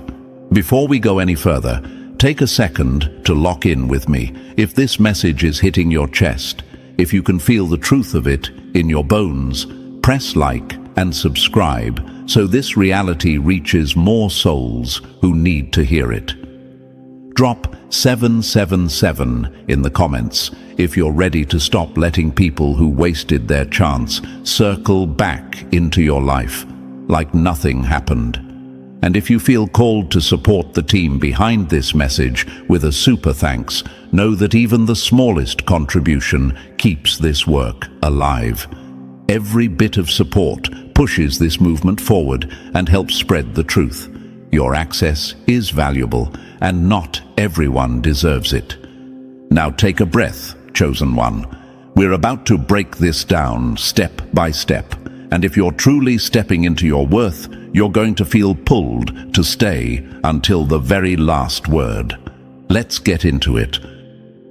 Number 1. When they lose their only source of warmth, reality hits them like ice. They didn't lose a person. They lost the one soul they could never upgrade, replace, imitate, or re-access. They hate that sentence. It slices straight through their ego like glass. And honestly, it should, because people who think they can walk in and out of a chosen one's life like it's some free trial are exactly the ones who deserve to feel the cold when the subscription ends forever. They thought you were just another warm body in their orbit. They didn't realize you were the entire climate holding their stormy little world together. That's the joke life played on them. They only understood your value when the universe cut their access and threw them into the dark for good. Here's the truth they're choking on right now. When they walked away, they didn't lose someone. They lost the source, the secret ingredient, the rare energy that kept their life from collapsing. You were the warmth they mistook for background temperature. You were the consistency they assumed would always refill. You were the peace they thought would stay, even when they disrespected it. They didn't know they were standing next to the sun until they wandered into the frost. And now, they're shivering in a reality they created themselves. Think about a person who takes sunlight for granted. They enjoy the warmth without appreciating the source. They ignore the glow because it's always there. Then one day, winter hits, and suddenly they're begging for even a sliver of heat. That's them right now. They're waking up every day wrapped in a cold that feels like punishment, because the truth is brutally simple. No one else brings what you bring. They're out here trying to find another you, but guess what? They're running into knockoffs, diet versions, imitations with no spark, no substance, no soul. They talk to other people, and it feels like eating a meal with no seasoning. They try to bond with someone new, and it tastes like cardboard. They're trying to feel something, anything, that reminds them of you, but nothing hits the same. Nothing feels as real. Nothing feels alive. Because what they lost wasn't a relationship, a friendship, or a situationship. What they lost was access to their only real source of warmth. Let's break the psychology for a second, because this is where your mind might start asking questions. Why do they suddenly regret it? Why now? Why after everything they did? Because regret doesn't show up when they hurt you. Regret shows up when consequences finally start speaking louder than their ego. They didn't expect you to heal. They didn't expect you to detach. They didn't expect you to stop caring. They didn't expect you to get stronger. You were supposed to be waiting. You were supposed to be available. They were banking on you being predictable. And the moment you weren't, their whole illusion cracked. Now they're replaying your moments together like it's the only thing that gives them oxygen. They're scrolling through memories like they're scrolling through old photos of the summer during winter. They're remembering the laughter they didn't appreciate, the comfort they didn't value, the loyalty they didn't match. They're remembering how your presence made their world feel safer, calmer, brighter, and worst of all, they're realizing the new people they meet don't see them the way you did. They don't tolerate their flaws. They don't nurture their insecurities. They don't hold them when they break. You did, and they threw it away. Here's the part they will never say out loud. They didn't think you'd actually leave. They thought you'd always be there, absorbing hit after hit. They thought your patience meant weakness. They thought your kindness meant dependency. They thought your loyalty meant you didn't have options. But when you finally walked, the universe flipped the switch, and they've been stumbling in the dark ever since. It's like someone smashing their phone because they're annoyed, then realizing all their passwords, photos, contacts, and memories were inside. They didn't just break the phone, they destroyed their access, and no, they can't restore it. That's why they're panicking. That's why they're spiraling. That's why their regret is suffocating them. But here's something important for you, chosen one. Don't confuse regret with growth. Don't confuse I miss the benefits with I value the person. Don't confuse a lonely moment with a changed heart. People don't evolve just because they lost something valuable. Most people only get bitter, not better. They miss what you did for them, not who you are. They miss the comfort, not the connection. They miss the support, not the soul. They miss the stability, not the relationship. If you let them back in now, you're not giving someone a second chance. You're signing up to repeat the same heartbreak with someone who already showed you their pattern. A snake shedding its skin doesn't stop being a snake. A taker who regrets the consequences doesn't magically become a giver. A person who couldn't value you when they had you won't suddenly value you now that they lost the privilege. Let them miss you. Let them sit with the silence. Let them taste the cold they created. Let them try to replace you and fail every single time. That's not revenge. That's reality. Your absence is their lesson. Your growth is their punishment. Your elevation is the reminder of what they'll never touch again. And here's another gut punch they'll never admit. You were their emotional heater. When you left, the temperature in their life dropped so fast, it shocked their system. That's why they're desperate for a way back in. Not because they're healed, not because they're changed, but because winter hits harder when you're the one who caused it. So when your mind wonders, do they regret losing me? The answer is yes, but not in the romantic way you think. They regret losing the benefits, the safety, the comfort, the access. They regret losing the person who made them feel like they were more than their mistakes. They regret losing the ecosystem they never watered. But here's the twist. Their regret is not your responsibility. Their cold is not your warmth to fix. Their consequences are not your job to soften. Your life is moving without them. Your energy is rising without them. Your path is opening without them. And that's exactly how it's supposed to be. You are not the lesson they get to retake. You are the lesson they live with for the rest of their life. And while they freeze in the world they created, you're stepping into a future that was never meant to include them in the first place. Their regret only confirms your worth. Their loss only confirms your power. Their cold only confirms you were the sun all along. Now keep moving forward. Let them sit in the darkness. Your light isn't theirs anymore.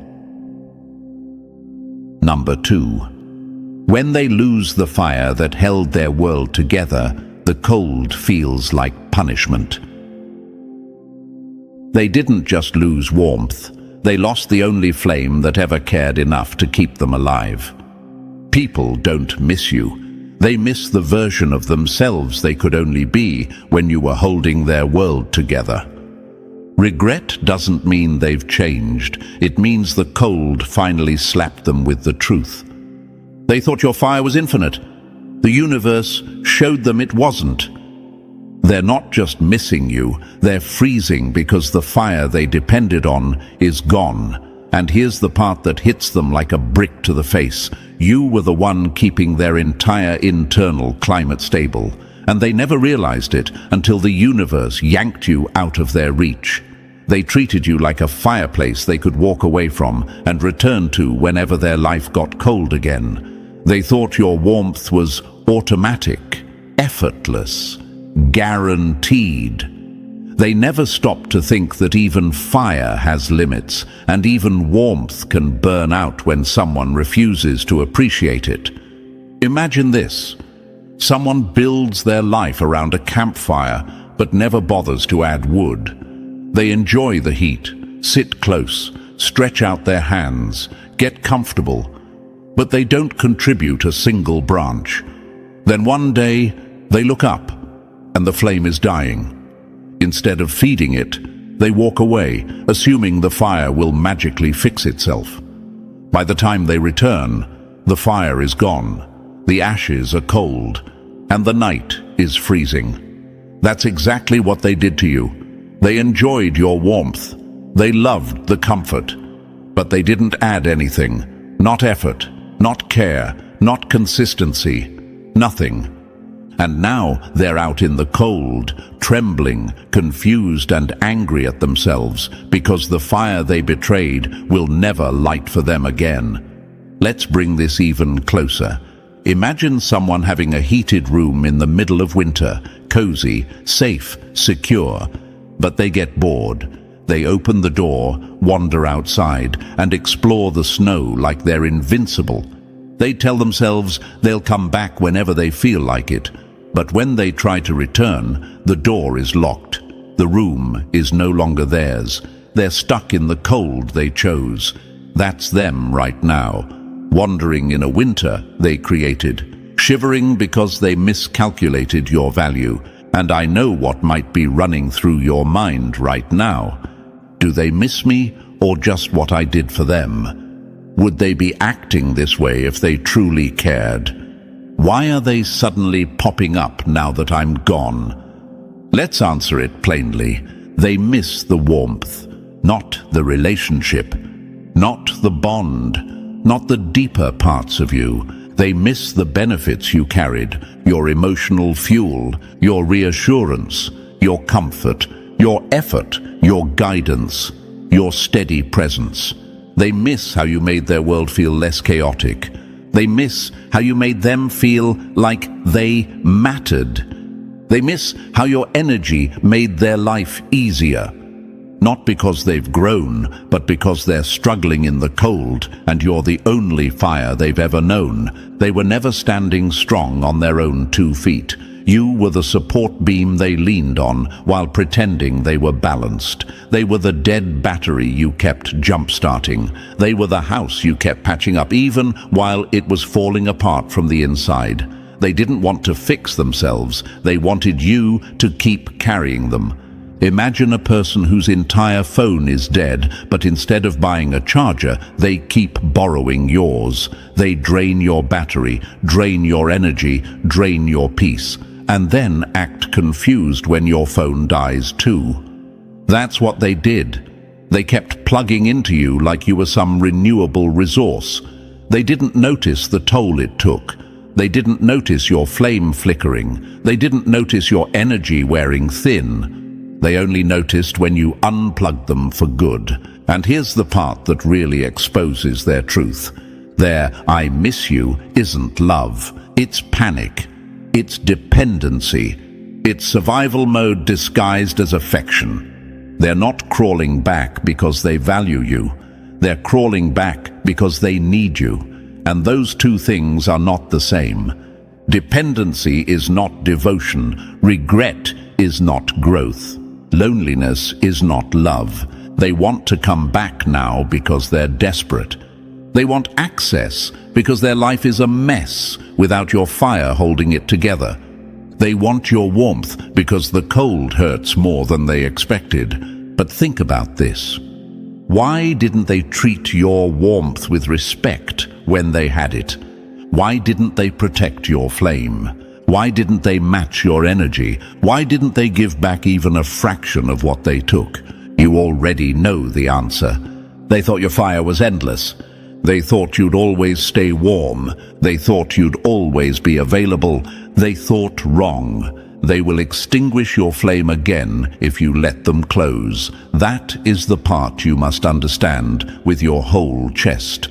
You're not a backup generator for people who refuse to grow up. You're not a shelter for people who destroy their own homes. You're not a heater for people who keep opening the windows of their own life. Your fire is powerful, but it was never meant to burn you out. Let's go deeper into their regret, because this is where psychology gets messy. Why does losing you hit them harder than losing anyone else? Why does your absence feel like punishment? Why is your silence louder than their apologies? Because your fire wasn't just warmth, it was transformation. Your presence made them feel capable. Your encouragement made them feel hopeful. Your energy made them feel alive. Your attention made them feel worthy. You were the light source that made their shadows shrink. Once you disappeared, everything they tried to hide from themselves came crawling back out. Without your fire, their insecurities multiplied, their habits returned, their mental fog thickened, their emotional chaos came back like an unpaid debt. They're not missing you, they're missing the version of themselves that only existed because of you. Imagine them standing in front of a mirror. When they were with you, the reflection looked brighter, stronger, better. Once you left, they looked again, and the reflection was dull, weak, and empty. That shock is what they're calling regret. But don't be fooled by that desperation. Desperation isn't proof of change. It's proof of loss. And you, chosen one, are not some flame they get to relight whenever their life gets cold. You were chosen to light your own path, to build your own warmth, to grow into the kind of energy that fuels your future, not someone else's comfort. You're not a fireplace for people who bring snow. You're not a torch for people who walk into storms on purpose. You're not a candle for people who blow you out just to see if you'll relight again. Let them feel the cold they created. Let them sit with the silence. Let them tremble in the winter they brought on themselves. Let their regret burn them from the inside. Let the universe teach them what you never could. Your fire is not disposable. Your warmth is not free. Your energy is not a charity. They had access and lost it. That's their lesson. Your job now? Protect your flame. Build your warmth. Shine for the future, not the past. You are the fire. They are the consequences.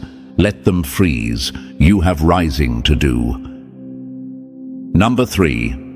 Their regret exposes their loss, not your value.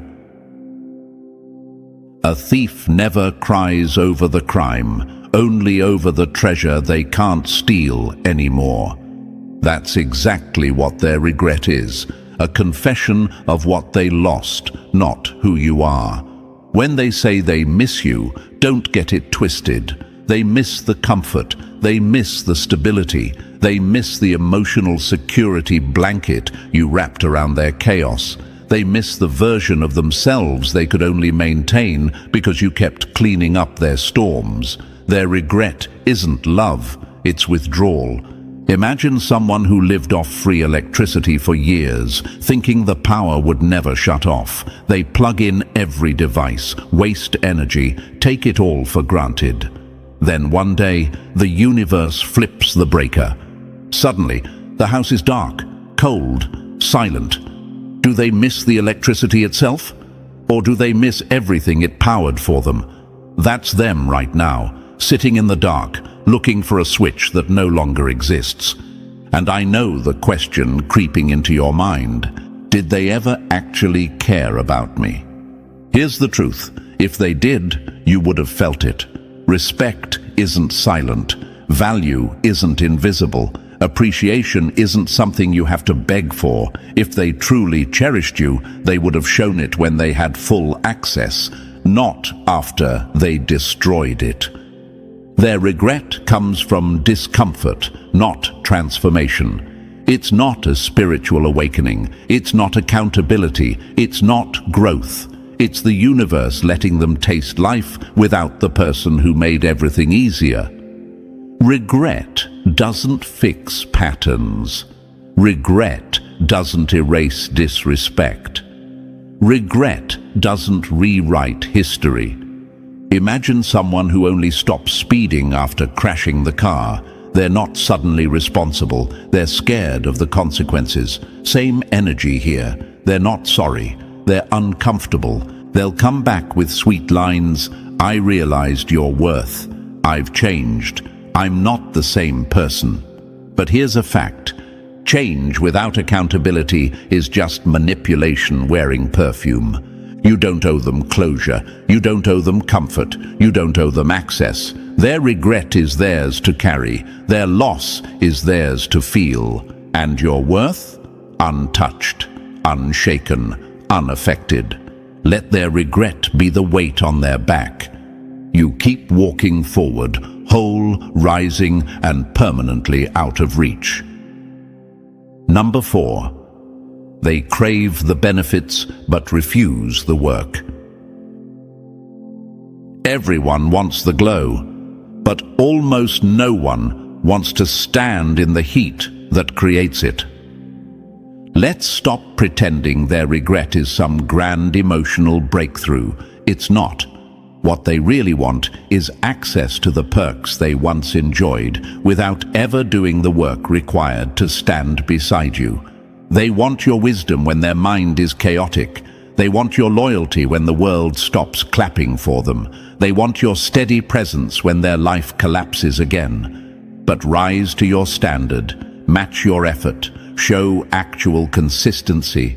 Not a chance. They want the treasure without lifting a single tool to dig for it. Imagine someone who only wants front row seats but refuses to buy a ticket.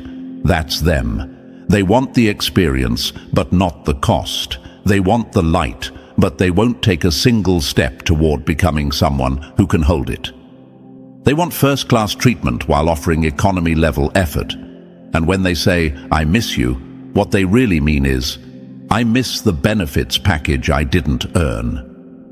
Here's a question that might be poking your mind right now, but what if they really changed? Simple answer: change shows in action, not in access requests. If they truly transformed, you wouldn't need to guess. You'd see it, feel it, believe it without being convinced. Growth announces itself through consistency, not apologies crafted like bait. Imagine someone showing up to a locked door they broke themselves and acting shocked it won't open. They're not sorry they smashed it. They're upset that they can't walk through it anymore. That's what their regret really is. Entitlement gasping for air. They'll return with soft tones, vague apologies, recycled lines they hope you'll swallow. But regret without effort is just manipulation wearing a mask. These people haven't evolved. They're operating with the same laziness, the same comfort-seeking mindset, the same unwillingness to rise that drained you the first time. Letting them back in now wouldn't be giving someone a chance.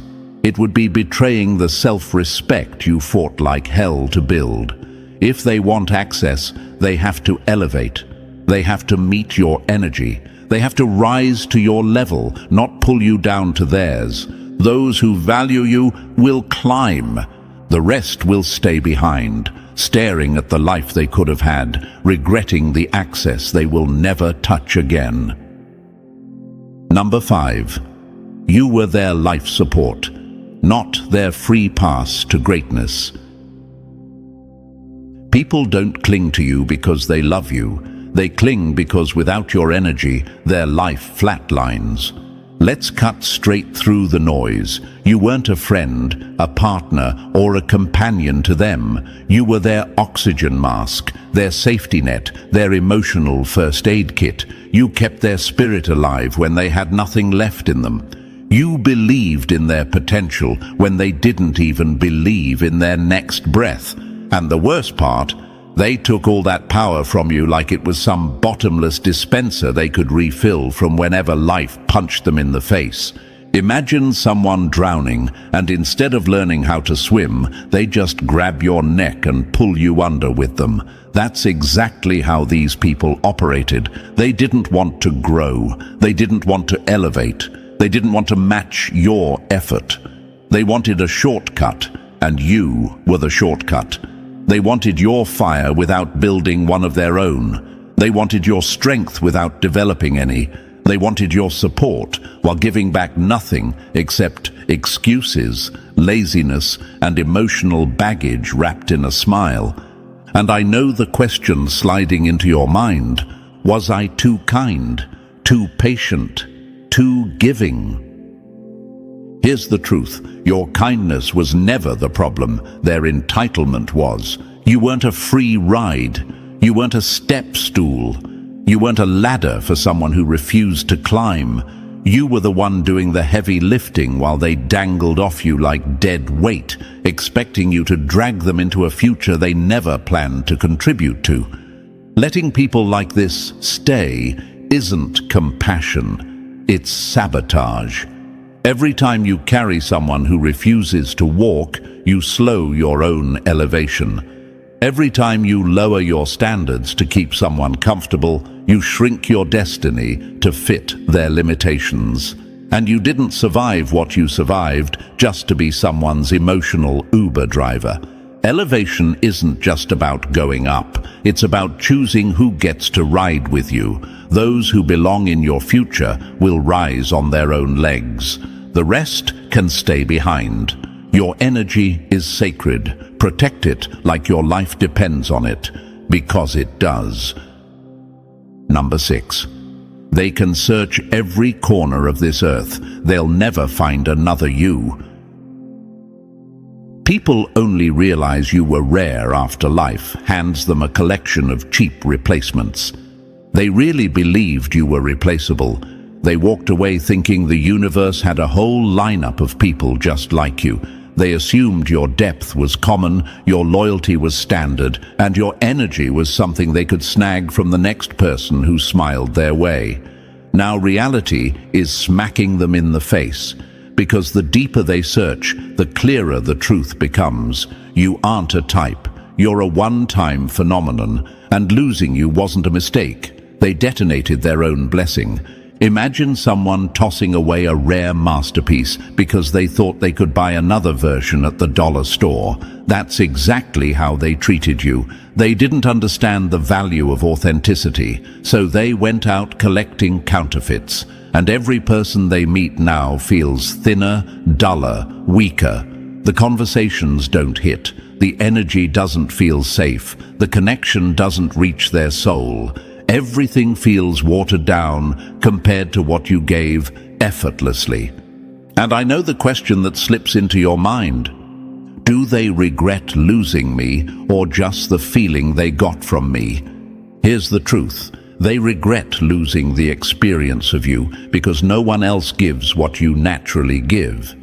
But that regret is not love. It's not change. It's not maturity. It's just the universe forcing them to face the consequences of their choices. Imagine them scrolling through people like shopping items, hoping someone will match your depth. But all they keep finding are knockoffs, people who lack your soul, people who can't understand them, people who don't stay steady, people who don't build, don't care, don't know how to hold space the way you did. Their regret grows every time they compare someone else to you. And guess what? Every comparison ends with the same painful truth. There is no second you.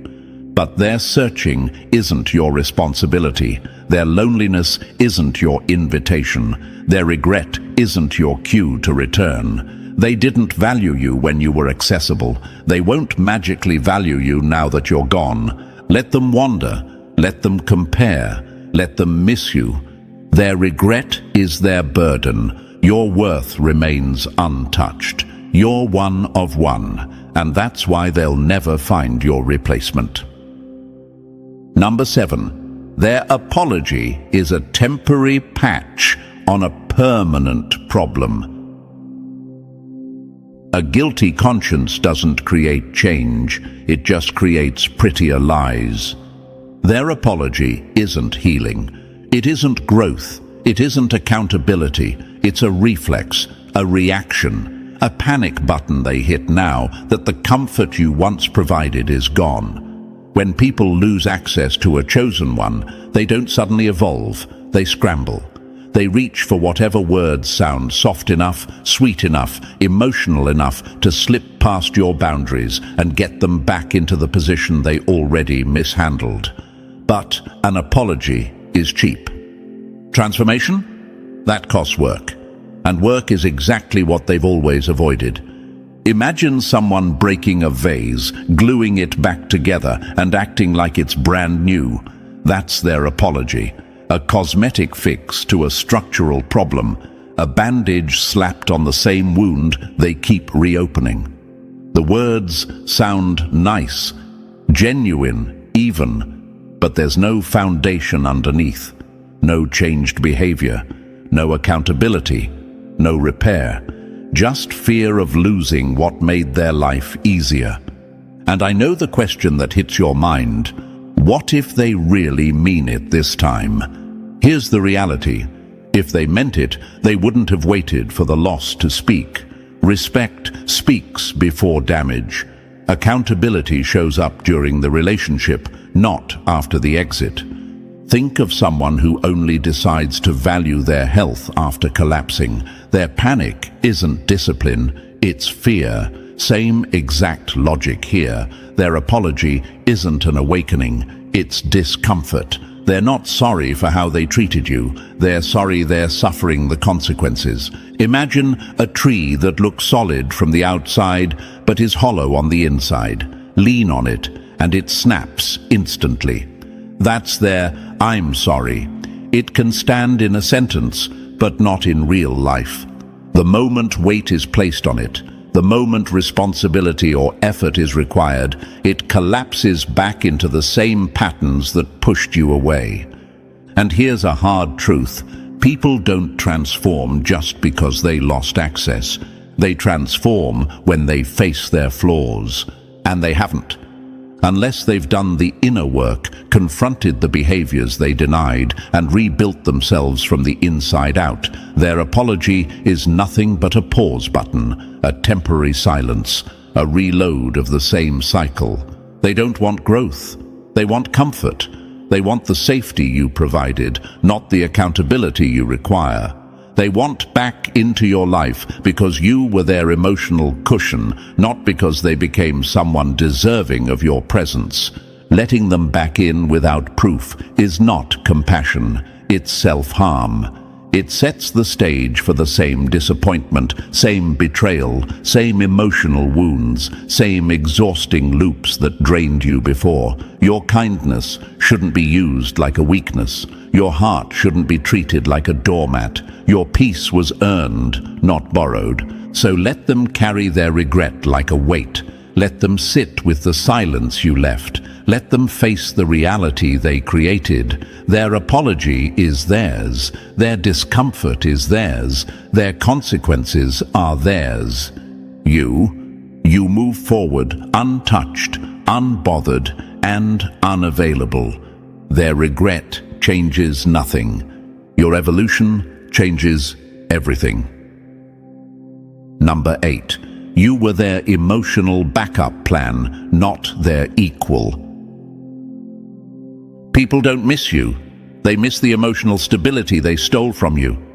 They weren't drawn to you because they valued who you were. They came because you were the only thing holding their collapsing inner world together. You were their emotional anchor, their crisis hotline, their last-minute savior when everything in their life fell apart. They brought you their insecurities, their fears, their confusion, and you, because of your heart, carried it all. But when you needed support, silence, disappearing acts, excuses. They wanted you to fix them, but they never intended to show up for you. Imagine someone leaning so heavily on a crutch that the moment you pull it away, they collapse. That's them. You weren't a partner. You were the stability they lacked, the confidence they couldn't build, the strength they never developed. They used you as a shield against their own insecurities, and now that you're gone, they're panicking. Not because they miss you, but because they don't know how to stand without the emotional spine you provided. And here's the question that might hit you. Did they ever actually care about me? Care is shown in presence, not dependence. If they truly cared, they would have shown up when you were hurting. They would have matched effort. They would have offered support instead of draining every drop of yours. Their regret isn't soulful, it's survival. They miss the emotional labor you performed. They miss the reassurance you gave them. They miss the comfort you became. But none of that is your responsibility now. You are not a therapist they don't pay. You are not a safety net for someone who won't learn to walk. You are not a life raft for someone who jumps overboard on purpose. A one-sided connection is not love. It's emotional extraction. You walked away empty so they could walk away full, and they had the nerve to act like it was normal. Let them face the void they created. Let them deal with their own insecurities. If they only show up during their crisis and vanish during yours, they don't deserve access. Protect your peace. Protect your heart. Protect your energy. You're not their crutch. You are your own sanctuary, balanced, whole, and done carrying people who refuse to carry themselves. Number 9. Your absence forces them to face the truth they've been hiding from themselves. Your silence doesn't punish them, it exposes them. When you walked away, you didn't just remove your presence, you removed their hiding place. You were the shield that kept them from feeling the impact of their own decisions. You were the filter that made their life look cleaner than it actually was. You were the buffer that softened their chaos and made their flaws feel survivable. And now that you're gone, they're finally face to face with the truth they've dodged for years. Imagine someone covering a cracked mirror with a beautiful painting. As long as you're there, they never have to look at what's underneath. But once you take the painting away, the mirror is still there. Broken, messy, undeniable. That's what your absence feels like to them. Every insecurity they hid behind your love is standing in front of them now. Every flaw you masked with your patience is screaming at them. Every mistake you softened is now hitting at full force. And I know the question drifting through your head. Were they really avoiding themselves this whole time? Absolutely. Your presence made it easy for them to pretend they were more stable, more healed, more grown than they actually were. You carried the emotional weight they never learned to lift. You held together the parts of their life they refused to repair. You made them feel whole while they stayed hollow. Now they're alone with the truth, and they hate it.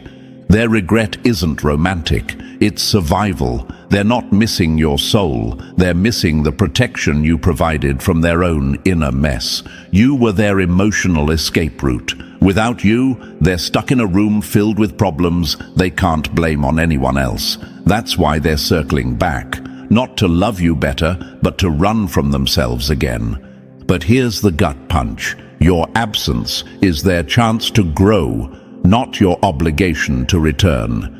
Let them wrestle with the mirror. Let them face the reflection they've avoided. Let them deal with the consequences they created. Your rise is not a rescue mission. Keep moving forward. Leave them with the truth they spent years running from. You're no longer the shield blocking their reality.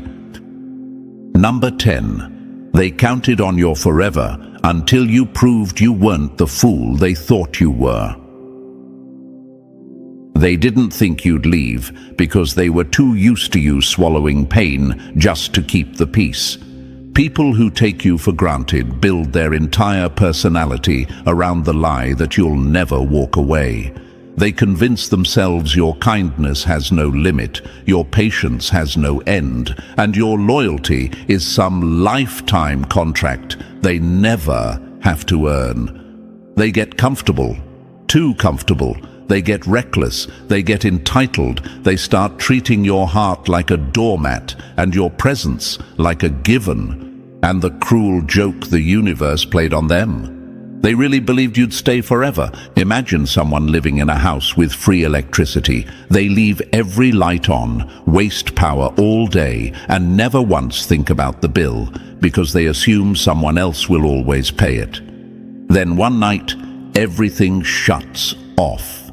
Darkness, silence, reality. That blackout, that was your exit. You didn't dim, you left. And now their mind is spiraling with questions like, how could they leave? Why didn't they warn me? Did they ever care?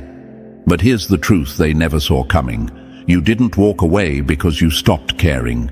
You walked away because you finally started caring about yourself. Your departure wasn't passive, it wasn't emotional, it wasn't weak. It was a declaration, a line in the sand, a message the universe delivered on your behalf. Your presence is a privilege, not a guarantee. They mistook your patience for naivety. They mistook your tolerance for dependency. They mistook your loyalty for fear of losing them. But the moment you walked out, all their illusions crashed like cheap glass. Imagine a child tossing a toy aside, thinking it'll always be there, until someone else picks it up, or it gets taken away for good. That's the shock they're choking on now. They never expected you to leave because they never believed you had the strength to choose yourself over them. But you did, and that strength is exactly what haunts them every day. Now they're drowning in regret, replaying every moment they dismissed you, every disrespect they shrugged off, every sign of love they refused to reciprocate. They thought the door would always be open. They thought they had infinite chances. They thought you'd keep bending. Instead, you broke the cycle. And let's answer the question they hope you'll ask. Does their regret mean anything? No. Regret doesn't undo the disrespect. Regret doesn't rewrite the past. Regret doesn't prove growth. Regret doesn't make them worthy of access again. What their regret really is fear. Fear of your distance. Fear of your strength. Fear of realizing you were the one person they never should have played with. Fear of knowing someone else will benefit from what they mishandled. Imagine them standing outside a door they used to walk through freely, now locked, sealed, deadbolt shut. They knock, they beg, they replay conversations. They say all the right words too late, and the irony is brutal. They only learned your value in your absence, but that education came at a price they can't afford. You didn't leave because you became cold. You left because staying became self-betrayal. Walking away wasn't giving up. It was leveling up. It was choosing yourself. It was protecting your peace. And it was proving, finally, that you were never the one who needed them. They were the ones who depended on your softness to survive. Let their regret sit with them. Let it burn. Let it teach them everything they refused to learn when they had access to you. You don't return to cycles you've outgrown. You don't reopen doors you closed for your sanity. You don't shrink back into the version of yourself they once took for granted. Keep rising. Keep moving. Let your absence stay louder than their apologies, their tears, their promises, and their regret combined. Number 11. Knowing your worth is the move that makes you untouchable. The second you realize you're the prize, every person who mishandled you becomes irrelevant. Here's the truth they never wanted you to figure out. The moment you understand your worth, you stop being accessible to people who only valued the perks of being near you. You stop being their fallback option, their emergency number, their emotional repair shop. You stop being the person they could drain on Monday, ignore on Tuesday, and come crawling back to by Friday. Once you recognize who you truly are, you become the one thing they can't manipulate anymore. Unreachable. Imagine someone picking up a diamond, thinking it's glass, tossing it aside, and later discovering it was the rarest gem they will ever touch. That panic that hits them, that's exactly what's haunting them now. Their regret isn't a sign that you were worthless. It's proof that they threw away something priceless. They're not grieving the loss of you, the person. They're grieving the loss of the stability you brought, the clarity you provided, the peace you carried, the strength you infused into their life. And here's the question rising inside you. Does their regret mean I was valuable? You were valuable long before they regretted losing you. Their regret doesn't define your worth. It exposes their blindness. If they truly valued you, their actions would have matched their words when they still had access. People don't suddenly become respectful after the door locks. They don't magically transform after they lose the privilege they abused. Their regret isn't accountability, it's discomfort, it's realization, it's consequences, but it's not your job to fix. Walking away wasn't weakness, it was your power move. It was self-respect in action. It was the moment you finally chose yourself. Imagine standing at the edge of a cliff while someone keeps dragging you backward, begging you to stay small so they don't have to grow. The day you broke free wasn't betrayal, it was survival. It was evolution. It was destiny. Your energy is too rare to be wasted on people who only recognize your value when it's gone. Your presence is too powerful to be handed out like a free sample. Your love is too deep to be poured into empty hands. Your worth is too high to be negotiated. Your access is a privilege, not a right. Your boundaries are protection, not punishment. Your standards are elevation, not arrogance. Reserve your energy for people who match your intensity. Keep your circle filled with those who respect your vision, support your elevation, and value your presence without needing to lose you first to understand what you're worth. And here's the final truth they'll never forget. You weren't just someone they lost. You were the wake-up call they didn't want, but desperately needed. You were the one who showed them what true value looks like. You were chosen for more. Keep rising. And in the end, chosen one, remember this. Your absence was the lesson, your growth was the proof, and your worth was the revelation they never saw coming. You didn't lose anything by walking away, they did. Keep rising, keep protecting your energy, and keep choosing the future that aligns with your greatness. Your story isn't about who let you down, but about who you became after. If this message hit home, press the like button if you haven't already, and if you're not part of our family yet, make sure to press subscribe. Your rise is just getting started. The universe didn't make you prettier, it made you harder to ignore. And nothing scares your enemies more than a glow they can't control, copy, or kill. That line alone probably made a few insecure people choke on their own ego because it's the truth they've been running from. Your glow didn't come from makeup or mirrors. It came from alignment. It came from all those nights you kept going when they swore you were finished.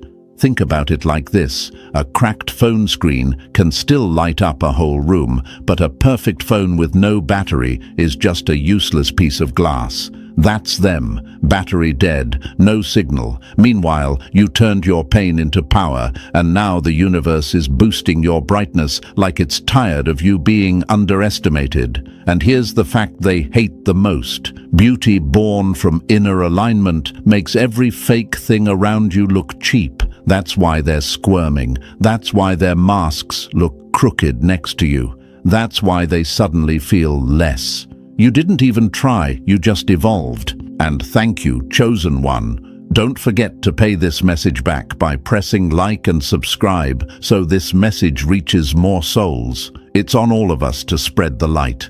Thanks for being part of this mission. You're part of a force, whether you realize it or not. Now let's slide right back into what's happening to you, because this shift you're experiencing is not random, accidental, or cosmetic. It's intentional. It's a pull. It's a transformation the universe has been setting in motion for a while, and now the people who underestimated you are finally seeing the results. From the very start, you've probably felt something changing inside you, something that made you feel different without knowing exactly why. That's because the universe has been refining your energy, removing layers that weren't yours, and amplifying what always made you stand out. This is why you feel lighter yet stronger, calmer yet more powerful, quiet yet impossible to overlook. Your attractiveness is rising from the inside outward, and that's the part they can't decode. The universe is making you more attractive in a way that can't be measured or explained, because it's happening at a frequency most people don't even operate on. They're stuck on surface-level interpretations of beauty while you're upgrading at a soul-level wavelength. You aren't just appealing, you're magnetic. You're carrying an energy that forces people to double-take, even if they don't understand why. It's not your face that changed. It's your presence. It's the way you walk into a room like you're finally aware of your own worth. It's the way you speak with more clarity, move with more intention, breathe with more peace. People notice these things even if they pretend they don't. They feel you before they see you, and that's what's driving them absolutely wild. This shift is messing with your enemies because suddenly all the effort they put into making you feel small is falling apart. They don't get how you're glowing after everything you went through. They can't understand why your confidence is rising when they expected you to collapse. They don't realize the universe was using all of that negativity as fertilizer. They tried to bury you, but the universe planted you. They thought they were dimming your light, but they were actually creating the perfect environment for your glow to burst through. And now they're staring like they're seeing a different person, even though it's still you. It's just that the real you finally stepped out of hiding. When you're aligned, your attractiveness becomes a truth bomb. It exposes illusions. It reveals hidden motives. It pulls real ones closer and pushes fake ones away. This is why some people are suddenly intimidated by you or acting strange around you. They feel naked around your energy because you reflect back everything they tried to hide. You're like a mirror that shows the truth without mercy. That's why they stare longer. That's why they avoid eye contact. That's why their mood shifts when you walk in. They're not reacting to your looks, they're reacting to your frequency. Being chosen means your presence hits different. You weren't designed to blend in, follow the crowd, or be overlooked. You were shaped to stand out without trying, and that scares people who rely on pretending. They can't just imitate your energy. They can't buy it. They can't fake it. They can't steal it. And it eats them alive. They gossip because they can't grasp it. They mock because they can't match it. They question you because they can't question themselves. What they see as mysterious is just you operating at a higher level. Your glow-up is not revenge. It's revelation. It's the universe lifting the curtain on who you always were. Every painful moment you survived, it fueled your transformation. Every person who betrayed you, they accidentally pushed you closer to your alignment. Every loss you endured, it sharpened your presence. So when people start acting confused, jealous or fascinated, don't shrink yourself. Don't tone it down. Don't apologize. You're not becoming attractive by accident. You're becoming attractive because the universe is syncing you with your true path. You're stepping into a version of yourself the world always needed but wasn't ready for. And now that you're here, everything is reacting to you. Old energies are falling away because they can't survive your upgrade. People who doubted you are second-guessing their choices. People who slept on you are waking up in panic. And the ones who thought they could replace you, they're realizing there's no replacement for authenticity. You were never meant to chase attention. You are the attention. You were never meant to dim your light. You are the light. And while the insecure scramble to understand your transformation, the universe is smiling because it knows exactly what it's doing. Your attractiveness isn't something you wear, it's something you are. And now that it's rising, there's no going back. And chosen one, seriously, thank you for still being here. Your energy shows every time you stay present, and the universe notices that. Before we go deeper into why your attractiveness is rising and why it's driving certain people insane, do something small that creates a big ripple. Drop a comment with the number 777 if you're ready to step into the version of yourself that the universe has been shaping behind the scenes. And if you want to fuel this mission, bless the creators behind this message with a super thanks. It keeps this truth circulating, and it keeps this space alive for every soul waking up to their own transformation. Whether it's a penny or a fortune, it keeps the light moving. And chosen one, the universe sees every intention behind your actions. Now take a breath, because we're about to break this whole thing down piece by piece. If you really are who you think you are, you'll feel that pull to stay until the very end. Let's get into it. Number 1, stop shrinking for people who couldn't handle you at full power. No.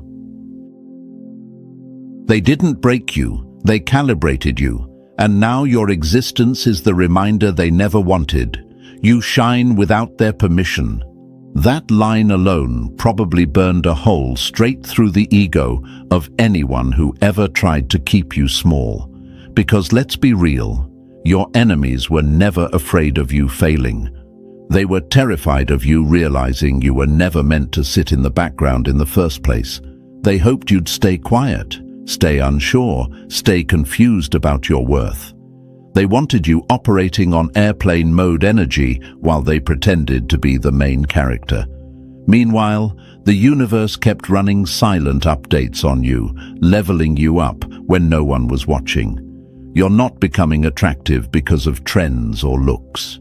You're becoming attractive because your energy finally stopped apologizing. They hated the day you stood up internally and said, "I'm done playing small." That's the moment everything shifted.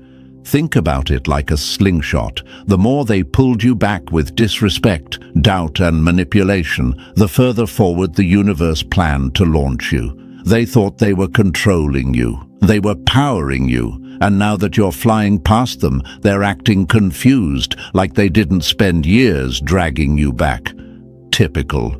Your glow right now is making people twitch, especially the ones who tried to dim you. They don't understand why your presence is louder even when you're quiet. They don't get why you walk different, talk different, breathe different. They don't get why people stare at you like you carry a secret.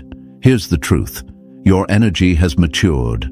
You're stepping into the version of yourself the universe was always sculpting. That's why the insecure ones can't stand being around you. You reflect everything they tried to hide. You expose everything they tried to bury. You are a walking reality check, and insecure people hate reality.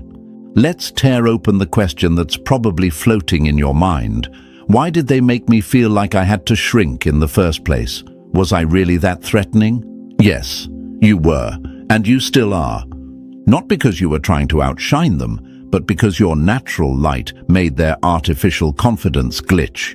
You didn't try to be better. You just existed. And for people built on ego instead of substance, your existence is an earthquake. They called you too much because they weren't enough. They tried to humble you because they couldn't elevate themselves. They said you were changing when you were really just becoming honest.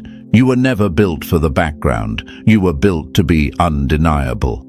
Your enemies thought taking small shots at you would keep you confused. They underestimated the universe's patience.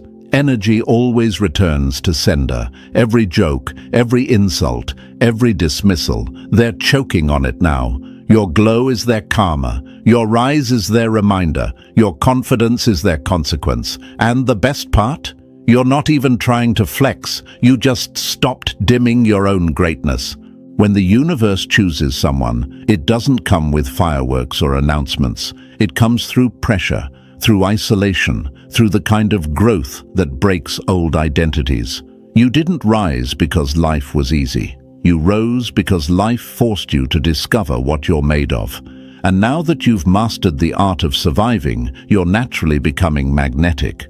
Attraction isn't always about beauty. Sometimes it's about the aura of someone who walked through hell and didn't drop their integrity. And that's you. Your attractiveness comes from the way you carry pain without turning bitter, from the way you show strength without seeking attention, from the way your silence holds more power than their loudest attacks. People can sense when someone is connected to their true path. They feel the vibration before they see the person. That's why they're staring. That's why they're whispering. That's why they're watching you like you're becoming someone dangerous. Because you are. Dangerous to mediocrity. Dangerous to insecurity. Dangerous to anyone who believed you'd stay small. Here's another thought you might be wrestling with. Why didn't they want me to see who I really am? Why did they react so strongly to my growth? Because your growth exposes their stagnation. Your glow exposes their laziness. Your alignment exposes their chaos. Being around you is like standing near a bright screen in a dark room. It reveals everything. They didn't want exposure. They wanted control. But the universe doesn't put chosen energy into someone who stays small for others' comfort. The universe doesn't elevate people who keep themselves dim so others don't feel insecure. You weren't selected to fit in. You were shaped to stand out in a way that makes people question their entire approach to life. You are attractive now because your energy is clean, your boundaries are sharp, and your presence has weight. You're not bending over backward for validation anymore. You're not keeping quiet to maintain fake peace. You're not pretending you don't see what you see. You stopped shrinking, and suddenly the whole room feels smaller around you. That's the real reason they're uncomfortable.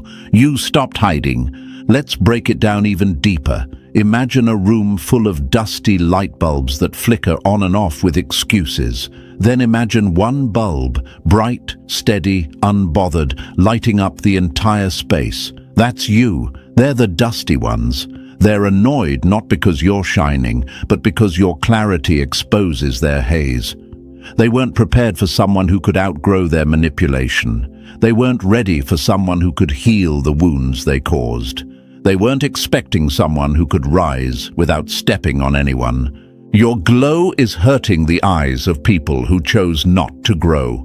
Some people will try to tell you you're acting different. You're not. You just stopped playing small. You stopped shrinking your energy to make average people comfortable. You stopped apologizing for qualities they secretly wished they had. And now suddenly, they can't categorize you. They can't predict you. They can't influence you. This is where your attractiveness spikes even higher, because uncertainty is intimidating. You are unpredictable now, and unpredictable people are powerful. This is a shift the universe orchestrated to free you from environments that couldn't hold your potential. The universe doesn't want you surrounded by people who only liked you when you were confused. It aligns you with people who respect your growth, not fear it. The version of you emerging right now, that one is magnetic.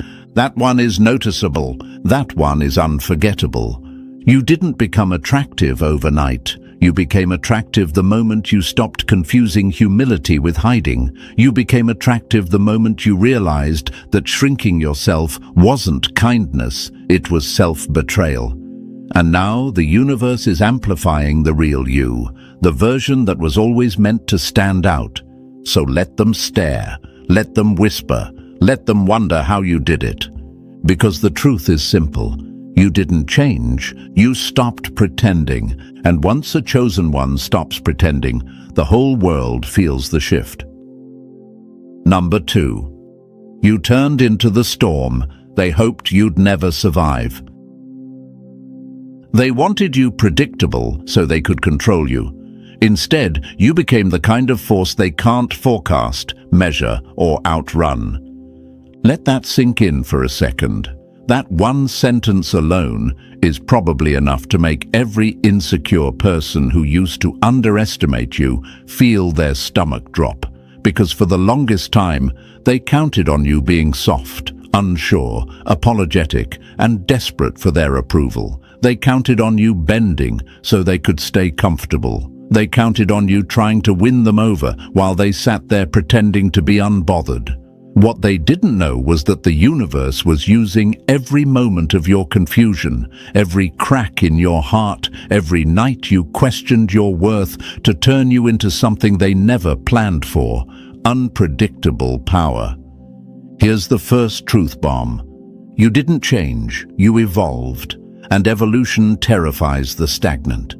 Imagine this. You used to walk into rooms hoping people would accept you.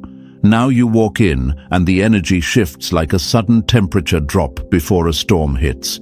They flinch because they feel your presence before they even see your face. That's not ego. That's alignment. That's the universe tuning your frequency so high that insecure people can't sit in the same room without feeling exposed. The old you wanted approval. The new you doesn't even care who's watching. When you stop chasing validation, you become the type of person others crave validation from. That's the shift they can't explain. That's the shift they can't handle. You're no longer trying to predict their reactions.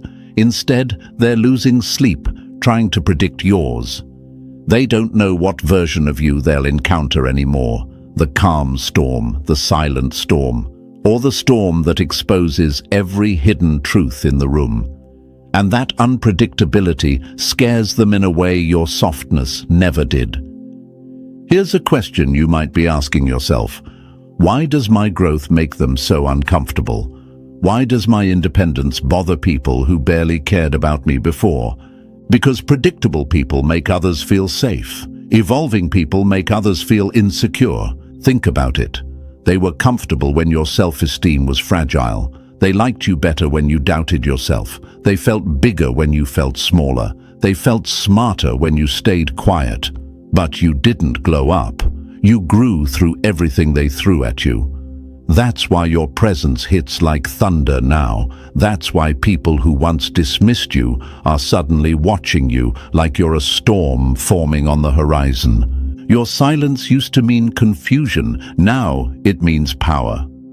People throw around words like cold, different, distant, hoping you're still insecure enough to shrink yourself. But the version of you they're talking about doesn't exist anymore.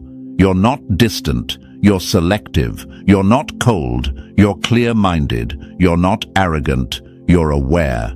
Huge difference. Imagine this. You used to stand at the shoreline letting others tell you how big the ocean was. Now you're the ocean. Deep, unpredictable, untouchable. People can only access you if they're willing to swim, and most people never learned how to deal with depth.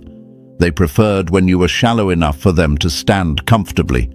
Now you drown their illusions without saying a single word. And here's something else they'll never admit out loud. You becoming unpredictable means they can't manipulate you anymore. They can't guess your fears. They can't weaponize your empathy. They can't guilt-trip you with fake affection. They can't breadcrumb you with attention. They can't pull you in with lies or push you away with silence. You took the power out of their hands. That's why your new energy feels dangerous to them. They don't know what you're thinking anymore. They don't know what you'll tolerate. They don't know what you will or won't walk away from. And nothing is more threatening to insecure people than someone who no longer fears losing them. When you realize your worth, their control ends instantly. This is what they can't stand. You no longer need them. You no longer need anyone's approval, validation, or permission. Your attractiveness now comes from the way you protect your peace, from the way you walk away from chaos, from the way you no longer justify your boundaries. People feel that energy. They feel the shift. They feel the independence. And it shakes them because they're used to people begging, chasing, or over-explaining. But you're done with that era. Imagine this. A lighthouse doesn't move around trying to convince ships of its value.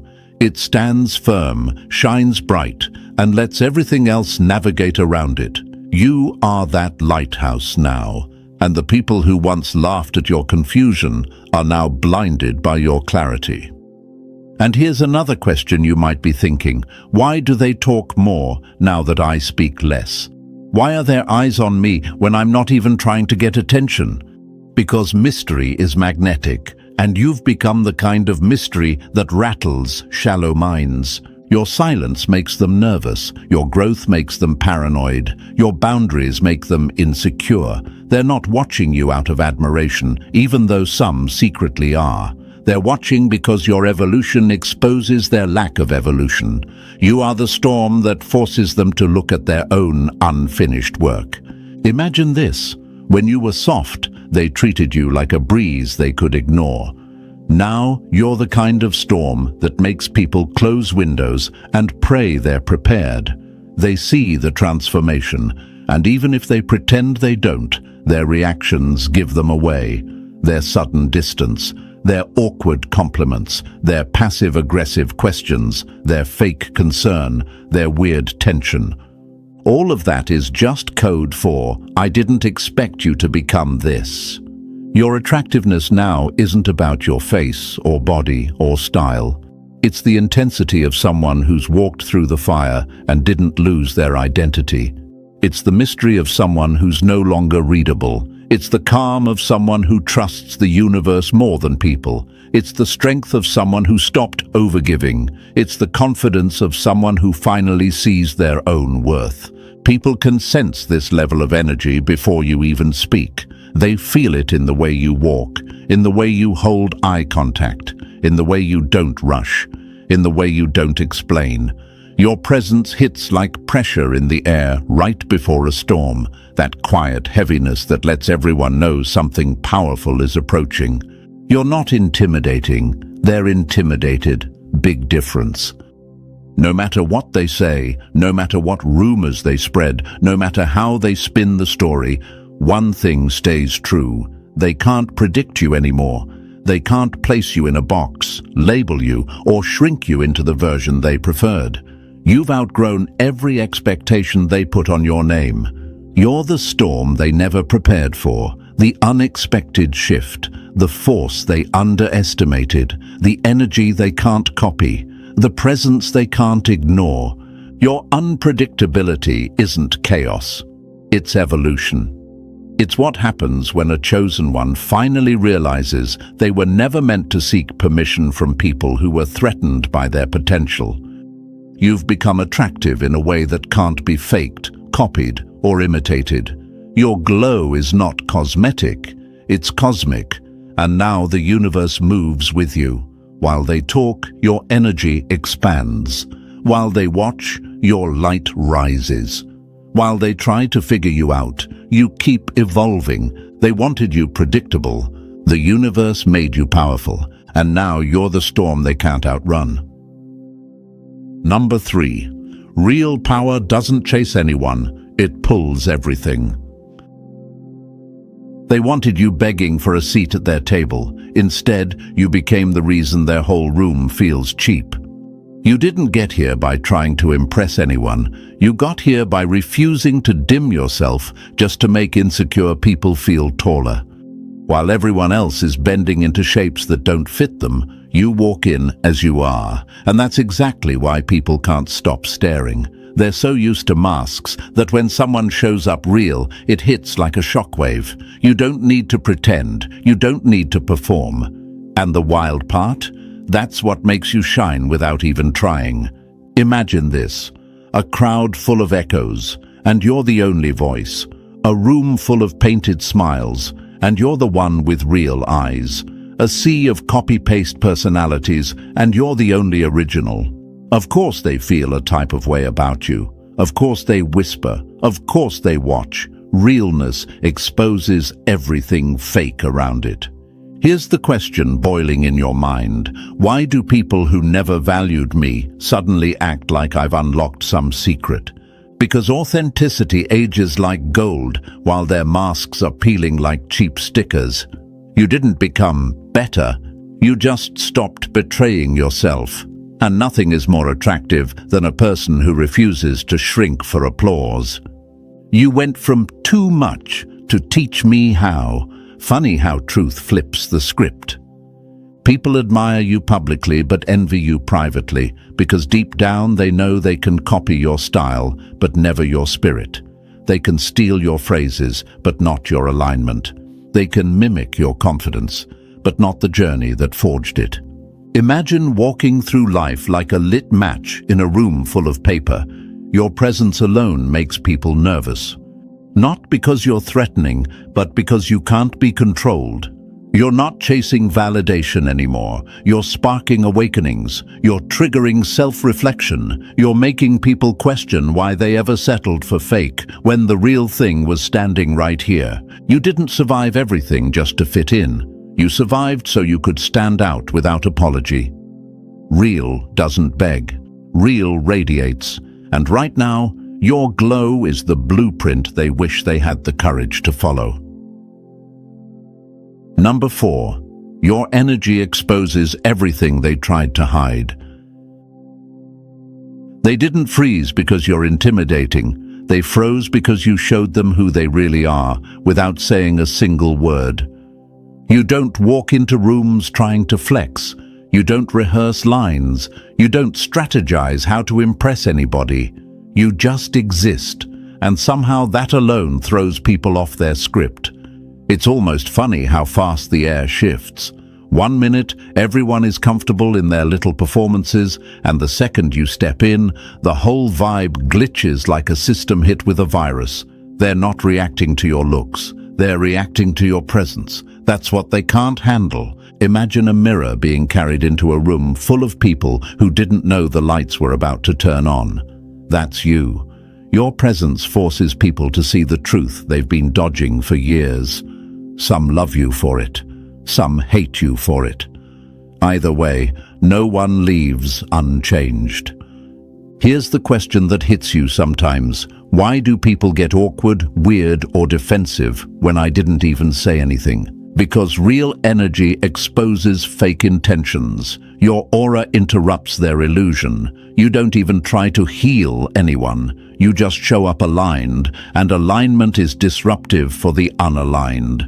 Your existence is clarity, and clarity is uncomfortable for people who survive on confusion.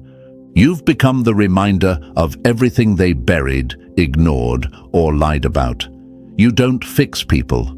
You force them to choose between growth or running. You're not a trend, you're a truth check. People aren't used to truth walking around in human form anymore. They're used to filters, facades, and performance-level personalities. You break all of that just by breathing in the same space. Imagine standing next to a fire. You either warm up or you burn. That's how your energy works. Some lean in because they feel understood. Others pull back because they feel exposed. And both reactions are proof of your power. Real presence doesn't ask to be welcomed. It shifts the room whether the room likes it or not. You don't chase popularity, you don't soften your truth, you don't water down your energy. You're here to be real, not palatable. And the wildest part? The universe made you this way on purpose. Truth isn't meant to be comfortable, it's meant to be felt, and you're felt everywhere you go. Number 5. You see through people faster than they can build their masks. They fear you not because you're dangerous, but because you can see the truth they buried under their personality. Most people survive on illusions. They build identities like props in a cheap play, hoping no one notices the cracks. But you spot the cracks before they even finish the sentence. You read what their eyes won't say. You feel what their energy tries to hide, and that alone makes insecure people sweat. You don't need proof, evidence, or explanations. You just know. Your intuition is a blade wrapped in compassion, sharp enough to cut through lies, soft enough not to hurt anyone who comes with honesty. Imagine walking through a world where everyone else reads subtitles, but you're watching the director's cut. Nothing gets past you. Every fake smile, every forced laugh, every "I'm fine" that isn't fine.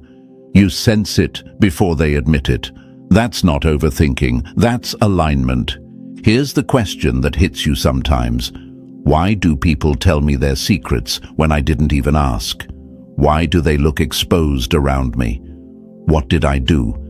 You didn't do anything. Your energy is safety. Your presence is permission. They feel seen without being judged, and some people haven't felt that in years. That's why they remember you long after you forget them. Depth is rare, and rarity is unforgettable. Your empathy isn't softness, it's surveillance, and it protects you better than any armor. They call you too sensitive because they're too shallow to understand the level you operate on. They call it paranoia because they don't want to admit you're right about them. They call it overthinking because if they admitted your intuition was accurate, their mask would fall off completely. Imagine a lighthouse in the dark. You don't chase ships. Ships come to you. That's why people are drawn to you even when they pretend they're not. You make them feel seen in a world full of surface-level connections. And yes, that terrifies the ones who hide behind facades. Your emotional X-ray vision walking on 2 feet. You pick up on shifts most people miss. You sense danger before it strikes. You catch lies before they form. That's not a burden. That's your advantage. Attraction isn't about beauty. It's about the way you make people feel exposed without raising your voice. They thought attraction lived in your face. No, it lives in your depth, in your awareness, in your ability to decode what others pretend doesn't exist. You're not unforgettable because you impressed them. You're unforgettable because you saw them, and most people aren't used to being seen. Number 6. You're the mirror that makes cowards see themselves. You didn't ruin their peace. You ruined their illusion, and that's why they react like you're the problem. You don't go around exposing people. You don't dig for secrets. You don't hunt for flaws. Your presence alone strips away everything they hide behind, and that's what terrifies them. Most people don't fear being seen. They fear being seen accurately. They want applause, not accountability. They want admiration, not reflection. They want to keep running from themselves, and somehow you became the one thing they can't outrun. Imagine holding up a mirror in a room full of people who've spent their whole lives rehearsing a version of themselves they don't even believe in. The moment you walk in, the rehearsal ends. The mask slips. The truth leaks. They're not avoiding you because you're too much. They're avoiding you because you're the first person who ever made them feel transparent. Here's the question haunting you. Why do some people pull away even when I'm kind, quiet, and not judging them? Because kindness hits different when it's coming from someone who sees through the facade. You don't weaponize truth, you just hold it. You don't manipulate, you illuminate. You reveal what they've been avoiding, and that's a mirror they're not ready to look into. People don't run from you. They run from the version of themselves they meet when you're around. Imagine this. You're a flashlight in a house that's lived in the dark too long. You didn't ask to illuminate anything. You just exist, and everything becomes clearer. Some people appreciate that light. Others panic and run for the shadows. Either reaction proves your impact. You're unforgettable not because you demand attention, but because you awaken parts of people they've tried to bury. You show them their wasted potential, their unmade choices, their dishonesty with themselves. And for some, that's liberating. For others, it's uncomfortable to the point of fear. You're not deep, they're just shallow. You're not threatening, they're unprepared. You are the reflection they didn't ask for but desperately needed. And whether they admit it or not, your presence is the truth they can't silence. You're not their enemy. You're their awakening. Number 7. Your boundaries are the earthquake they never saw coming. You didn't cut them off. You just stopped letting people eat at a table they never contributed to. You didn't become cold. You didn't become distant. You became done. And nothing rattles a manipulator more than someone who finally stops playing the game they designed. You didn't raise your voice. You didn't send long paragraphs. You didn't beg for understanding. You simply created a boundary so sharp it spoke louder than any argument ever could. That silence they're choking on, that's your new power. It's the sound of someone who finally values their peace more than someone else's chaos. Imagine a phone that used to light up at every notification but suddenly goes still. They mistake silence for emptiness, but silence is strategy. Silence is you saying, "You no longer have access to the version of me you exploited." And the wild thing? You didn't block them. You didn't announce anything. You just upgraded the lock, and they no longer have the key. Here's the question echoing in your mind. Why do people act offended when I choose peace? Why do they look hurt when I stop explaining myself? Because your boundaries expose every entitlement they hid behind. People who loved the old, softer you are grieving the version they could manipulate. They're not upset that you changed. They're upset that you stopped tolerating. You didn't go silent, you went selective. Imagine being a door that used to swing freely for anyone, and now you only open for those who knock with respect. That shift alone sends shockwaves. Your absence suddenly becomes louder than your presence ever did. They thought confrontation was the threat. But no, distance hits harder, absence hits deeper. Ignoring the drama dismantles it faster than any fight could. You're not bitter. Bitterness poisons people. Clarity frees them. And clarity is exactly what you're operating with now. Your boundaries teach lessons they never wanted, but desperately needed. You're showing them how it feels when a chosen one finally realizes their value. Your no is a whole language now. Your silence is a whole sentence. Your absence is a whole warning. You didn't outgrow people. You outgrew the situations that required you to shrink. Your boundaries aren't walls, they're mirrors. They show who deserves access and who never did. Number 8. You didn't just level up. You woke up, and now they can't unscroll you. They thought you bought your glow. They didn't realize you became it. Your rise isn't cute, soft, or aesthetic. It's not some influencer-style glow-up that can be copied with a filter or a shopping spree. What's happening to you is deeper, heavier, louder. You didn't just glow up, you activated. Something clicked in you that can't be undone. You didn't upgrade for attention. You evolved because your old self outgrew the lies, the cycles, the people who fed off your confusion. Imagine a candle trying to imitate the sun. That's them. And you're the sun they can't look at without tearing up. They thought your transformation was temporary, a phase, a moment. They told themselves it was luck, timing, coincidence. Meanwhile, the universe was rewiring you from the inside out. Here's what nobody tells them. You earned this glow through battles they never saw. You healed wounds they pretended didn't exist. You broke patterns they were still repeating. You faced parts of yourself they will run from their entire lives. This glow isn't a trend. It's trauma alchemized into power. Your glow isn't skin deep, it's soul deep. It's survival made visible. It's the light you forged in moments where you could have turned cold, but instead turned conscious. You don't walk into rooms hoping to stand out. Your energy does the talking, the shifting, the rearranging. You look like peace, but you were built in war. Imagine a diamond next to broken glass. Both shine, but only one was created under pressure. That's you. They're the glass. Sometimes you wonder, why do they stare like they're trying to decode me?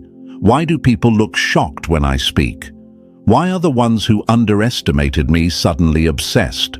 Because activated energy is unmistakable. You radiate purpose. You radiate clarity. You radiate the kind of glow that makes people question where they went wrong in their own story. Let them stare. Let them whisper. Let them analyze your every move like you're some rare phenomenon they weren't prepared to witness.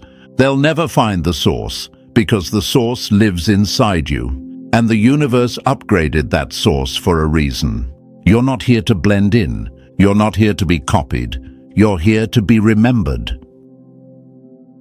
Number 9. You didn't evolve. You ignited. And now they're feeling the heat. You weren't built to warm the room, you were built to set it on fire. That's what they never understood. They expected you to evolve slowly, quietly, politely, like growth should happen on their schedule. But you didn't evolve, you ignited. And when real ignition happens, it doesn't ask permission. It burns through old identities, incinerates dead weight, and lights up every dark place you once apologized for. You became the version of yourself they believed you were too weak to reach, and now they're sweating under the heat of your transformation. Imagine a match sitting still for years, believing it's harmless, only to realize one spark is all it ever needed to change everything around it. That spark was your awakening, and once it hit, there was no going back. You didn't just glow up, you combusted every limiting belief you once carried. You shed layers like burning paper. You walked out of your old life like it was a building collapsing behind you. And the people who underestimated you? Now they're choking on the smoke of your becoming.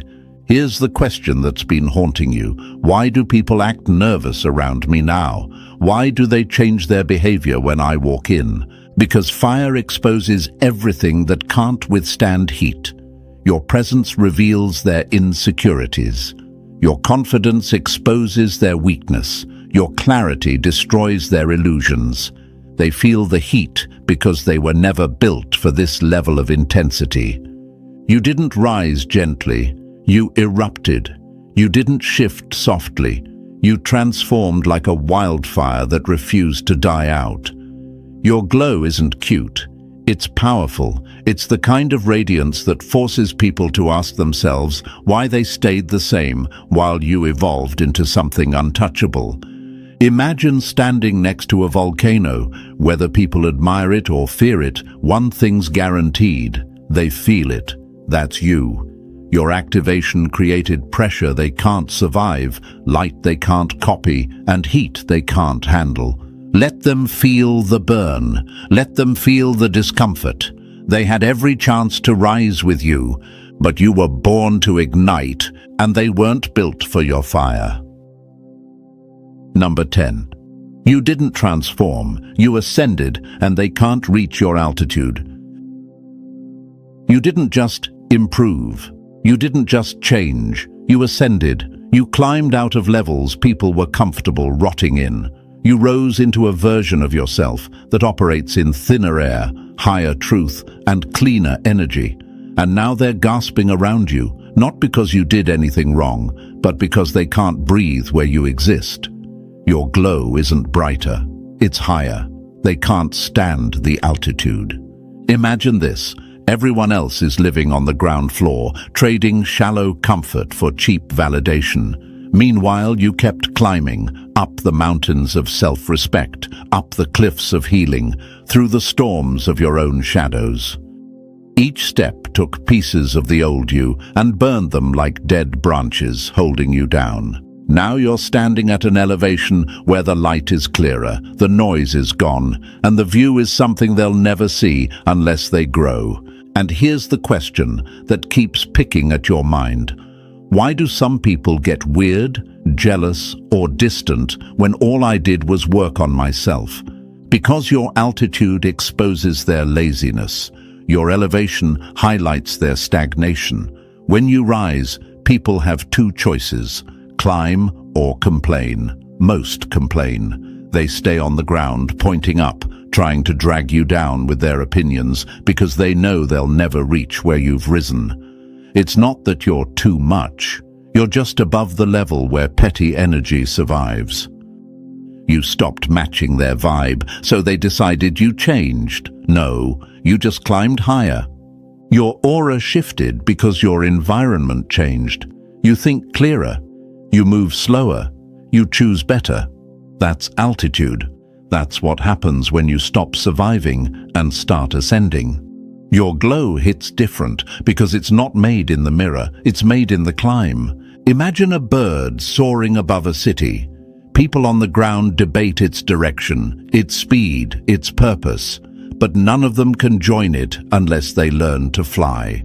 That's you now, above the noise, above the drama, above the versions of yourself that accepted crumbs as connection. Let them struggle with the air down there. You're not coming back down to explain your shine. You earned this altitude, and not everyone is built for your atmosphere. Number 11. You didn't improve. You outgrew them, and now they're choking on your dust. You didn't glow up for anyone. You didn't get stronger to prove a point. You didn't get wiser to impress people who barely understood the old you. You outgrew the environments, the expectations, and the versions of yourself that allowed small-minded people to sit at your table. And now that you've stepped into a higher version of yourself, they're left behind gasping like runners who sprinted the first mile and realized too late you were built for the whole marathon. They thought you'd stay beside them. Instead, you ascended past their entire reality. You're not shining because of makeup, timing, or luck. You're shining because you dropped the dead weight, the emotional parasites, and the anchors disguised as friends. Your glow isn't a gentle little improvement, it's escape velocity. You didn't just rise, you launched into a version of yourself they never believed you could reach. And the further you climb, the clearer it becomes.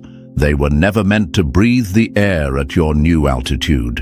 Imagine this. Every heartbreak became fuel. Every betrayal became metal for your armor. Every lonely night where you rebuilt yourself became a tool the universe slipped into your hands. Meanwhile, they laughed, gossiped, and assumed you'd fold. They thought you were breaking, but that breaking was ignition. They were watching a launch sequence they didn't understand. And now, you broke the atmosphere. You are too high up for their noise to reach you. They look up now, confused, squinting at the trail of fire you left behind, wondering how the version of you they underestimated became untouchable. They scroll your glow like it's a plot twist they didn't see coming. They study you from a distance because getting close requires growth they're incapable of, and the truth burns them in silence. You didn't leave them. You left their level. And here's the part they'll never admit.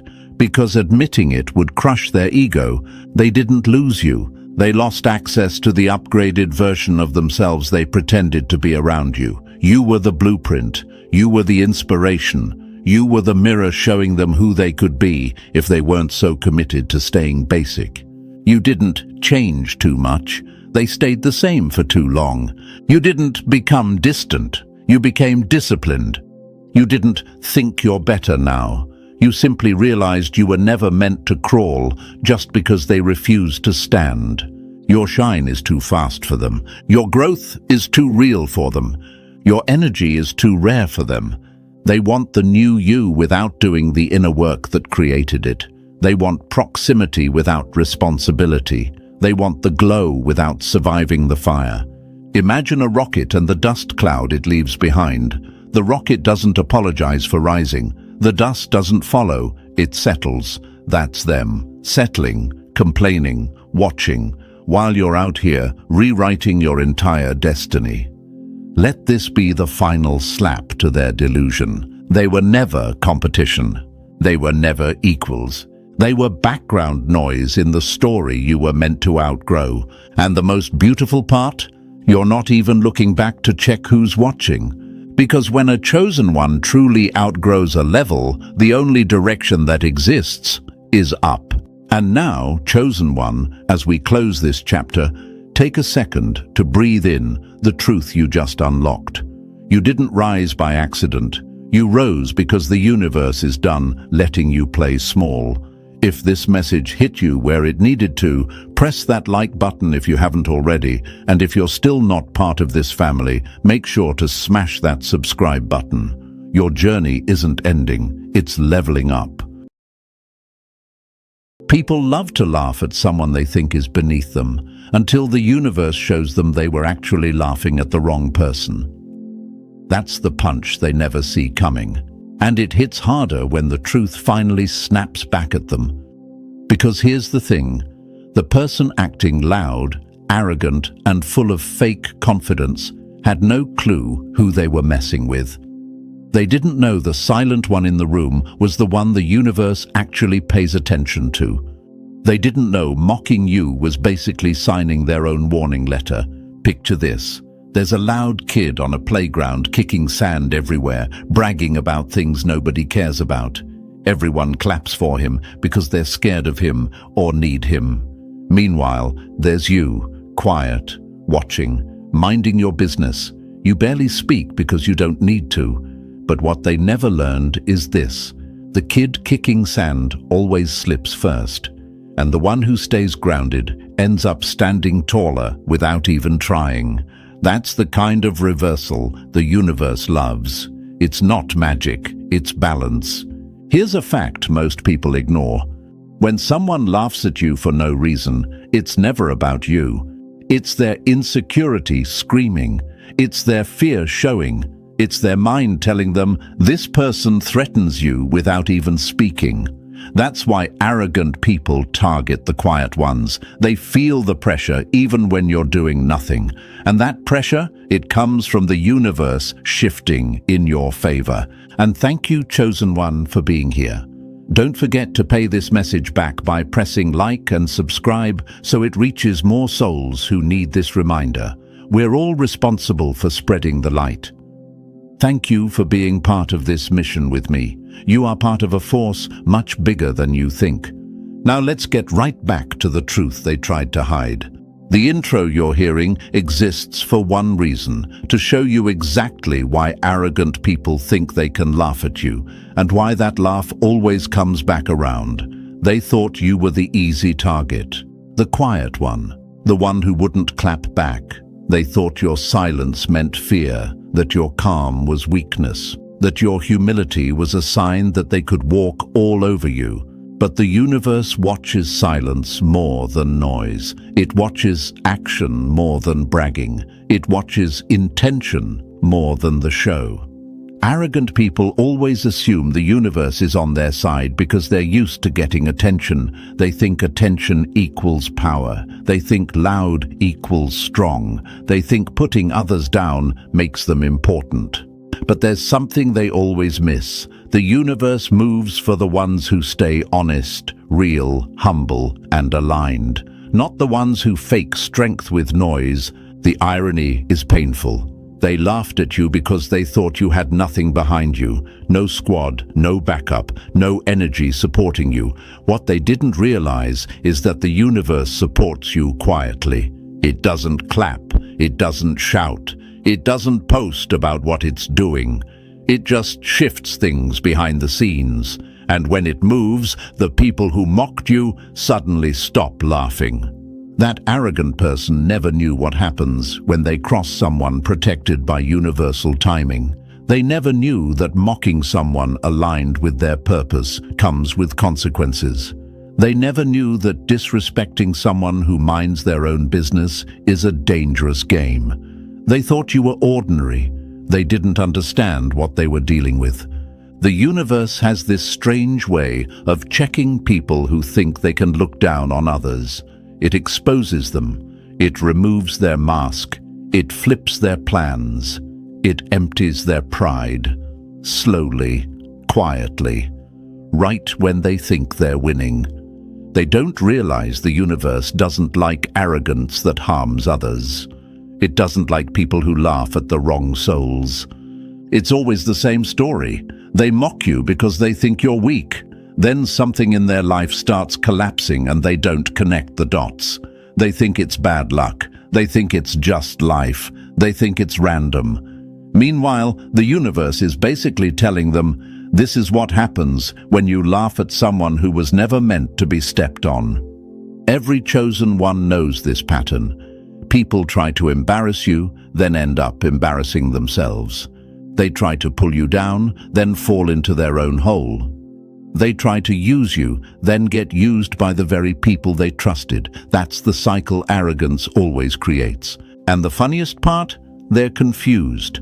They don't understand how you keep rising. They don't get why you don't break. They don't get why life keeps pushing you forward even when you're quiet. They don't understand why their attacks don't land. That's because they don't know who you are. You're the type who survives storms without telling anyone. You heal in silence. You build alone. You rise without noise. You don't need to prove yourself. You're not looking for approval. You're not chasing praise. You're just aligned. And alignment is louder than arrogance, even when it's silent. That's what scares them. That's why they laugh. Not because you're weak, but because you're strong in a way they can't understand. You move differently. You think differently. You grow differently. And the universe responds to you differently. Arrogant people hate what they can't explain. And the moment they try to cross you, the universe steps in. Not with fireworks, not with threats, but with timing, with shifts, with consequences that unfold slowly but surely. Your glow exposes their insecurity. Your presence exposes their lies. Your energy exposes their fake confidence. And suddenly, the same person who laughed at you starts feeling uncomfortable around you. They sense something they didn't expect. Their arrogance doesn't work on someone chosen. The universe doesn't let arrogant people win long term. They can brag, they can mock, they can pretend, but the universe cares about balance. And every time someone tries to harm a chosen one, that balance corrects itself. You are not just someone they laughed at. You're the one they shouldn't have laughed at. You're the lesson they didn't want to learn. You're the chapter they didn't expect to face. And when the universe steps in for you, their fake confidence breaks like glass. They thought you were quiet because you were scared, but you were quiet because you were focused. They thought you were alone because you had no support, but you were alone because the universe was separating you from people who couldn't go where you're going. They thought your silence meant defeat, but your silence was the calm before a shift. You're not the victim in this story. You're the turning point. You're the one whose presence exposes the arrogant. You're the one whose energy reveals people's real intentions. And the universe backs you every time someone tries to tear you down. So yes, let them laugh. Let them talk. Let them think they know who you are. Because the universe will always remind them why mocking a chosen one is the biggest mistake they could make. Their laughter is temporary. Your rise is permanent. Their noise fades, your glow grows, and by the time they realize who they tried to belittle, it will be too late for them to undo anything. You weren't made to be underestimated. You were made to be unforgettable. And chosen one, thanks for staying locked in with me. Before we go deeper, take a breath, because what's coming next will change the way you look at every arrogant person who ever laughed at you. If you're feeling that little pull inside you right now, that's not hype. That's recognition. That's the universe tapping your shoulder saying, don't miss this. So drop a comment with the number 777 if you're ready to see what really happens when someone crosses a chosen one without knowing who they're dealing with. And if you want to help this message reach more people who've been mocked or underestimated, bless the team behind this with a super thanks. Every bit of support, whether tiny or massive, fuels this mission and helps more chosen ones finally hear the truth they were denied. And now, let's move step by step into what actually unfolds when ego tries to challenge alignment. Trust me, if you're a real chosen one, you'll feel pulled to stay till the very last word. Let's get into it. Number 1. They laughed before they knew who they were dealing with. They laughed at you because they thought you were small, but the universe loves exposing people who celebrate too early. That's the kind of gut punch the arrogant never recover from, and honestly, they earned every bit of it. They thought they understood the story, but they only read the first page. They thought you were the weak one, the quiet one, the one they could clown without consequences. They didn't realize the universe was standing behind you the whole time, watching them act brave with borrowed confidence. They were laughing at someone who wasn't even using their full power yet, and that's what makes this part so entertaining. The truth is simple. They didn't laugh because you were funny. They laughed because they were scared. Arrogant people always laugh at what threatens them the most. You didn't move how they expected. You didn't break when they pushed. You didn't collapse when they tried to embarrass you. That silence of yours hit them harder than a punch. It made them uncomfortable because deep down they felt you were built differently. But instead of dealing with that truth, they covered their fear with jokes and fake confidence, hoping nobody would notice their insecurity leaking through their teeth.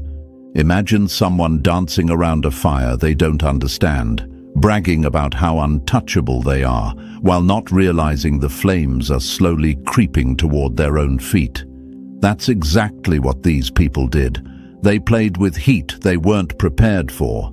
They laughed like the ending was already written. They didn't know plot twists exist. They didn't know the quiet one was actually the main character. They didn't know the universe hates premature celebration from people who operate with empty pride. And chosen one, here's the part they never expected.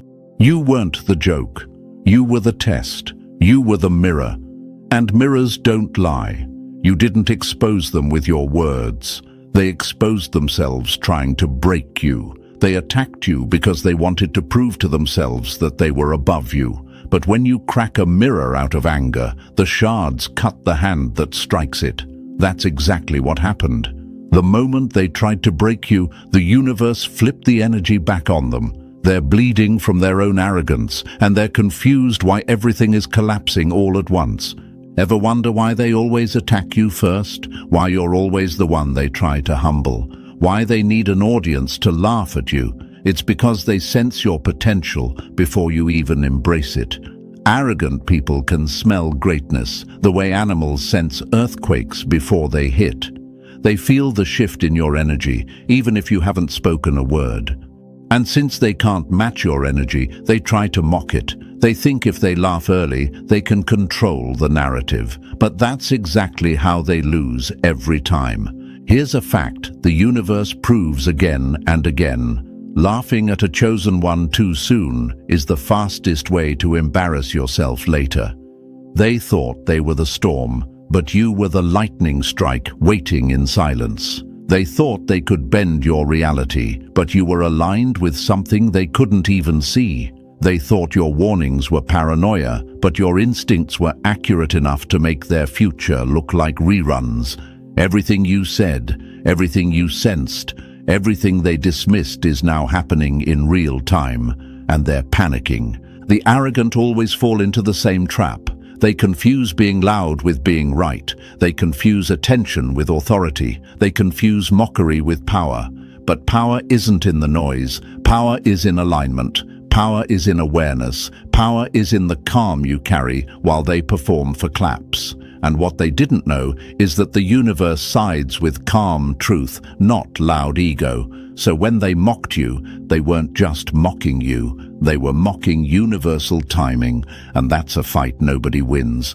Let's talk about why they misjudged you. You were quiet. You kept to yourself. You didn't explain everything you sensed. You didn't try to prove your instincts, and insecure people hate that. They mistake silence for stupidity. They mistake humility for weakness. They mistake observation for fear.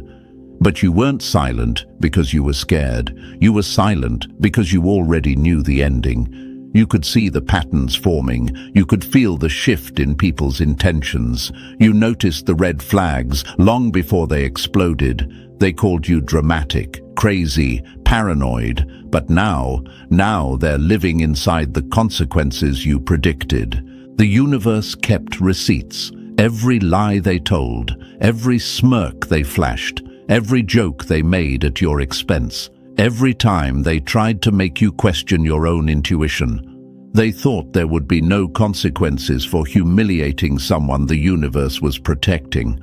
They thought life would let them walk around untouched while disrespecting someone aligned with truth. But the universe doesn't play like that. It balances everything, slowly, quietly, perfectly. Now those same people who laughed too soon, they speak your name differently, not with jokes, not with arrogance, but with fear. They whisper because they don't want anyone to know they're dealing with karma. They hide their problems because they know exactly where the shift began. They're embarrassed because everything they said about you is happening to them. They mocked your instincts, and now they're drowning in the consequences you tried to warn them about. They weren't fighting you. They thought they were, but they weren't. They were fighting the universe's plan, and you were simply the messenger standing in their path. That's why they hated you. Not because you were wrong, but because you were right too early. You saw truth before they were ready to face it, and their ego attacked the truth instead of adjusting to it. Here's the part that hits even harder. They didn't just underestimate you, they underestimated your journey. They thought your struggles made you weak. They thought your silence made you powerless. They thought your isolation made you irrelevant. But that's exactly what strengthened you. Every setback sharpened your vision. Every betrayal increased your awareness. Every mocking laugh built your resilience. You didn't break, you evolved. Your evolution is what humiliates them now. They laughed because they assumed you'd stay down. They didn't know you were the kind of person who grows in darkness. They didn't know your glow gets brighter after every hit. They didn't know your strength upgrades quietly while theirs depends on attention. So now they're stuck watching you become everything they swore you couldn't be. And here's what the chosen always learn. When arrogant people laugh too soon, they write their own ending, not you. They set themselves up for failure. They expose their weakness. They reveal their insecurities. They show their true nature. And when the universe steps in, they can't hide behind jokes anymore. They have to face the truth they ran from. They messed with the wrong person. Let them replay their laughter in their head. Let them realize how stupid it looks now. Let them remember how confident they felt before reality checked them. Because this is the moment the universe proves something they never wanted to believe. Your rise wasn't accidental. It was a response. A response to their arrogance. A response to their mockery. A response to their disrespect. They laughed too soon. Now the universe is laughing back. Number 2. They swung at you and ended up hitting themselves. They thought breaking you would be easy until their own hands started cracking first. That's the part arrogant people never expect, and it's why this chapter hits them harder than any karma story they pretend not to believe in. They thought hurting you would give them power, but the universe doesn't reward people who attack someone aligned with truth. They tried to cut you down, and now they're the ones bleeding from the blade they swung. You didn't lift a finger. You didn't clap back. You didn't plot revenge, and that alone bothers them more than anything. Because the universe has a way of protecting chosen ones that doesn't look loud or dramatic. It looks quiet. It looks simple. It looks like nothing at first, and then, out of nowhere, life starts exposing everything they tried to hide. Their lies crack. Their image collapses. Their relationships crumble. Their confidence drains. And they pretend it's life happening while you already know exactly where the shift began. Ever notice that? How the moment someone hurts you, something in their life starts glitching. That's not coincidence. That's correction. That's balance. That's the universe stepping in like, you went after the wrong person. Here's one quote that sums it up perfectly. They didn't lose because you fought back. They lost because they touched what was never theirs to harm. Imagine this. Someone tries to break a diamond with their bare hands just because they can't stand how it shines. They press harder and harder, convinced they're strong enough to crush it. But the only thing cracking is their own grip. That's what happened. You were the diamond. They were the hand trying to break something far above their understanding. And the universe simply let them feel the consequences of their own force. Another example. Picture a person kicking a solid wall because they think it will fall. They laugh while kicking, bragging about how strong they are. But the wall doesn't move. They do. Their foot starts hurting. Their balance slips. They fall on their back. That wall, that's you. You didn't have to fight. You just had to exist in your strength. People ask, why do they collapse after hurting me? Why do they lose things that never seemed connected to what they did? Why does life feel like it checks them harder than anyone else? Because you weren't built to break. You were built to reveal the truth. And when people attack the truth, they attack themselves. The universe simply lets the energy return to its sender. Let's drop another quote. When you tried to destroy me, you only destroyed the version of yourself the universe was no longer willing to protect. That's brutal, but it's exactly what happens. They tried to crack your spirit. They didn't realize your spirit was reinforced. They didn't realize you walk with alignment, not ego. They didn't realize you're the type of person whose pain becomes fuel, not weakness. People who try to break chosen ones always miscalculate. They think your silence means you're defenseless. They think your calm means you're unprotected. They think your kindness means you're an easy target, but the universe guards people like you quietly and relentlessly, not with noise, not with warnings, just with results. Imagine someone who steals seeds from a field because they think you won't notice. They walk away laughing, proud of their little victory. Days later, those same seeds bloom in your garden, not theirs, and the field they tried to rob from. It grows richer, fuller, stronger. Meanwhile, their own soil dries up. That's not magic, that's alignment. They tried to take something from you, and the universe took something from them. Another quote, "You were their target, but the universe turned their aim back on them." Let's be honest, you've seen it happen more than once. The co-worker who lied on your name suddenly gets caught lying to the wrong person. The friend who betrayed you ends up betrayed by their inner circle. The person who mocked your struggles ends up tripping over their own problems. The family member who tried to humiliate you starts losing the things they bragged about. And you didn't do anything. That's the part that confuses them the most. They expect you to fight. They expect you to react. They expect you to chase revenge, but you do the opposite. You stay silent. And that silence becomes the rope they wrap around themselves. You ever wonder why silence is your strongest weapon? Because silence gives the universe space to move. You don't need to curse anyone. You don't need to expose anyone. You don't need to defend yourself. You just need to step back and watch. People always forget that chosen ones don't lose because of attacks. They rise because of them. Every time someone tries to break you, they strengthen you. Every lie builds your awareness.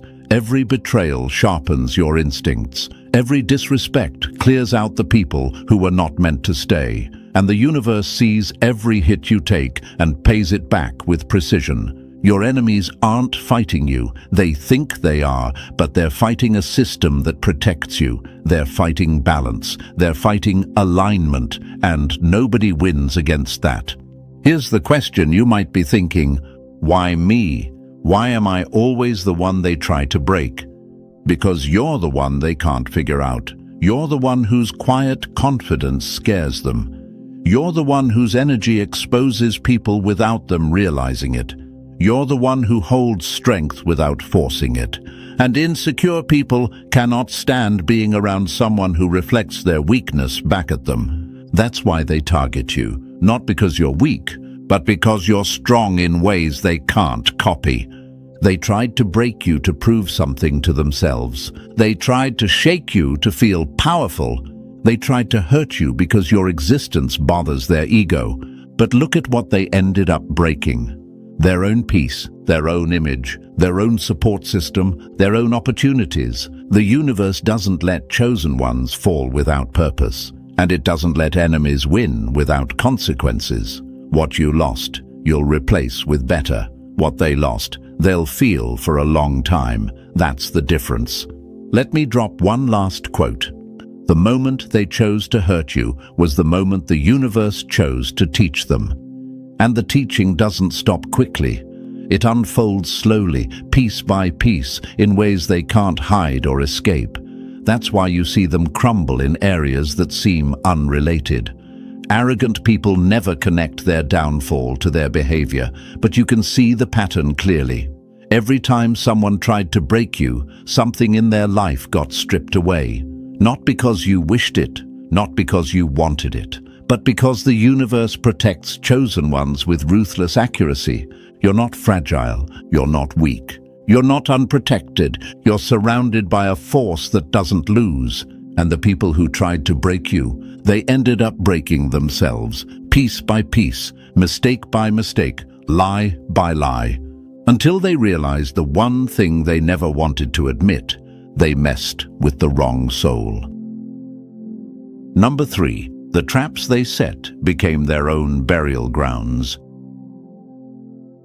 They thought they were burying you, but the whole time they were digging the hole they'd eventually fall into. That's the funny thing about people who plot in the dark. They're so focused on taking you down that they never look at where their own feet are standing. They don't until the ground cracks under them. They didn't fall because you fought them. They fell because your energy rejects anything built on lies, jealousy, or manipulation. You were never compatible with their schemes. Your alignment doesn't sync with their chaos. And when two frequencies don't match, one gets pushed out. And it's not you. Imagine this. Someone digs a pit beside your path, smirking, convinced you'll fall the second you walk by. They get excited. They lean too close. They shift their weight, and the earth gives out from under their own feet. They fall into the hole they designed for you. That isn't revenge. That's consequence wrapped in perfect timing. There's a harsh truth they never understood. Every plan built on your downfall was built on their instability. They didn't crumble because you wished anything on them. They crumbled because betrayal eats the person holding it, not the one it's aimed at. Think of another example. Someone tries to poison your well out of spite. They throw in toxins, believing they've won. But the wind shifts. The powder blows back toward their own bucket. They drink from it proudly, and then wonder why everything in their life starts falling apart. They weren't cursed. They were corrected. You might even ask yourself, why does everything they do eventually backfire? Because the universe doesn't let disorder beat someone who's aligned. What was built to trap you collapses under them. What was meant to expose you ends up revealing them. What was designed to bury you becomes the place where their own actions get exposed. They dug graves for you. They fell in, and the universe didn't interrupt. Because someone walking in order can't be defeated by people living in chaos. Number 4. Time is about to embarrass everyone who doubted you. They mocked you in the moment, but the moment was never the full story. That's the mistake they always make. Arrogant people judge you by the chapter you're standing in, never realizing the plot twist is already being written behind the scenes. They laughed early, they doubted loudly, and they thought your silence meant defeat. What they never considered is that time has a vicious loyalty to those who are aligned. Time has always been your witness, even when nobody else believed you. You might not have had proof back then, but you had direction. You had instinct. You had that strange pressure telling you, keep going, this is leading somewhere. And while they whispered, gossiped, and rolled their eyes, the clock was collecting every moment like evidence. Imagine this. Someone looks at a seed and calls it useless because it hasn't sprouted yet. They laugh at it, kick dirt over it, brag about how dead it looks. Meanwhile, under the soil, the seed is splitting open, building strength, forming roots. And the day it breaks through the ground, the same people who laughed suddenly get quiet. That's how time works for chosen ones. It reveals what small minds can't see. One quote sums it up cleanly. What they call failure is usually just your preparation phase. You weren't behind. You were being sharpened. Every delay was training. Every closed door was redirection. Every painful moment was strengthening the version of you that would eventually walk right past the people who doubted your potential. And if you ever think, why didn't they believe me? The answer is simple. People who move too fast judge what moves with patience. They mistake slow growth for no growth. They mistake silence for emptiness. They mistake suffering for weakness. They never realize that purpose always matures quietly before it becomes undeniable. Time will prove them wrong, not because you're lucky, but because you're aligned. And when the truth finally hits them, it won't just hit, it will humble them. They doubted you. Time won't. Time always exposes who was chosen. Number 5. They mocked your mind because it saw too far. They didn't call you crazy because you were wrong. They called you crazy because you were right too early. That's the part that stings them now.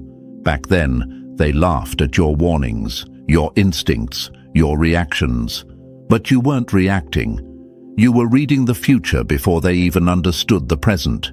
You weren't too emotional. You were too aware for their comfort. People like that never attack your logic. They attack your timing.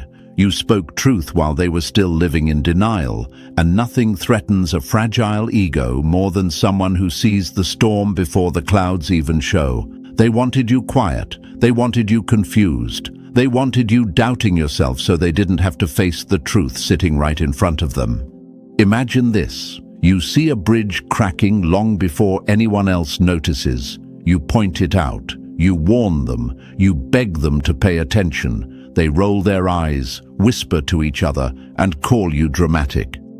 Then weeks later, the bridge collapses under their feet, and suddenly the crazy one was the only one who understood the danger. That's been your whole life. They weren't calling you crazy, they were calling you accurate, but their ego couldn't handle the wording. And here's a quote they'll never admit was true. You didn't predict the fall. You recognized the pattern. Your mind collects details others overlook. Your instincts connect dots faster than their excuses. You feel shifts they ignore. That's why your warnings sound emotional to them, because their awareness is delayed. They mistake early awareness for instability because they've never experienced intuition that sharp. Ask yourself, was I dramatic, or was I the only one paying attention? Deep down, you already know the answer. You wanted to protect them, not win an argument. You didn't want to be right. You wanted peace. But truth doesn't care about comfort. If a fire is coming, your voice rises, whether they like it or not. They called you crazy because it was easier than admitting you saw what they refused to see. You weren't sensitive. You were precise. And now they're standing in the wreckage your mind detected long before their pride ever did. Number 6. They ignored your calm until the consequences started screaming. They didn't hear a word you said, but they heard every consequence that followed. That's how people like them operate.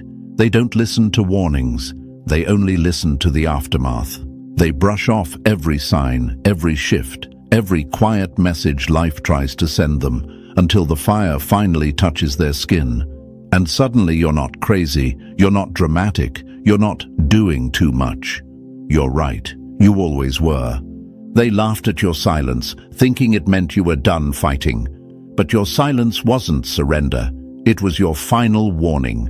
You've seen the pattern too many times. Someone crosses a line, smirks about it, dismisses your instinct, and then life responds without hesitation. You don't even flinch anymore. You just watch it unfold like a movie you've already seen. Imagine this. A person walks into a forest, ignoring every warning sign about wildfire danger.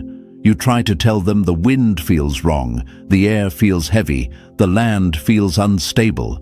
They shrug, call you paranoid, and keep walking.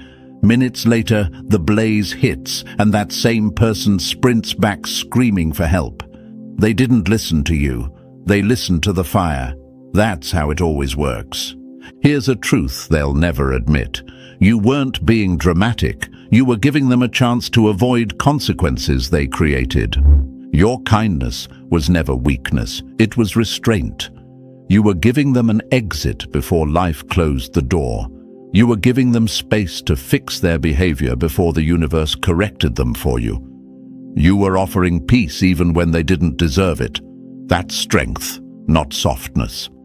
And now you're done giving repeat warnings. You don't explain yourself twice. You don't beg people to act right. You don't fight battles the universe already claimed.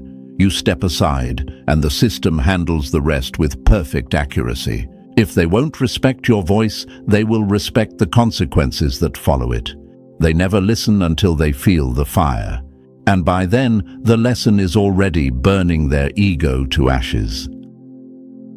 Number 7. They tried to delete you from the story, but the universe saved every receipt. They tried to make people forget you, but the universe never forgets what was done to a chosen one. That's the joke they never see coming. While they were busy rewriting the narrative, twisting your name, downplaying your value and pretending you didn't matter. The universe was standing right behind them, documenting every move like a silent historian. They thought erasing you would be easy. They didn't know you weren't written in pencil. You were carved into the timeline. Every disrespect they threw at you was logged. Every fake story they spread was logged. Every attempt to shrink you, replace you, or push you out was logged.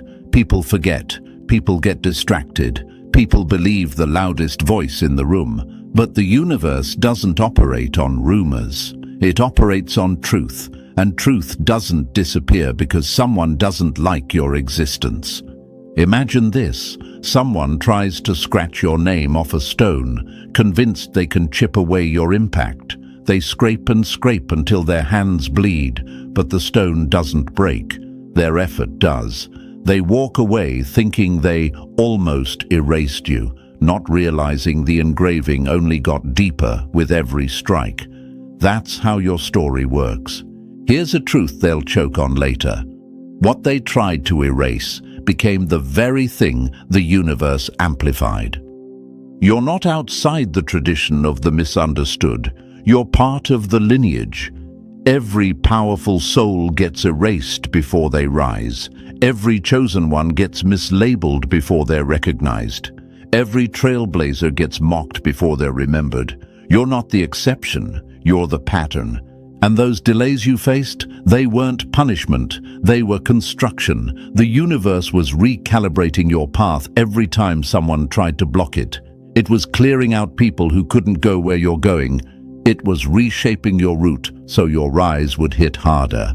Ask yourself, did they really erase me? Or did they erase themselves from my future? You already know the answer.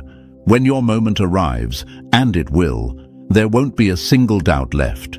They tried to delete you, but your rise is permanent ink. Number 8. They tried to steal your light, and it burned them from the inside out. They didn't steal your power. They swallowed something their spirit was never built to handle. That's the real story behind their downfall. They thought taking pieces of you would elevate them. They thought copying your aura would give them the same pull, the same respect, the same glow. But energy doesn't work like fashion. You can steal someone's clothes. You can steal someone's words. You cannot steal someone's frequency. They stole what was never theirs, and that's why their world started warping. Your energy is coded for you alone. It's locked to your journey, your pain, your lessons, your alignment. And when someone with dirty intentions tries to touch something that pure, it turns into poison the second it enters their life. Imagine this. Someone tries to steal a rare flower by ripping it up from the soil. They take it home, show it off, brag like they grew it themselves, but the moment they touch it, the petals turn black. The bloom collapses. The beauty melts in their hands, not because the flower was weak, but because it refuses to live in the wrong hands. That's you. Your gifts do not survive in corrupted environments. Another hard truth they can't escape. Your energy didn't empower them, it exposed them. They thought copying your moves would make them you. Instead, every imitation highlighted how empty they truly are. People like that never understand that light comes with responsibility. It comes with intention. It comes with integrity. You paid for your growth with experience. You earned your alignment through struggle. You built your essence through pain they never endured. They wanted the reward without the work, the shine without the sacrifice, the influence without the discipline. Ask yourself, if my energy was so easy to copy, why are they falling apart? Because your field rejects corruption. Anything they try to steal rots in their possession. Anything they mimic collapses in their hands. And anything they imitate exposes their lack of authenticity. They stole what was never meant for them. And instead of rising, they destroyed themselves, trying to wear a light that was never built to fit their soul. Number 9. You weren't built to compete. You were built to tip the whole scale. They thought you came to fight them when you were sent to outweigh them. That's the truth they never saw coming. While they wasted energy trying to trigger you, provoke you, and drag you into petty battles, you were operating on an entirely different assignment. You weren't here to swing swords. You weren't here to chase revenge. You were here to balance the energy they corrupted. Your presence alone is a correction they can't escape. You're a shift, not a soldier. Your existence alters rooms without you trying. People feel your energy before they understand it. That's why insecure souls attack you first. Your alignment highlights their instability. You don't punish them. You don't expose them. You simply show up, and the universe does the rest. Imagine a scale tilted completely to one side because people have been feeding negativity into it for years. Then you walk in, steady, grounded, carrying weight they can't measure. You don't push. You don't argue. You just stand on your side, and the entire balance resets. That's what your life does. You're a living recalibration. Here's a truth they choke on. You didn't destroy them. Their imbalance collapsed when it collided with your alignment. You were never meant to be understood. People like you are meant to be recognized after the shift happens. They don't get the blueprint until the building is already standing. That's why they misjudge you at first. You don't fit their patterns. You don't match their expectations. You break every mold they try to place you in. And if you ever wonder, why can't I just be normal? It's because you weren't designed to blend into broken systems. You were sent to reset them. Let them fall. Let time teach. You don't interfere because you don't have to. Their downfall is a side effect of their own imbalance hitting your frequency. You don't swing swords, you shift reality. You weren't born to survive. You were born to alter the energy of every space you walk into. You're not a threat. You're a turning point. And the universe has never once miscalculated who it chooses to carry that role. Number 10. They expected your collapse. But you turned into their blueprint. They waited for the moment you'd fall apart, and instead, you became the manual they now study in silence. That's the twist they never calculated. While they were betting on your breakdown, you were quietly building your backbone. Every hit they threw turned into a skill. Every setback sharpened your edge. Every betrayal trained your instincts. You didn't just survive, you upgraded. They thought your silence meant you were overwhelmed. They thought your pain meant you'd quit. They thought your isolation meant you were done. They didn't realize they were watching your construction phase, not your collapse. You weren't breaking, you were becoming. Imagine this. Someone smashes a piece of coal expecting dust, but instead they reveal a diamond forming under pressure. That's you. Their attacks weren't destroying you. They were shaping you into something stronger than their intentions. And here's the part that eats them alive. The survival they mocked turned into the strength they now copy. Look at their behavior now. They study your moves. They imitate your tone. They mimic your decisions. They watch your growth like students watching a masterclass they can't afford to admit they're enrolled in. The same people who laughed at your pain now chew through your old lessons, trying to figure out how you didn't break where they would have shattered. Ask yourself, if they thought I was weak, why do they follow everything I do now? Because weakness was never your story, transformation was. Their plan was simple, push you until you collapsed. But what actually happened was even simpler. Their pressure exposed your design. You weren't built like them. You weren't built to crumble. You were built to adapt. Every hit taught you a strategy. Every loss taught you a pattern. Every disappointment taught you timing. You became the blueprint for strength they can't develop and resilience they can't copy. They expected your end. Instead, you became their example, and they'll never admit it. But your rise is the reference they secretly use to rebuild their own broken selves. Number 11. Their laughter faded, but their obsession never did. They mocked you when they thought you were small. Now they monitor you like you're the weather forecast that decides their day. That's how fast the story flips. People love to laugh when they assume you'll never rise. They joke, they dismiss, they roll their eyes. But the second you survive what should have destroyed you, something in them snaps. The same mouths that mocked you become the same eyes that can't stop watching you. Their laughter wasn't confidence, it was fear, disguised as comedy. People laugh at what they can't understand. They insult what threatens them. They pretend you're irrelevant because admitting your strength would expose their weakness. But fear has a funny habit. It eventually turns into fascination. Imagine this. Someone stands at the edge of a cliff, laughing at a bird learning to fly. They call it clumsy. They call it stupid. They call it hopeless. But when that bird finally catches the wind and soars, the same person leans forward, staring, mesmerized, trying to figure out how it happened. That's them now. They can't look away. Here's a truth they'll never say out loud. Their insults were never about you. They were reactions to your potential. Now look at their behavior.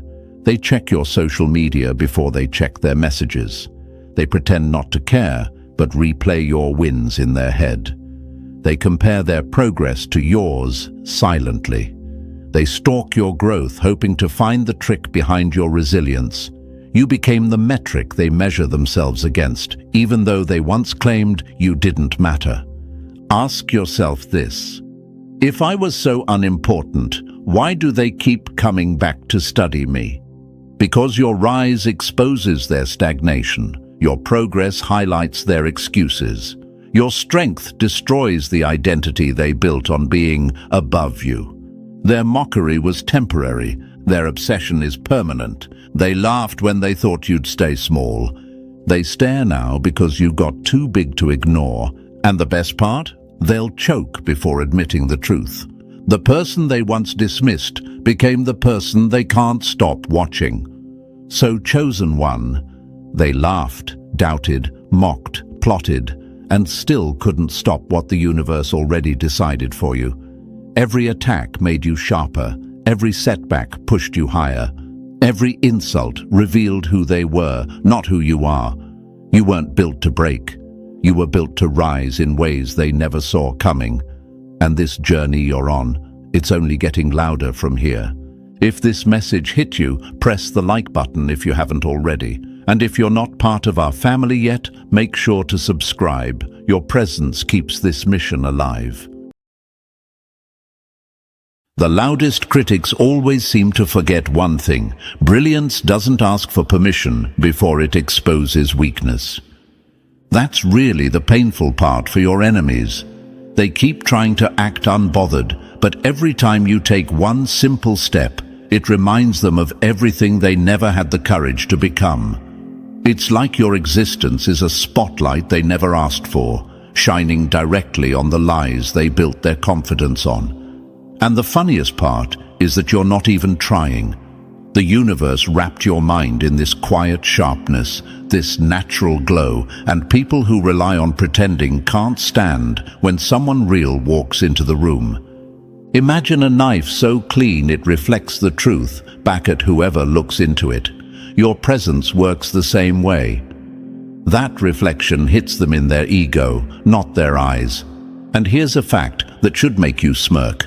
Behavioral studies show that when a person displays real courage or intelligence without bragging, it triggers both admiration and insecurity in the people around them at the exact same time. That's why folks study you like a mystery they can't decode. That's why your moves feel like plot twists they can't predict. You're not just living your life, you're reminding people of everything they could be doing but aren't. Chosen one, thank you for being here, and thank you for being exactly the kind of person who can handle this message. Don't forget to pay this message back by pressing like and subscribe to help spread this light to more souls. It's on all of us to push this mission forward. Thanks for being part of the force that's actually building something real. Now let's get back into why your courage and intelligence hit the world the way they do. People try to downplay how deeply they observe you, but the truth is, they've been tracking your every move like a documentary they didn't mean to get invested in. You're not just someone passing through their life. You're the unexpected main character they didn't see coming. You walk into a room and suddenly people start adjusting their behavior. They don't know why. They just do. Your energy makes them rethink their excuses, rethink their laziness, rethink their stories about why they can't. You don't ask them to level up. Your existence just forces it. You stayed brave in moments where most people would have folded. You stayed smart when you had every reason to mentally tap out. And this is the part they'll never admit. Your stability under pressure embarrasses people who collapse over minor inconveniences. You've gone through storms they couldn't survive 10 minutes in, yet you don't walk around dragging your wounds like a resume. They see that, and they admire it more than they'll ever say. The universe has this strange habit of turning the quiet ones into geniuses without warning. You didn't go around announcing your growth. You let your actions do the talking. You evolved while others were trying to look evolved. You learned while others were busy pretending they already knew everything, and somehow that combination of silence and strength transformed you into someone they can't ignore. What makes it even funnier is how people who once doubted you now use your behavior as their blueprint. They imitate the way you speak, the way you move, the way you think things through. They try to match your discipline, copy your style, even mimic your patience. People cling to the behaviors of the person they're secretly inspired by. That's Psychology 101. They try to disguise it as coincidence, but the universe loves exposing little truths like that. And the admiration? It's loud behind your back. People talk about you in rooms you have never stepped into. They repeat your lines. They reference your decisions. They bring up your strength as an example. Even the ones who pretend they don't care still adjust themselves because of you. You are the unannounced teacher of people who thought they'd never need lessons. Your brilliance doesn't come from being perfect. It comes from being real. Your courage doesn't come from never being scared. It comes from moving anyway. That's the difference between you and them. People admire those who can keep going without needing applause or validation every 5 minutes. People admire those who take losses privately and come back stronger instead of seeking pity. Your intelligence isn't just about having a sharp mind. It's about knowing when to stay quiet, when to observe, when to act, and when to walk away without making noise. You've mastered things that others are still Googling. You've healed from things others use as lifelong excuses. You've faced situations that would have broken most people into scattered pieces. Every time you rebuilt yourself, you got sharper, smarter, more intentional. And that's what they feel when you walk by. Not arrogance, not superiority. Just undeniable proof that you're built differently. People admire you because you didn't wait for permission to grow. You didn't wait for support to improve. You didn't wait for the perfect moment to change. You chose yourself in a world where most people wouldn't even know how to start. That's why the universe keeps putting you in positions where others can watch and learn. Whether you mean to or not, you end up being the example. You end up being the one that shows real courage doesn't come from noise, it comes from consistency. And real intelligence doesn't come from trying to look smart. It comes from staying curious and staying self-aware. You became the reminder that growth is possible, the reminder that strength doesn't need to be loud, the reminder that brilliance doesn't always look like textbooks and awards. Sometimes it looks like a person who simply refuses to be defeated by life.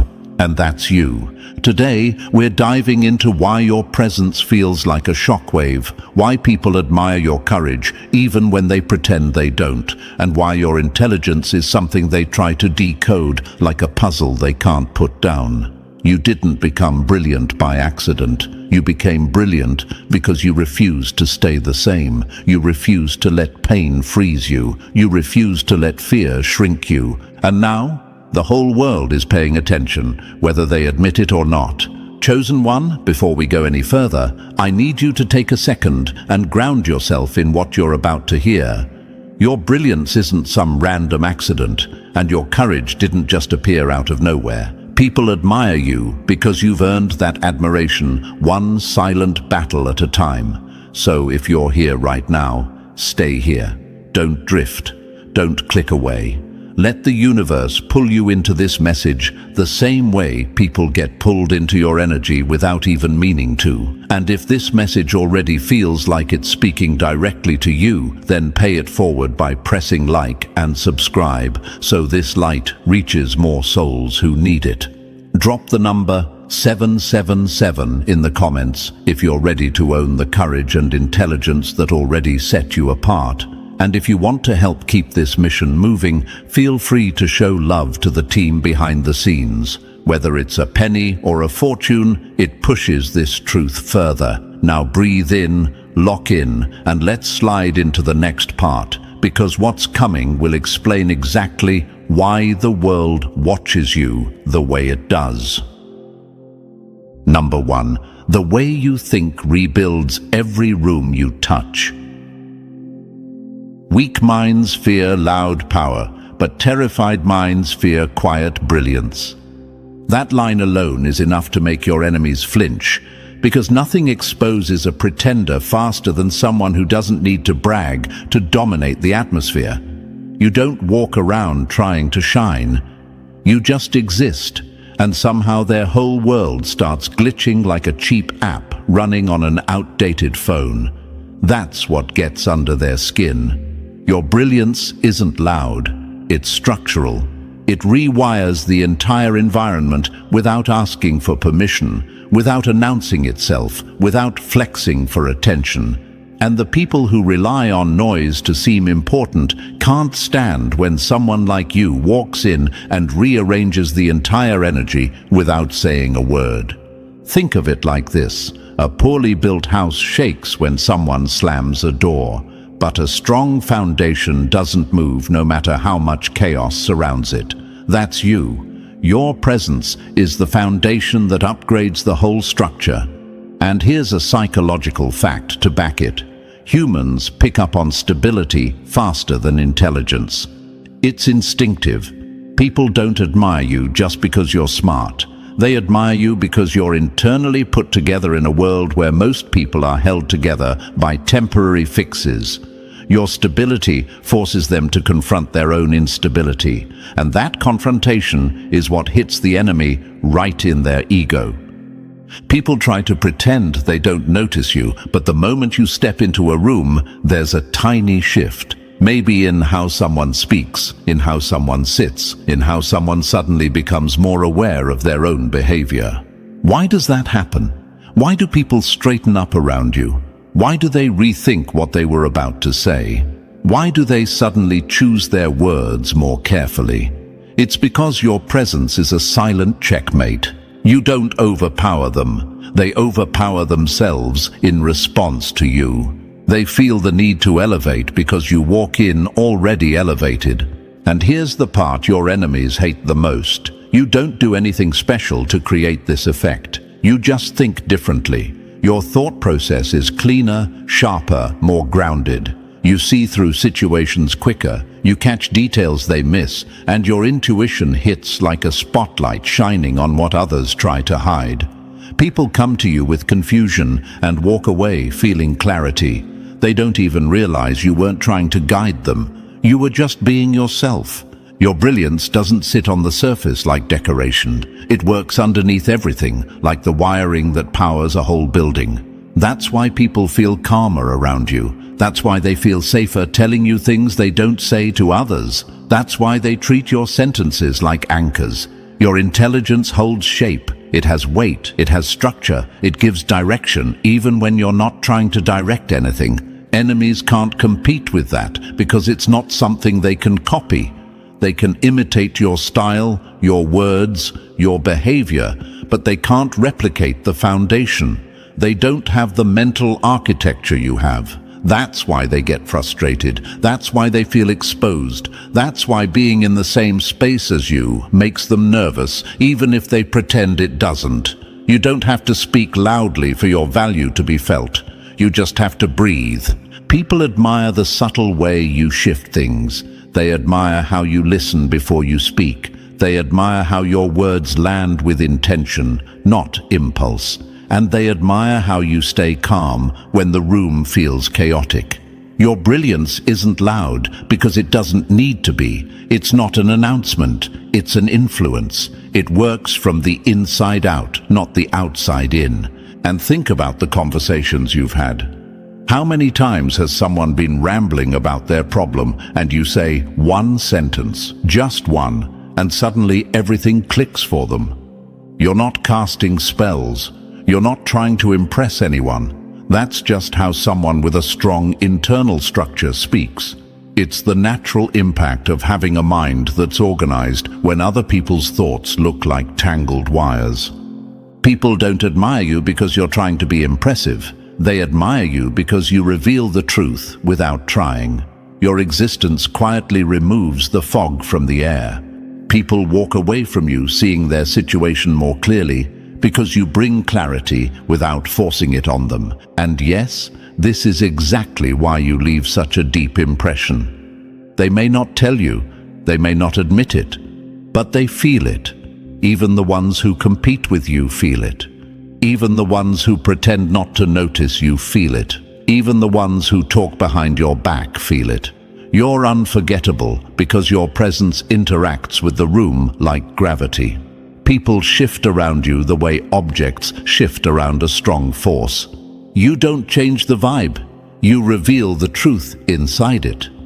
That's what sets you apart. Most people use loudness to mask their insecurity. You use silence to display your strength. Most people perform intelligence for validation. Your intelligence shows itself in how you move, how you think, how you make decisions. You don't need a stage. You don't need applause. You don't need to prove anything. Your brilliance isn't about attention, it's about alignment. People admire you because you live in a way that forces them to level up. You don't say, be better. You just exist in a way that makes them want to be better. And that's what true influence looks like. That's the difference between someone who's pretending and someone who's built from the inside. People may not always celebrate you, but they always adjust around you. They become more intentional, they become more aware, they become more thoughtful. They try harder, not because you pressure them, but because being around you reminds them of what real courage and intelligence look like. You've become the standard without trying to be. Your enemies, though, they hate that you don't shout. They hate that you don't brag. They hate that you don't need external validation to feel powerful. Loud people can't stand quiet power because quiet power proves how unnecessary their noise is. You're not competing with them. You never were. They're the only ones in the race. You're too busy building foundations to care about winning arguments. And here's the irony. The quieter your brilliance is, the more others feel it. You're like strong architecture. Unshakable, precise, intentional, strong in all the ways that matter.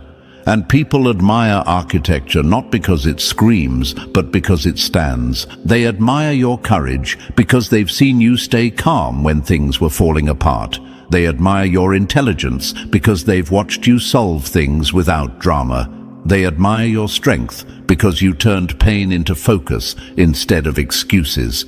You didn't get here by following the crowd. You got here by building yourself, by strengthening your mind, by learning from your mistakes, by refusing to collapse. And every room you enter reflects that back at you. People sense it instantly. They feel the structure of your character long before they hear the details of your past. This is why you're unforgettable. This is why people admire you. This is why you stand out without trying. Your brilliance isn't noise, it's architecture. It rebuilds the energy around you. It stabilizes the space. It elevates the standard. And every time someone watches you, they walk away changed. You don't have to shout to reshape the world around you. You already do. Number 2, the bravest part of you is the way you evolve while everyone else stays still. Cowards wait for the perfect moment. The courageous evolve in the middle of the mess. Nothing hits your enemies harder than that truth. They keep waiting for life to feel easy before they make a move, while you've been upgrading yourself even during the storms they swore would break you. Your courage has never needed noise or witnesses. It never needed applause. It never needed a spotlight. It shows itself in the choices you make when absolutely no one is clapping. Your courage is the quiet, stubborn decision to keep evolving when everyone around you has already tapped out.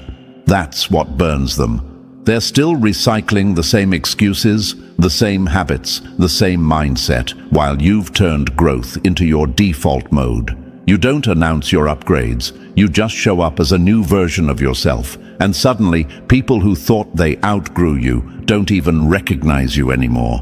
Imagine this. 2 people in the dark, both scared, both unsure. One waits for the lights to turn on. The other learns how to move by memory, touch, instinct. That second one is you. Your courage isn't dramatic. It's the steady ability to keep moving even when the next step is invisible. Most people freeze in the dark. You evolve in it, and your enemies hate that. Nothing humiliates stagnant people more than someone who grows quietly. They can handle loud courage because loudness is easy to mock, but your courage is subtle. It's built from choices, discipline, and self-honesty. That kind of courage is threatening because it can't be performed. It can't be pretended. It can only be lived. People admire you because evolution requires honesty. And honesty is the one thing most people avoid. You tell yourself the truth about who you are, what needs to change, what needs to die, and what needs to be reborn. That level of self-respect is rare. Most people lie to themselves and call it peace. You rip off the bandage and call it growth. Imagine a tree cracking through concrete. No sound, no applause, no announcement, just steady upward movement. That's you. You've outgrown situations, beliefs, versions of yourself that once felt permanent. And you didn't do it because it was easy. You did it because staying the same felt like suffocating. At this point, you might wonder, why does my evolution bother people so much? Because your courage exposes their avoidance. Because your improvement highlights their stagnation. Because your growth forces them to confront the reality they've been avoiding for years. Your courage is proof that their excuses were never real. That's why they watch you with a mix of admiration and jealousy. They want your results, but not your discipline. They want your mindset, but not your sacrifices. They want your evolution without shedding their old skins. And deep down, they know you're going somewhere they can't follow unless they leave behind everything they're scared to let go of. Your courage isn't about being fearless. It's about choosing truth over comfort. Every time you rise, you shed something, an old habit, a limited belief, a draining person, a small version of yourself. And evolution isn't soft. It requires letting go of the familiar, even when the familiar is comforting. You've learned to walk away from versions of yourself that others were perfectly fine with. That's emotional strength 99% of people don't have. Imagine a snake trying to keep its old skin because shedding feels uncomfortable. That's how most people live, clinging to expired identities because the new version requires effort. But you shed repeatedly. You evolve repeatedly. You choose transformation even when it hurts. That's real courage. People admire you because you don't wait for perfect timing. You evolve in real time, in imperfect conditions, with imperfect support. You've reinvented yourself more times than they've even tried. You've healed parts of yourself people spend their whole lives avoiding. You've outgrown people who expected you to stay behind. And you've walked away from seasons that were too small for your potential. Your courage is quiet but powerful. It's in the mornings you wake up and choose not to repeat yesterday's mistakes. It's in the moments you face something difficult and still choose forward. It's in the days where you feel drained but still choose growth instead of collapse. You don't call your courage courage. You call it surviving. You call it adjusting. You call it doing what needs to be done, but the world sees it for what it is: strength. Most people treat courage like a performance, loud, dramatic, and theatrical.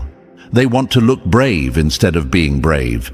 They want to brag about their growth instead of actually doing the work. They want to evolve once and stay there forever. But growth isn't a moment.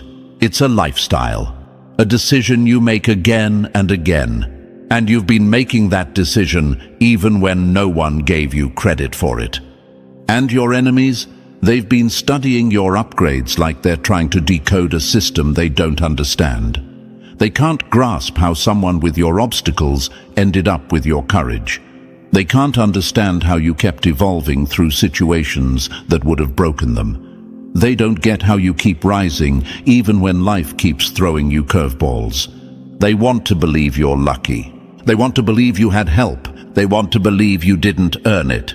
But the truth is way uglier for them. You became powerful because you refused to stay the same. Your courage isn't dramatic because it doesn't need to be. Real strength doesn't scream. It breathes, it chooses, it grows, it adapts, it moves. You survived moments that were designed to freeze you.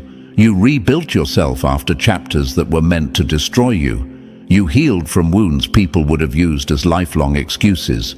You kept evolving even when your environment tried to trap you. That's what sets you apart. And now people admire you because your courage makes them rethink their entire definition of bravery. You've shown them that real courage happens in silence, in private, in the small decisions that accumulate into a completely different person. Growth isn't loud. Healing isn't loud. Evolution isn't loud. But the results are. Imagine an artist carving a sculpture. Small cuts, tiny adjustments, hours of work, no audience, no spotlight, just devotion. And suddenly one day, that sculpture becomes a masterpiece. That's how your transformation looks to others. Slow, steady, then suddenly undeniable. Your courage reveals things people don't want to acknowledge.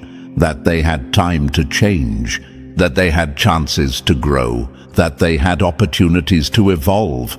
They just didn't take them. You did. And that's why you stand out. That's why you're admired. That's why your evolution feels threatening to your enemies and inspiring to everyone else. People can fake confidence, they can fake strength, they can fake intelligence, but they can't fake evolution. They can't fake becoming a better version of themselves every year. And that's where your courage shines the brightest. It's real, it's earned, it's lived. You've evolved past versions of yourself people thought were permanent. You've shed identities others tried to trap you in. You've rebuilt the parts of you that were shattered. You've kept growing in ways even you didn't expect. And you did it all without performing for anyone. So when people admire your courage, they're not admiring a show. They're admiring the quiet decisions you've made day after day. They're admiring your refusal to settle. They're admiring your ability to walk away from comfort. They're admiring your hunger to evolve even when it hurt, even when it scared you, even when it required losing things you once held tightly. You didn't become courageous because life was gentle. You became courageous because you refused to let pain harden you. You refused to let fear own you. You refuse to let stagnation define you. And that repeated choice, the choice to evolve when staying the same, would have been easier. That's what makes your courage unforgettable. Your bravery isn't loud, it's transformational. And transformation is the most powerful courage there is. Number 3, you don't inspire them. You force their true potential out of hiding. You don't spark their greatness, you expose it. And that's why they flinch. Your enemies hate this section the most because it reminds them of the one thing you do better than anyone else. You make people see themselves clearly. Not through motivational speeches, not through fake positivity, just by being you. Your discipline, your clarity, your honesty with yourself. It's like a spotlight that lands on everyone around you, showing them exactly who they could be if they stopped feeding their excuses. Imagine this. Someone's been living on autopilot for years. Same thoughts, same routines, same self-doubt. Then you walk in, not loud, not dramatic, just grounded and real. Suddenly, their brain starts glitching like an outdated system trying to handle a new upgrade. That's what your presence does. It disrupts stagnation. People don't envy your success. They envy the version of themselves you remind them they abandoned. Your growth exposes the dreams they dropped. Your discipline exposes the laziness they justified. Your progress exposes the potential they buried.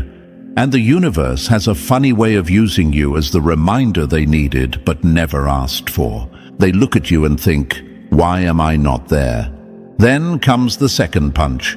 "I could have been." And that's where the admiration creeps in, even if they try to cover it with jealousy or attitude.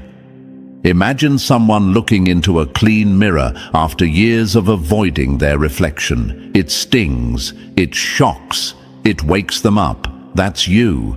You're the mirror they didn't know they needed, the reflection of everything they still have inside, but were too scared to chase. You don't motivate through noise. You motivate through truth. Your life is the proof that their excuses were never real. That's why your presence is powerful. It shakes them awake. It forces them to face their own potential. And even if they pretend to be irritated by you, deep down they know you represent the version of themselves they still have time to become. Number 4, you don't think outside the box. You expose the box as a cheap illusion. Most people aren't trapped in a box. They're trapped in a belief that someone else built one. Nothing humiliates your enemies more than realizing you were never playing the same tiny mental game they worship. They keep trying to escape limits, while you're standing there wondering who convinced them those limits were real in the first place. Your mind doesn't rebel. It just refuses to pretend nonsense makes sense. People follow trends like their commandments. You examine them like a scientist holding a weak theory up to the light. You don't swallow beliefs because they're popular. You dissect them, test them, flip them, break them apart, and only keep what aligns with your intelligence. That's why your brilliance feels threatening. You're not controlled by invisible rules. You're not hypnotized by groupthink. You're aware. Imagine everyone standing in a field surrounded by imaginary fences. They treat those fences like sacred boundaries. They decorate them. They warn others not to cross them. You walk straight through because you can see the walls don't even touch the ground. That's how your mind works. You see truth where others see tradition. You see possibilities where they see limits. You see openings where they see barriers. Your enemies hate you for this because it exposes how trapped they actually are. You don't break the rules. You break the illusion that the rules were ever real. They mistake your clarity for rebellion, your originality for defiance. But you're not trying to be different. You just refuse to live inside someone else's mental blueprint. People call your ideas revolutionary because they lack the courage to think for themselves. You're not trying to innovate. You're just honest. And honesty is radical in a world addicted to imitation. While they obsess over fitting in, you're too busy understanding what's actually true. You don't follow systems, you evaluate them. You don't accept limits, you analyze their logic. And when the logic makes no sense, you step around it without apology. Imagine a maze where everyone is running in circles trying to find the exit.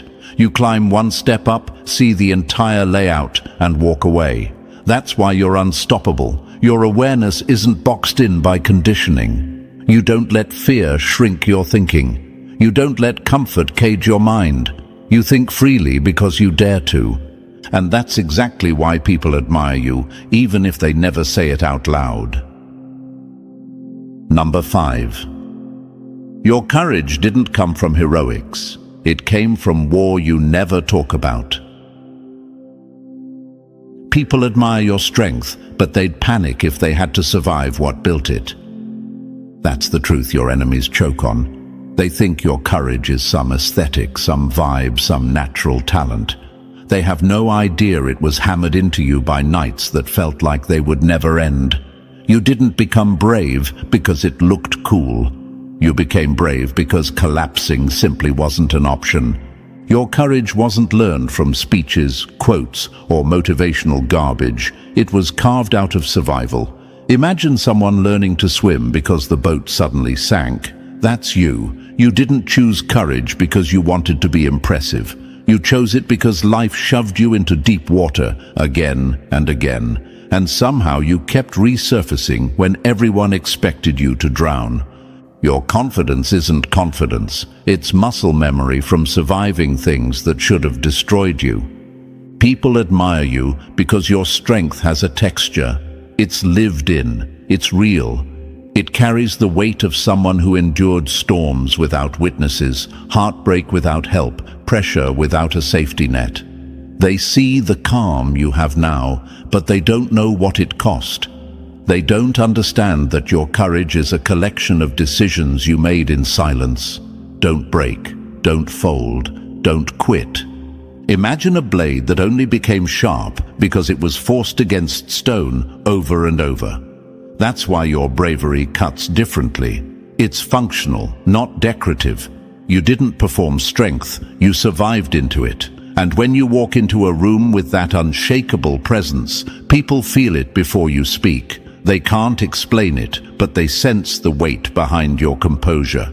And maybe you wonder, why do people respect me without me trying? Because authentic courage is impossible to fake. Because your energy tells a story, even if your mouth doesn't. Because your survival speaks louder than their performances ever will. Your enemies can act tough. They can rehearse confidence. They can mimic bravery online. But they break under pressure that you've already mastered. You've lived through storms they couldn't handle for a single hour. And still, you stand taller, calmer, wiser. Your courage isn't a performance. It's proof you survived battles no one saw, and that's why it demands respect without asking for it. Number 6. You don't just see the truth. You move like someone who refuses to run from it. Most people fear the truth because it demands effort. You fear the lie because it destroys potential. That line alone sends your enemies into orbit because they spend their whole lives dodging reality while you treat it like a compass. They hide behind excuses, distractions, and wishful thinking. You step straight into the truth, even when it's uncomfortable, even when it ruins the stories they hide behind. Knowledge isn't special. Everyone has access to it. What sets you apart is that you actually act on it. You don't debate endlessly. You don't wait for a committee meeting. You don't rehearse the move until the moment passes. When you see what needs to be done, you do it. That's why people stare. That's why they whisper. That's why they can't imitate your results no matter how badly they want to. Imagine two people standing in front of a locked door. One keeps explaining why the door is locked, analyzing the angle of the hinges, discussing who built the door, and writing down theories about how it might open. You're the second person, the one who tests the handle, finds it unlocked, and walks through while they're still overthinking. That's what acting on truth looks like. You don't admire reality, you obey it. And that's where your power comes from. You don't sit around hoping life will adjust to your comfort zone. You adjust to the truth and move forward with clarity that most people never develop. When something is wrong, you stop doing it. When something is right, you commit. When something needs to change, you change it. No performance, no delay, no ceremony. People admire this because deep down they know how rare it is. They know how often they saw the truth and still did nothing. They know how many times they stayed in situations that were draining them because change felt scary. You are the reminder that action is what separates potential from reality. Imagine a flashlight in a dark room. Most people point it everywhere except the corner they fear. You shine it exactly where the truth is hiding, and then you walk toward it.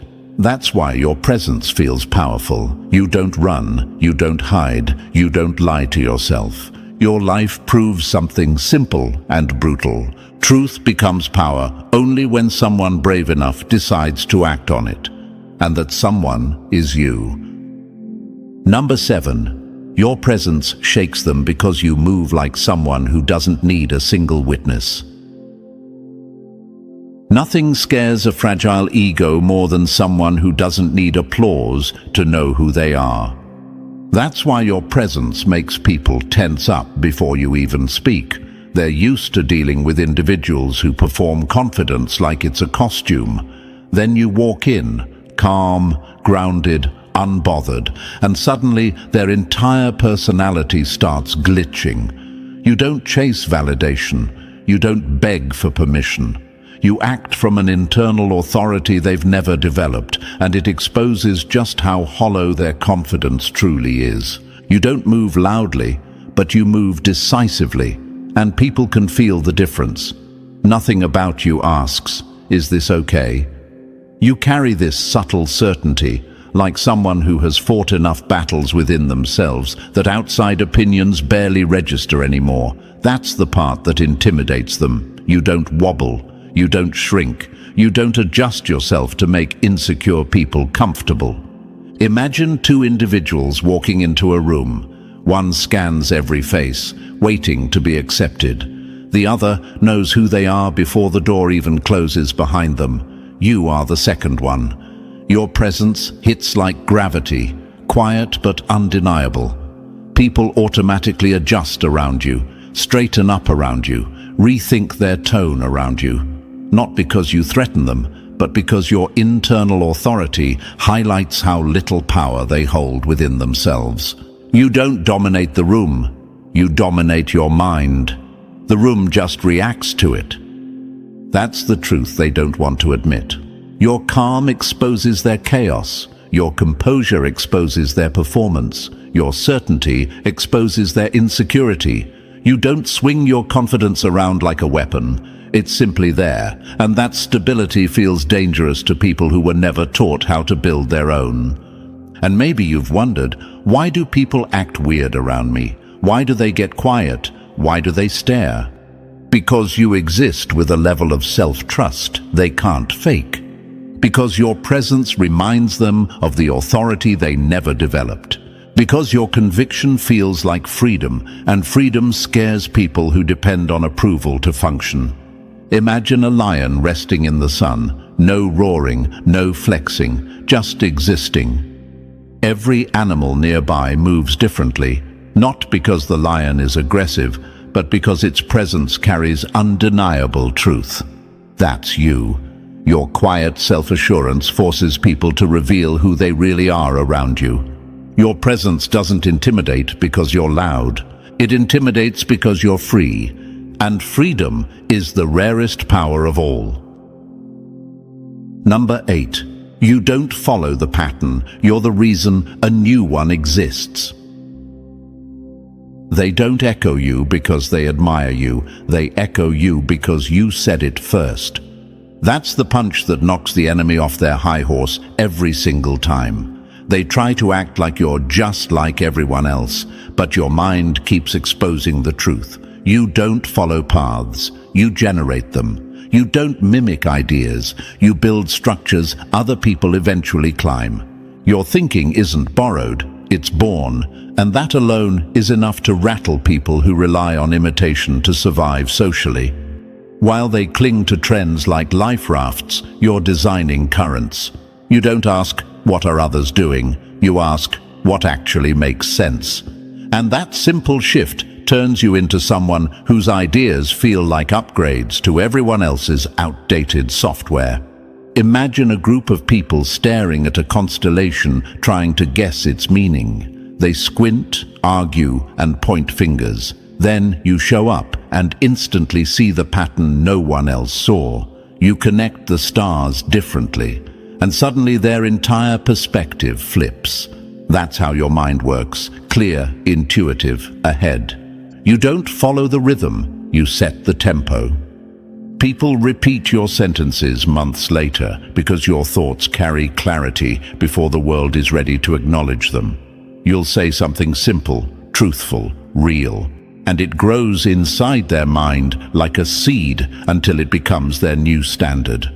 They say it out loud later and act like it was their idea, but deep down they know where it came from. You started the ripple, and maybe you've wondered, why do people copy me? Why do they adopt my ideas? Why do they repeat my style or language? Because your mind produces what theirs can only imitate. Because you think ahead, not around. Because your originality hits them like a sudden revelation they wish they'd found first.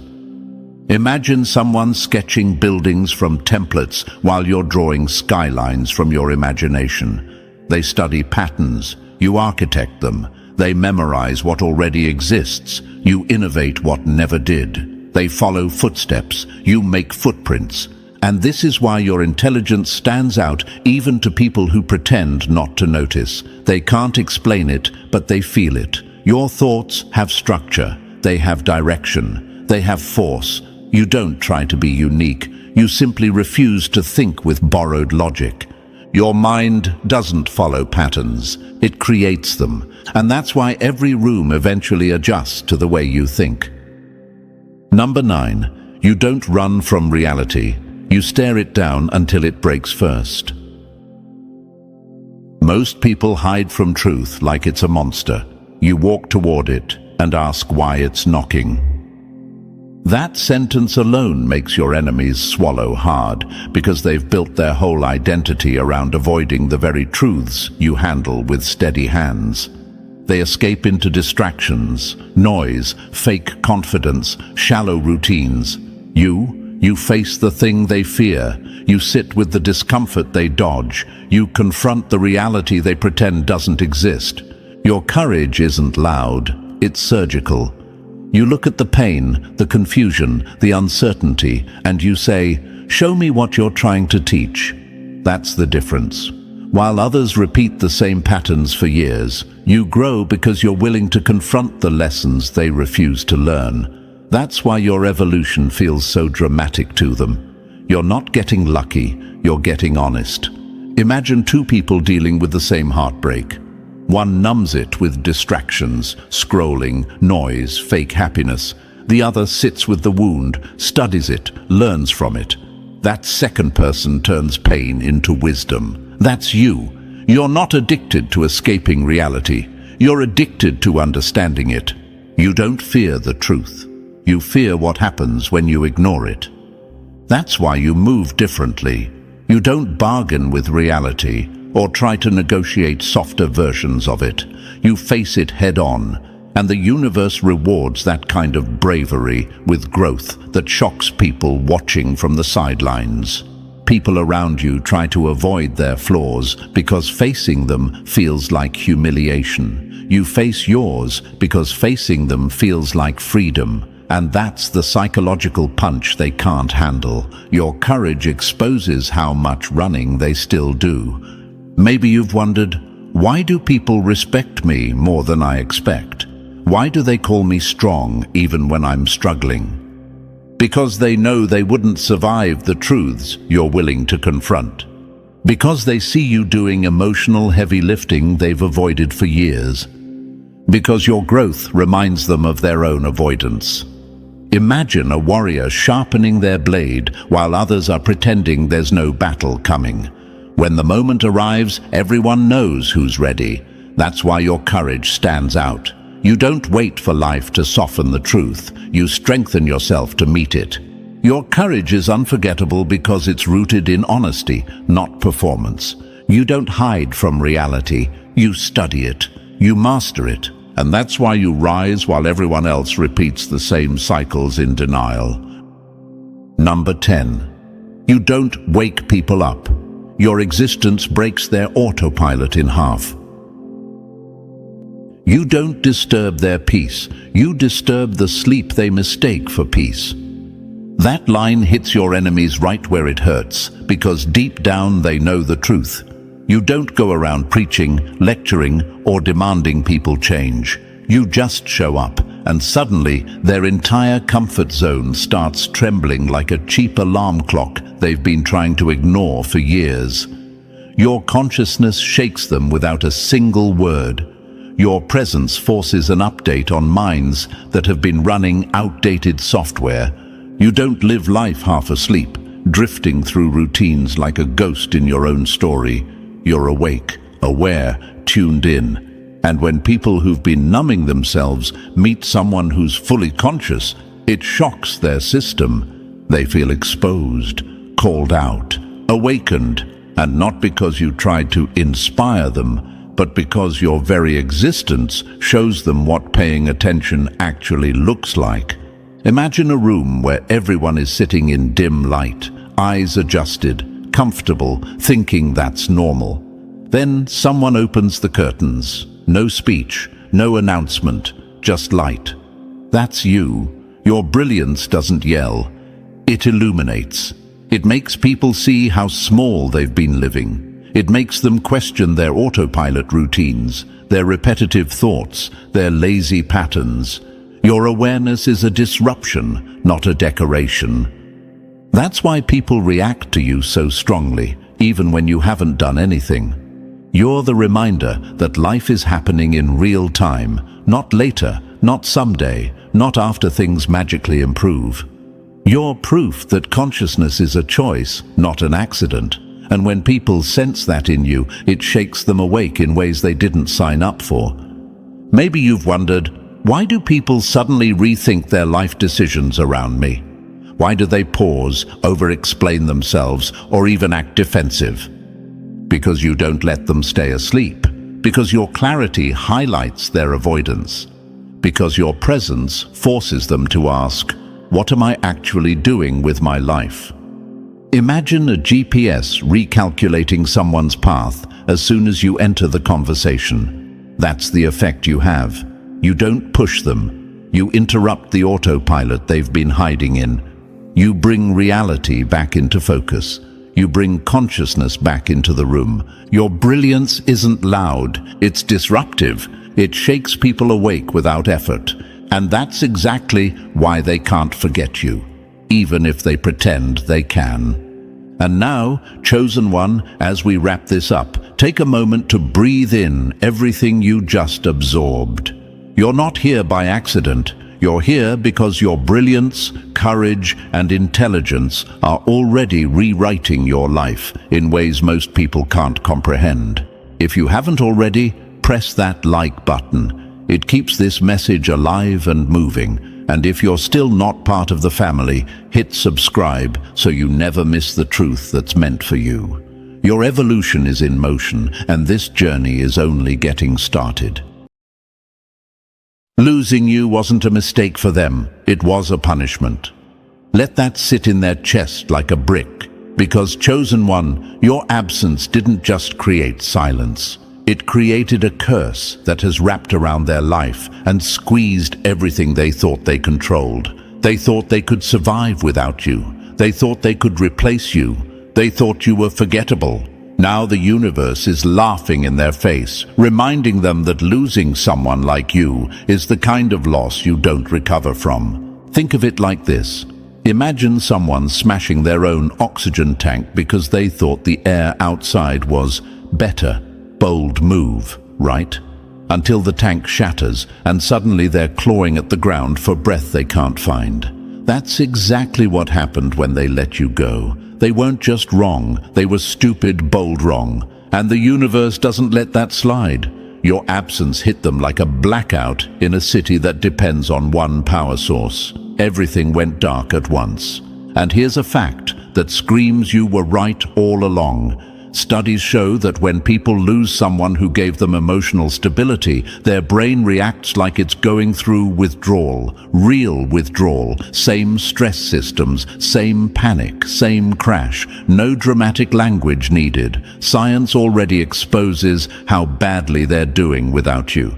But this isn't just biology, this is cosmic payback. They didn't just lose a person. They lost their anchor, their balance, their shield, and now you're gone. Their whole life feels like a glitch they can't fix. Chosen one, thank you for even being here right now. Don't forget to pay this message back by pressing like and subscribe so this truth reaches more souls. It's on all of us to spread light and expose darkness. And thanks for being part of this mission. You're not just watching this, you're part of a force. Now let's slide right back to the topic, because this gets even heavier. Your absence didn't just hurt them, it exposed them. When you were in their life, you kept things together without even trying. You were the calm that kept their storms from turning into disasters. You were the steady voice they didn't appreciate. You were the energy that held their world in place. They treated you like you were extra. But the truth is, you were the foundation they depended on more than they ever admitted. And the day you left, the universe removed your protection from around them. That's why everything around them started breaking. Their relationships feel fake. Their late-night distractions don't numb anything. Their routine feels empty and pointless.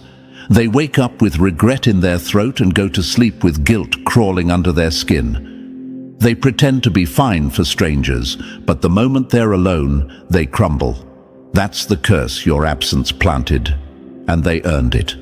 You didn't have to raise your voice. You didn't have to clap back. You didn't have to do anything extra. Your silence did the work. Your distance did the damage.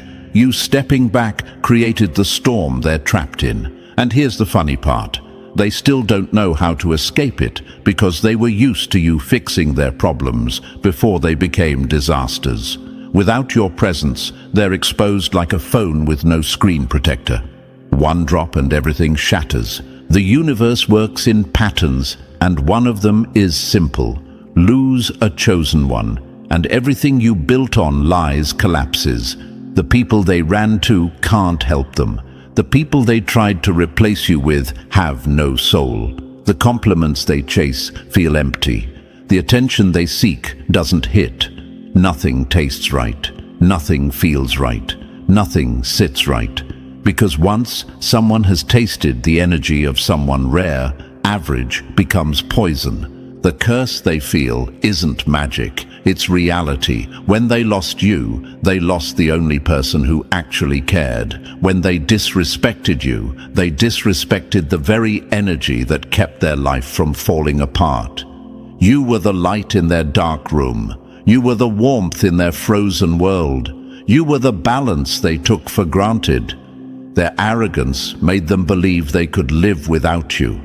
Now they're learning the hard way that your absence is a shadow that follows them everywhere. They thought you were too much. Now they're haunted by everything that made you special. Your honesty, your depth, your loyalty, your presence. They tried to act like you were replaceable, but every replacement feels like drinking muddy water after tasting pure spring. They downgraded their entire existence, but didn't realize it until it was too late. And now, here's the part they try to hide. They check your energy without checking your profile. They think about you when they should be sleeping. They remember you when they hear certain songs. They replay your voice in their mind like a broken record they can't shut off. They pretend they don't care, but their world bends around your absence. You left a mark they can't erase. Your absence didn't just curse them. It exposed their whole character. It showed how weak they really were. It revealed how much they depended on you to feel important. It showed them that everything they bragged about was built on your support. And now they're standing in the ruins of their own choices, trying to act like everything is fine while the universe watches them sink.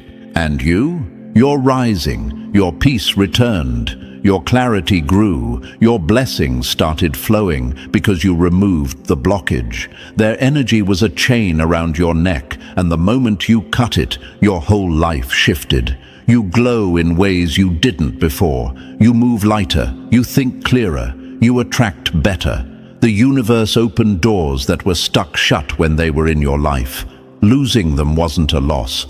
It was a release. But for them, losing you was the curse. The universe didn't punish you, it punished them, and now they're stuck reliving the moment they let the best thing in their life walk away. And chosen one, thanks for sticking with me through this truth. Before we dive deeper, pause for a second and really feel what this message is unlocking inside you. Your absence became their curse, and what comes next will explain exactly why they can't escape the regret burning through their life right now. Drop the number 777 in the comments if you can already feel the universe exposing the ones who tried to break you. And if you want to push this mission even further, bless the team behind this message with a super thanks. It doesn't matter if it's a penny or a stack. Every gift keeps this truth alive and helps it reach the people who need it the most. And now, let's get into the real breakdown, step by step. If you're truly the chosen one, you'll feel this pull to stay until the last word. Let's begin. Number 1. They threw dirt on you. Now they're drowning in it. Mocking you was easy for them. Living with the regret, that's the part slowly killing them. Your absence didn't just hurt them, chosen one, it exposed them. It cracked open every lie they ever told themselves. The same people who acted like you were forgettable now feel your silence cutting into their days like cold metal. The same ones who smirked at your pain now wake up with theirs. They didn't just lose you, they lost the one person whose energy kept their life from collapsing. And now the universe is forcing them to face what they did. At this point, you might be thinking, why are they crashing so hard now? Why are they suddenly so miserable? Because they used your worth as a punching bag. They treated your kindness like weakness. They laughed at your loyalty as if it made you small, but the universe doesn't let that slide. When someone mocks a blessing, the loss becomes their curse, and losing you was the first crack in their entire structure. Imagine someone smashing the only lantern they had in a dark cave because they thought they could see without it. That's what they did when they underestimated your presence. They broke the very thing that gave them clarity. They thought the darkness would be fun, exciting, different.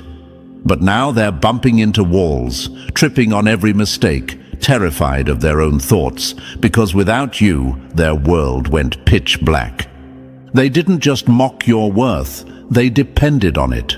Your patience carried them. Your empathy softened their chaos. Your energy covered their flaws. Your presence kept them from falling apart. But they never realized it. They were too wrapped up in their ego to admit they were standing on ground you held together. And the day you walked away, that ground cracked under their feet. Now they choke on every memory.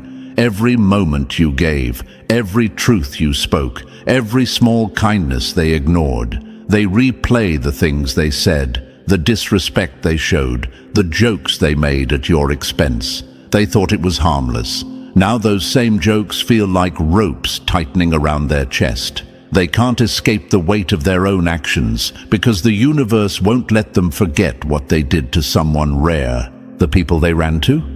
Empty. The faces they entertain now, dull. The validation they keep chasing, flimsy. They tried to replace you the same way someone replaces a shattered screen with a cheap knockoff. It works for a day, maybe a week, then it glitches, it cracks, it cuts their fingers, it breaks again. That's how their new options feel. Nothing sticks, nothing satisfies, nothing fills the void you left.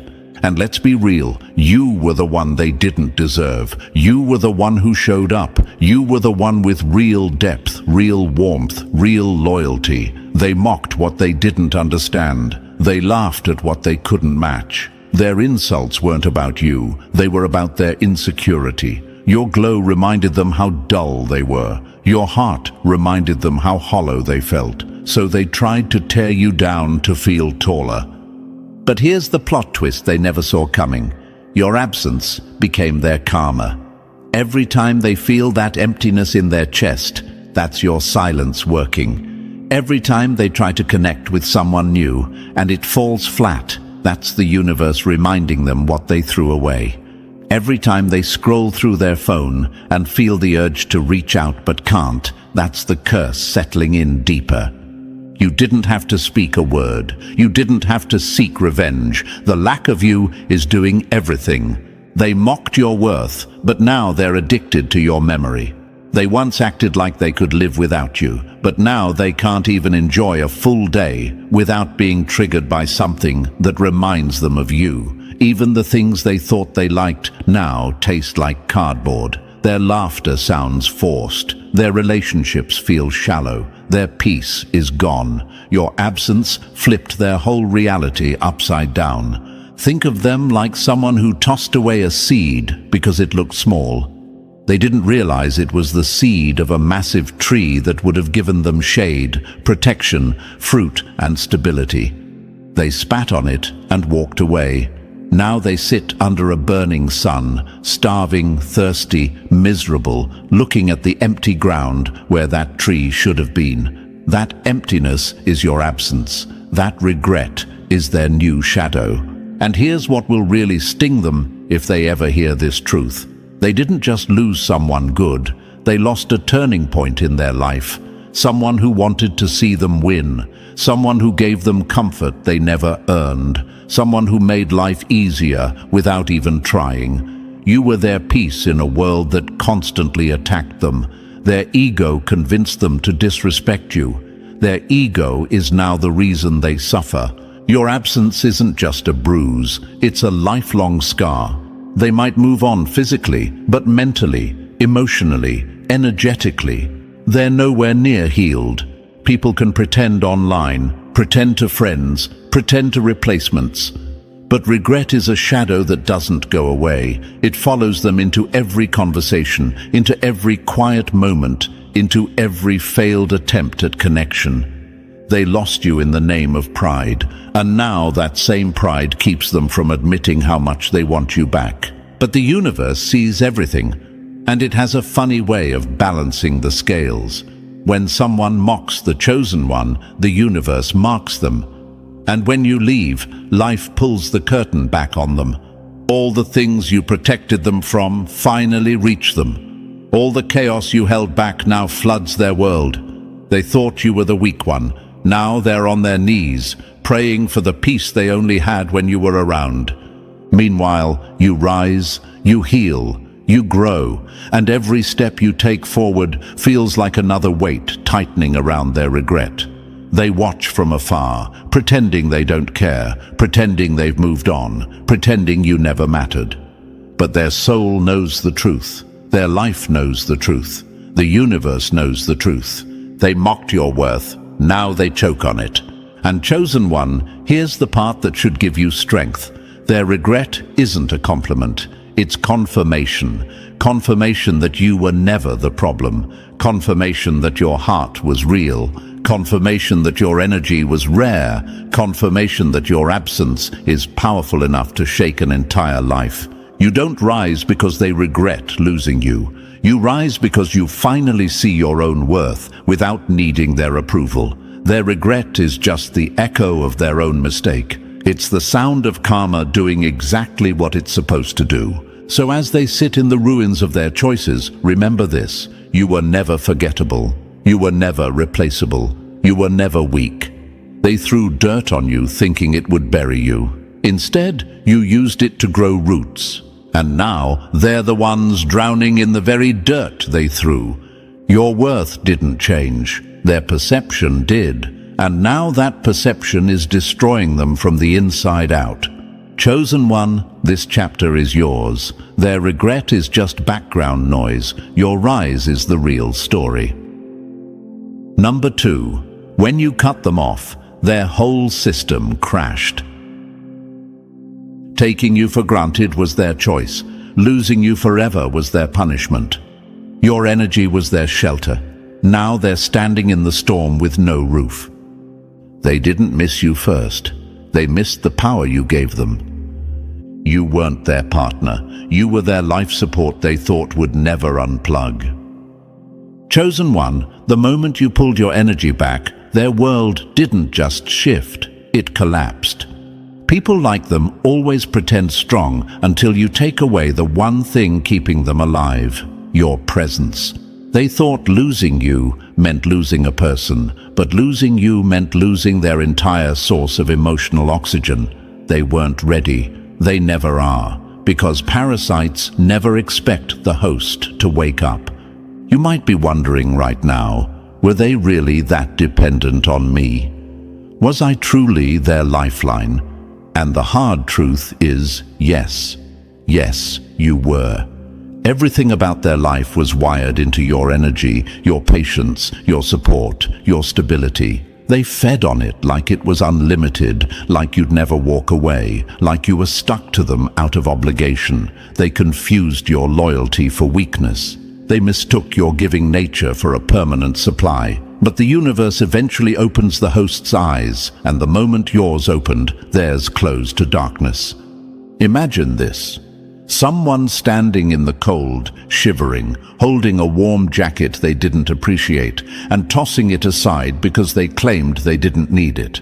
The second the jacket hits the ground, the temperature drops even lower, the wind cuts harder, and reality slaps them across the face. That jacket was you, that warmth was you, and the cold biting into their bones now, that's your absence.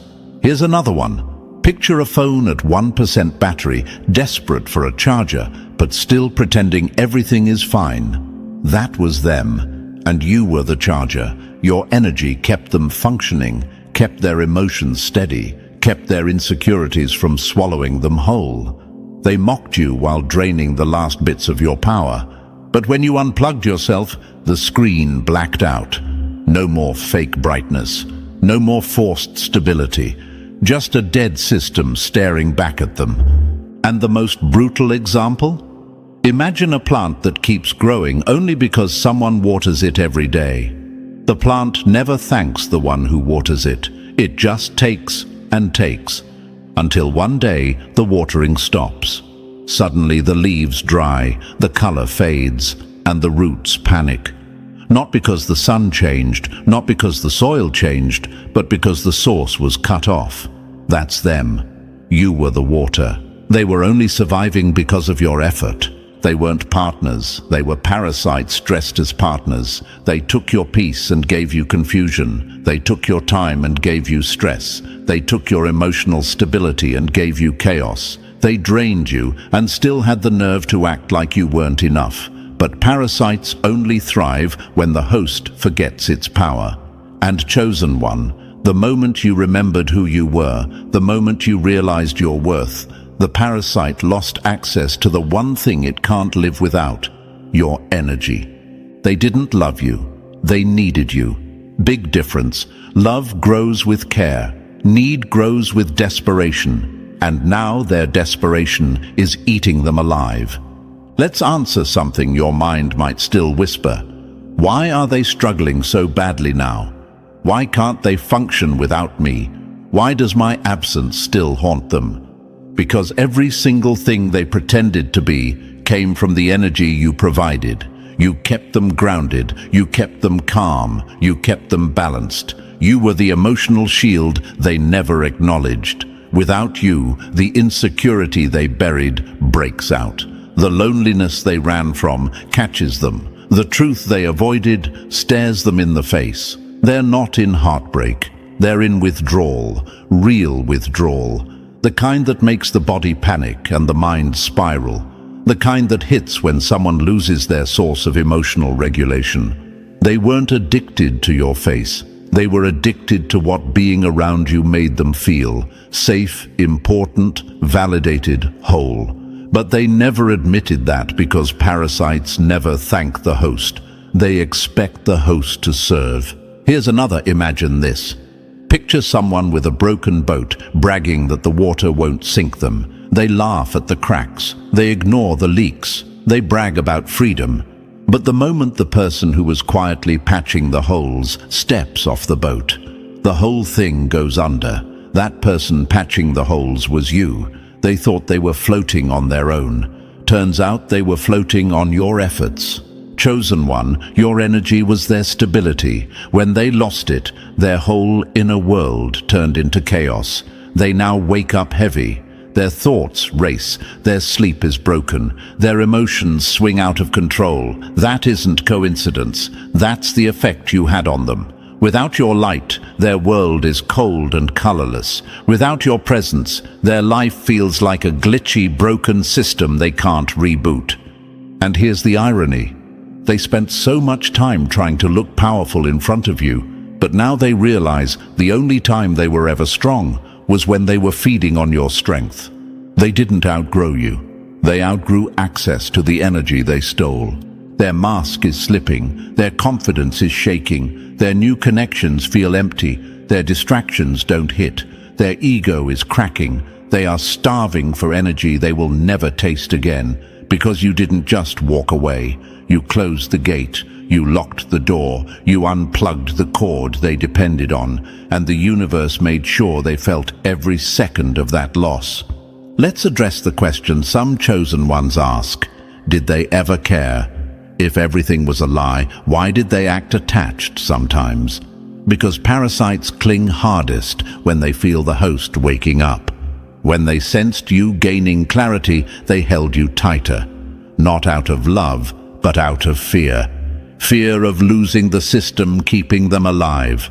Fear of losing the person covering their flaws. Fear of losing the energy that made their empty life feel full. You were the generator powering their broken world, and once the generator shut off, the lights went out, the heat disappeared, and they had to face the cold truth they avoided. They have nothing without you. Nothing real, nothing deep, nothing that makes them feel whole. Now their days feel long, their emotions feel heavy, their confidence feels fake, their connections feel dull, their chest feels hollow. That's withdrawal, that's starvation. That's what happens when someone loses the host they fed on for far too long. And chosen one, here's the part the universe wants you to see. The parasite never had power. You did. The host always had the power to detach. The host always had the power to end the cycle. You finally remembered that. You finally realized that giving your energy to someone who only takes is a slow death. And you refused to die for them. Your absence exposed the truth they hid behind ego. It showed how weak they really are without you. It showed how lost they are when you're not there to guide them. It showed how empty their spirit is when you're not there to fill the space. Your silence did more damage than any argument ever could. And the beauty is this. Now that you've cut the cord, your energy is flowing back into your own life. Your confidence rises. Your clarity returns. Your peace grows. Your blessings move again. Because parasites don't just steal energy, they block it. Removing them unlocked everything the universe was saving for you. They're in withdrawal. You're in rebirth. They're starving. You're growing. They're collapsing. You're rising. They lost the host. You lost a parasite. And chosen one, that's the universe protecting you. Your absence cursed them. Your detachment freed you. Now they choke on the very energy they once mocked, and you finally breathe clean air again. Number 3, they chased better and fell face first into nothing. Walking away from you wasn't freedom for them. It was the moment their whole life downgraded. Chosen one, they thought they were running toward greener grass, but the truth hit them like a brick. The better options they chased were nothing but digital filters and cheap sparkle. They left your garden, the one place where everything grew because of your energy, and sprinted straight into a dead field that can't grow a single thing. That's not karma being petty, that's karma being punctual. Let's be real. You weren't the problem. You were the prize. They didn't walk away because you lacked something. They walked away because they couldn't handle someone with your depth, your loyalty, your presence. People who don't know their own worth always run after shiny illusions. And here's the punchline. Illusions are loud in the beginning and silent in the end. Silence is what they're drowning in now. Imagine someone dropping a diamond because they saw glitter on the ground. Glitter looks exciting until rain hits it. Then it melts into nothing. That's exactly what happened to them. You were the diamond with weight, clarity, and value. The universe didn't let them come back because it's protecting you from anyone who thinks surface-level excitement is worth more than real substance. Here's another one. Picture someone leaving a stable house because they fell for a hologram mansion. Everything looked big and beautiful until they tried to open the door and realized it wasn't real. That moment of impact? That's their life right now. Regret doesn't just sit with them. It sleeps beside them. If you're wondering why their world is crumbling, why their choices backfired so fast, here's the truth. When someone abandons a blessing, the universe replaces that blessing's life, not theirs. You're leveling up. They're sinking deeper. They're standing in dirt, staring at a life that feels empty, remembering the garden they destroyed with their own hands. Their downgrade is not an accident. It's confirmation. Confirmation that they misjudged you. Confirmation that they mistook rarity for routine. Confirmation that your absence cursed their path and blessed yours. And chosen one, nothing haunts a person harder than realizing the better life they chased was actually the beginning of their downfall. They wanted greener grass. Now they're stuck in dirt that will never grow back. Number 4, you were their shield, and they destroyed it themselves. Karma didn't hunt them down. It simply walked in the moment you stepped out. Chosen one, they mocked you with the confidence of someone who had no idea their entire life was being protected by the person they disrespected. Your presence wasn't just comforting, it was a shield. You absorbed hits meant for them. You softened storms they never even knew were on their way. You stood between them and the consequences of their own chaos. And the day you walked away, the universe simply stopped holding back. If you've ever wondered, why did everything fall apart for them after I left? Here's your answer. You weren't just in their life. You were protecting their life. You were the buffer, the wall, the barrier that kept karma from wiping them out. They thought they were lucky. They thought they were untouchable. No, they were covered by your energy. And when they mistook your loyalty for weakness and pushed you away, karma didn't get stronger. They just lost the one person strong enough to hold it back. Imagine this. Someone walking in the rain under your umbrella while complaining the whole time. They don't thank you. They don't appreciate the cover. Then one day, you close the umbrella and walk off. Suddenly they're soaked, freezing, exposed. That storm was always there. They were just too arrogant to notice who was protecting them from it. Or picture someone bragging about how nothing bad ever happens to them while you're the one quietly sweeping their mess before the universe sees it. They thought the clean floor meant they were blessed. Nope, it meant you were doing the work. And the moment you stopped sweeping, the mess swallowed them. And the facts don't lie. People who rely on someone emotionally and energetically suffer the hardest collapse once that support disappears. Sleepless nights, losing money, bad decisions, fake friends revealing themselves, betrayals coming in from every direction. These aren't accidents. This is cause and effect. This is karma collecting the bill they thought they'd never owe. You didn't curse them. You simply stopped standing in front of the bullets they fired at themselves. Chosen one, their downfall isn't revenge, it's reality. And the harsh truth is this: they were never ready to face the world without you. Now they have no choice. Number 5. The universe pulled you out because they refused to grow. You weren't their loss. You were their last lifeline, and they spit on the hand that tried to save them. Chosen one, you were never some random person crossing their path. You were the turning point they were supposed to rise from. You were the wake-up call they needed, but weren't mature enough to answer. The universe placed you in their life like a final exam, a final warning, a final chance to level up. Instead of learning from your presence, they mocked it. Instead of evolving with you, they resisted. Instead of listening, they laughed. So the universe did what it always does when someone wastes their last shot. It removed you. If you've ever wondered, why did it feel like I was the only one trying to help them? It's because you were the help. You were the rope. They were drowning in their own habits, their own ego, their own broken patterns, and the universe tossed them one last chance, you.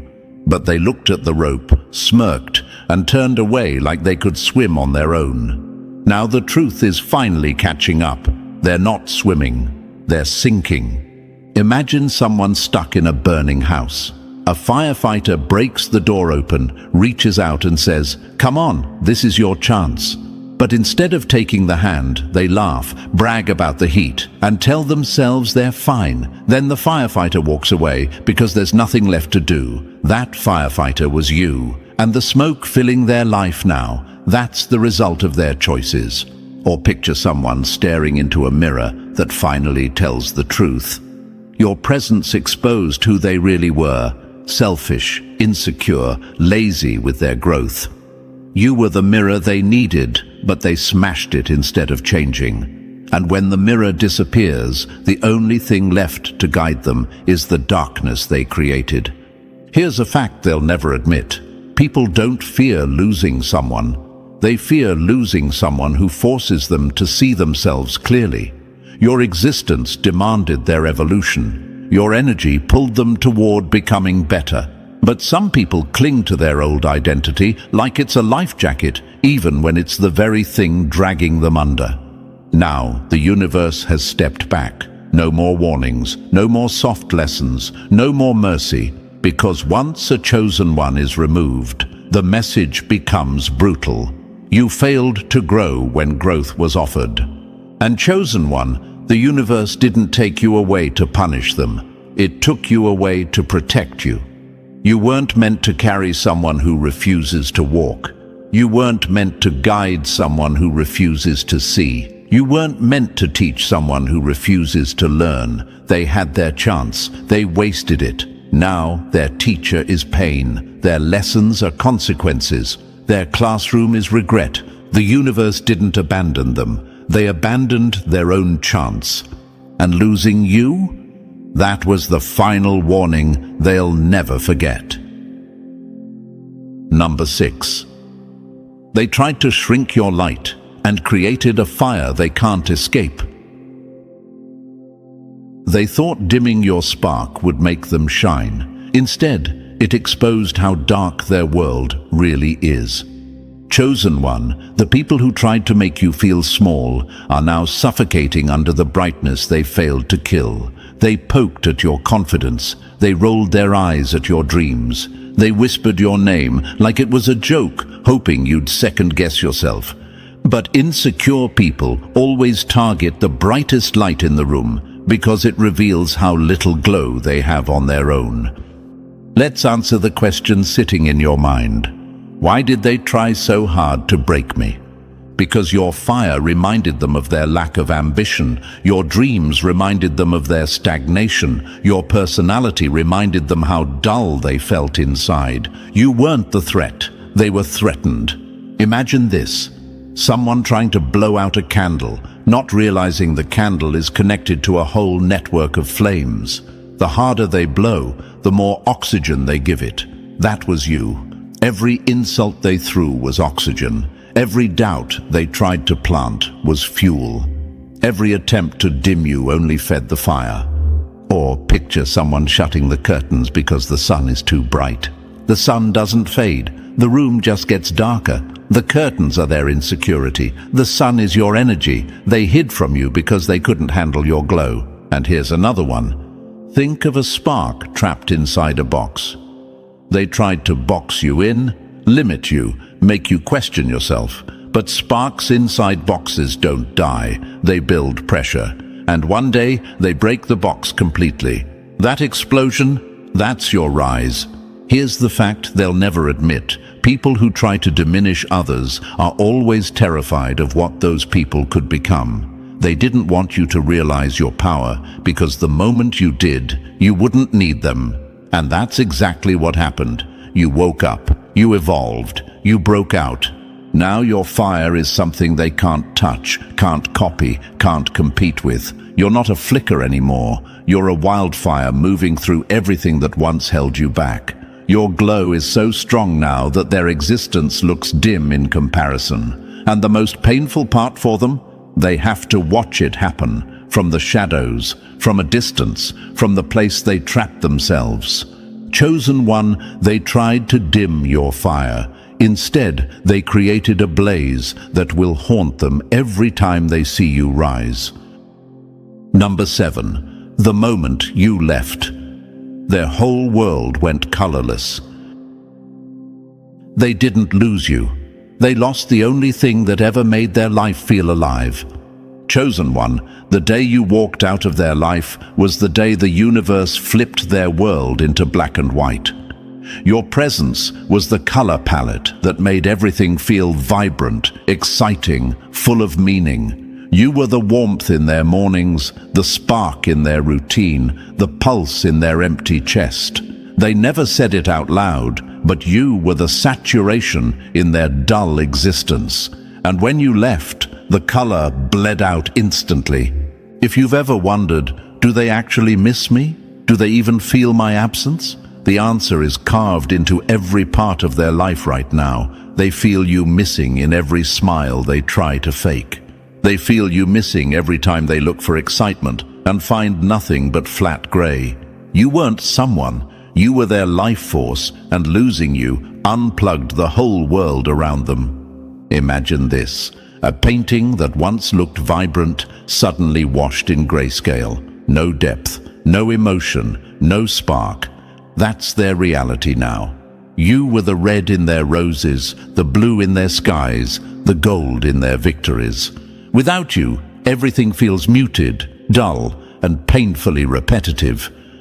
Picture someone going to a carnival, surrounded by lights and noise, but feeling absolutely nothing.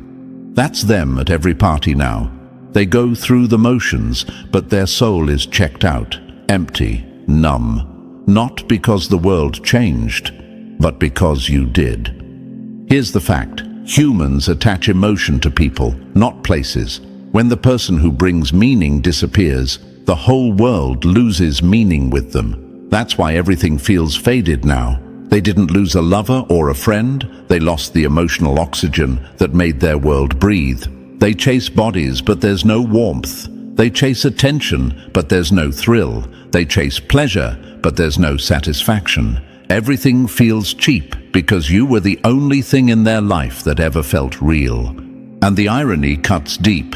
They once said you were too much, but now they realize you were the only thing that made their world anything at all. Chosen one, their world is black and white because the color was always you. Number 8. Your exit ripped their mask off. Now their true self is exposed. They didn't change after you left. They just ran out of places to hide. Chosen one, your absence did what your presence never needed to do. It exposed them. The mask they wore so confidently, the charm they hid behind, the fake personality they used to impress people.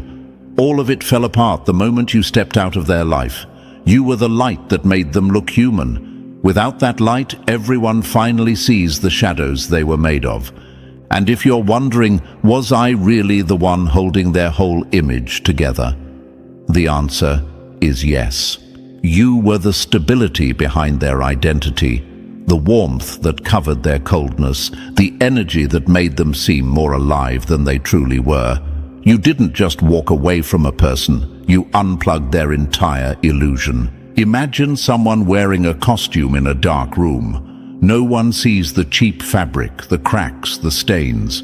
They look convincing, impressive even, but once the lights turn on, every flaw is exposed, every lie is visible, every insecurity screams, you were that light. And when your light disappeared, the darkness revealed everything they tried to hide. Or picture this, a vampire moving confidently at night, charming everyone, pretending they're full of life, until the sun rises. Then the truth burns through their skin. That's them now. They're vampires caught in daylight, burning under the honesty your absence forced on them. Their confidence was borrowed. Their kindness was copied. Their strength was fake. You leaving stripped away the illusion. And here's the fact they hate the most. People notice. Friends they used to fool now see the emptiness behind their smile. Strangers feel the desperation in their energy. The people they tried to impress see right through them. Their aura, once masked by your presence, now screams insecurity and neediness. Without you, their spirit broadcasts one message. I lost the person who made me look better than I was. Let's answer what might be running through your mind. Why didn't people see their true self before? Because your energy covered their flaws. Your kindness softened their edges. Your loyalty made them seem stable. Your presence gave them credibility they never earned. You made them look like someone worth trusting. Without you, they're just a hollow shell trying to act whole. And the brutal truth? They lost everything when they lost you, not because you were their partner, but because you were their power source. Their mask stayed on only because you kept their world balanced. Once you left, the imbalance tore everything open. Now people whisper, people question, people step back. Their stories don't add up anymore. Their charm falls flat. Their confidence cracks mid-sentence. They're exposed, and the world sees it. Chosen one, you didn't lose anything by walking away. You lost a parasite. They lost the foundation of their entire image. Your absence didn't just strip their mask. It destroyed the stage they performed on. Now everyone sees them exactly as they are, and that truth burns them every single day. Number 9. They weren't just dead weight. They were your blessing blockers. They didn't just hurt you. They slowed your entire destiny until you finally let them go. Chosen one, the harsh truth is this. The biggest curse in your life wasn't their betrayal. It was their presence. Their energy was a clog in your spiritual pipeline. Their chaos tangled up your peace. Their insecurity dimmed your confidence. Their drama suffocated your growth. You weren't stuck because you failed. You were stuck because they were attached to you like a weight you didn't realize you were dragging. If you've ever asked yourself, why did my life feel so heavy with them? Why did everything feel stuck? The answer is simple. Their energy was poison to your progress. The universe kept your blessings on hold because blessings can't survive in toxic soil. And you were trying to grow while someone else's negativity kept choking the roots. Imagine trying to fill a cup with clean water while someone keeps pouring dirt into it at the same time. That was your life with them. You were trying to heal, evolve, grow, while they were contaminating everything you touched. Their presence didn't just slow you down, it halted your entire flow. Or picture this. A beautiful garden with rich soil and perfect seeds, but weeds keep wrapping around every stem, stealing all the sunlight. No matter how much love you give the garden, it won't bloom until the weeds are removed. They were those weeds. The moment you pulled them out, the entire garden came back to life. Another one, think of a road covered in fallen debris. You kept trying to drive forward, but the path was blocked. You thought something was wrong with your car, your speed, your direction. But the truth was simpler. Someone else's chaos was blocking the way. Once you removed them, the road cleared instantly. And here's a fact you need to hear. When someone with bad energy is in your life, the universe will intentionally hold back your blessings to protect you, not to punish you, to protect you. Because what's the point of giving you opportunity, abundance, clarity, success, peace, when someone toxic will destroy it the moment it arrives? That's why the moment they were gone, everything started moving again. Doors opened that were stuck for years.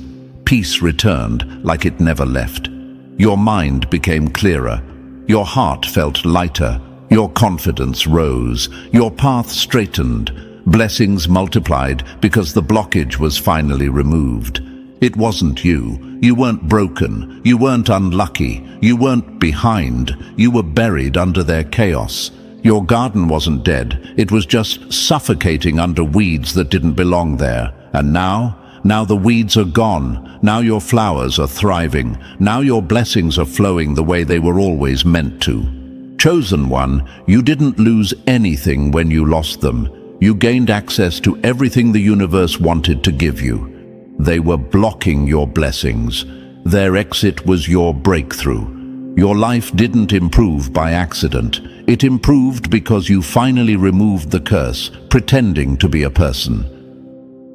Number 10. Your presence was rare, and your absence is a curse they can't outrun.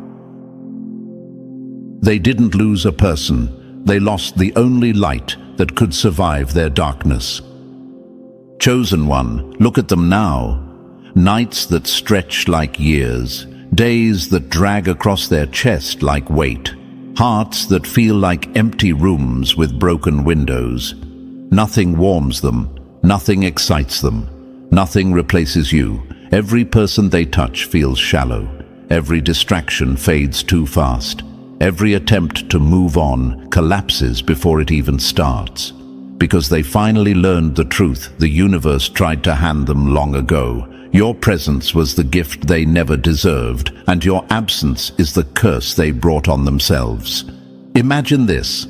Someone smashing the only lantern in a tunnel because they thought another one would magically appear. They mocked the light while they had it.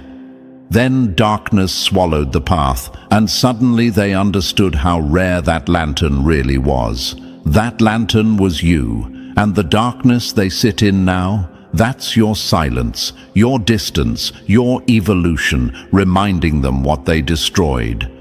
Another one, picture a home with one window that lets in sunlight. They broke that window to prove a point. Now every room is cold, dim, and lifeless. No curtains can fix it. No candles can replace it. You were the sunlight. Losing you didn't just remove warmth. It froze their entire emotional world. If you're wondering, do they truly feel the loss? Do they really regret it? The answer is louder than their ego. Yes, they feel it. They choke on it. Their soul knows what their pride refuses to admit. They had a rare presence in their life, and the universe will never hand them another version of you. Your victories now, they hurt them more than any argument ever could. Every smile you wear proves they were wrong. Every blessing that comes to you echoes their mistake. Every win you collect is a reminder of what they could have grown beside, but ruined. The universe isn't punishing them, it's teaching them. Slowly, deeply, permanently. Chosen one, your presence healed them. Your absence exposes them. You were the gift they wasted. Now your evolution is the curse that will shadow them forever. And, chosen one, now you see the truth for what it is. Your presence was a gift they mishandled, and your absence became the curse shaping their regret.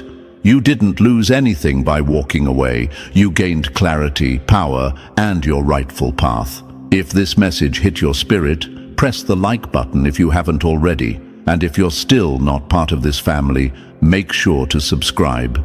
Your support pushes this mission forward, and your evolution is only getting started.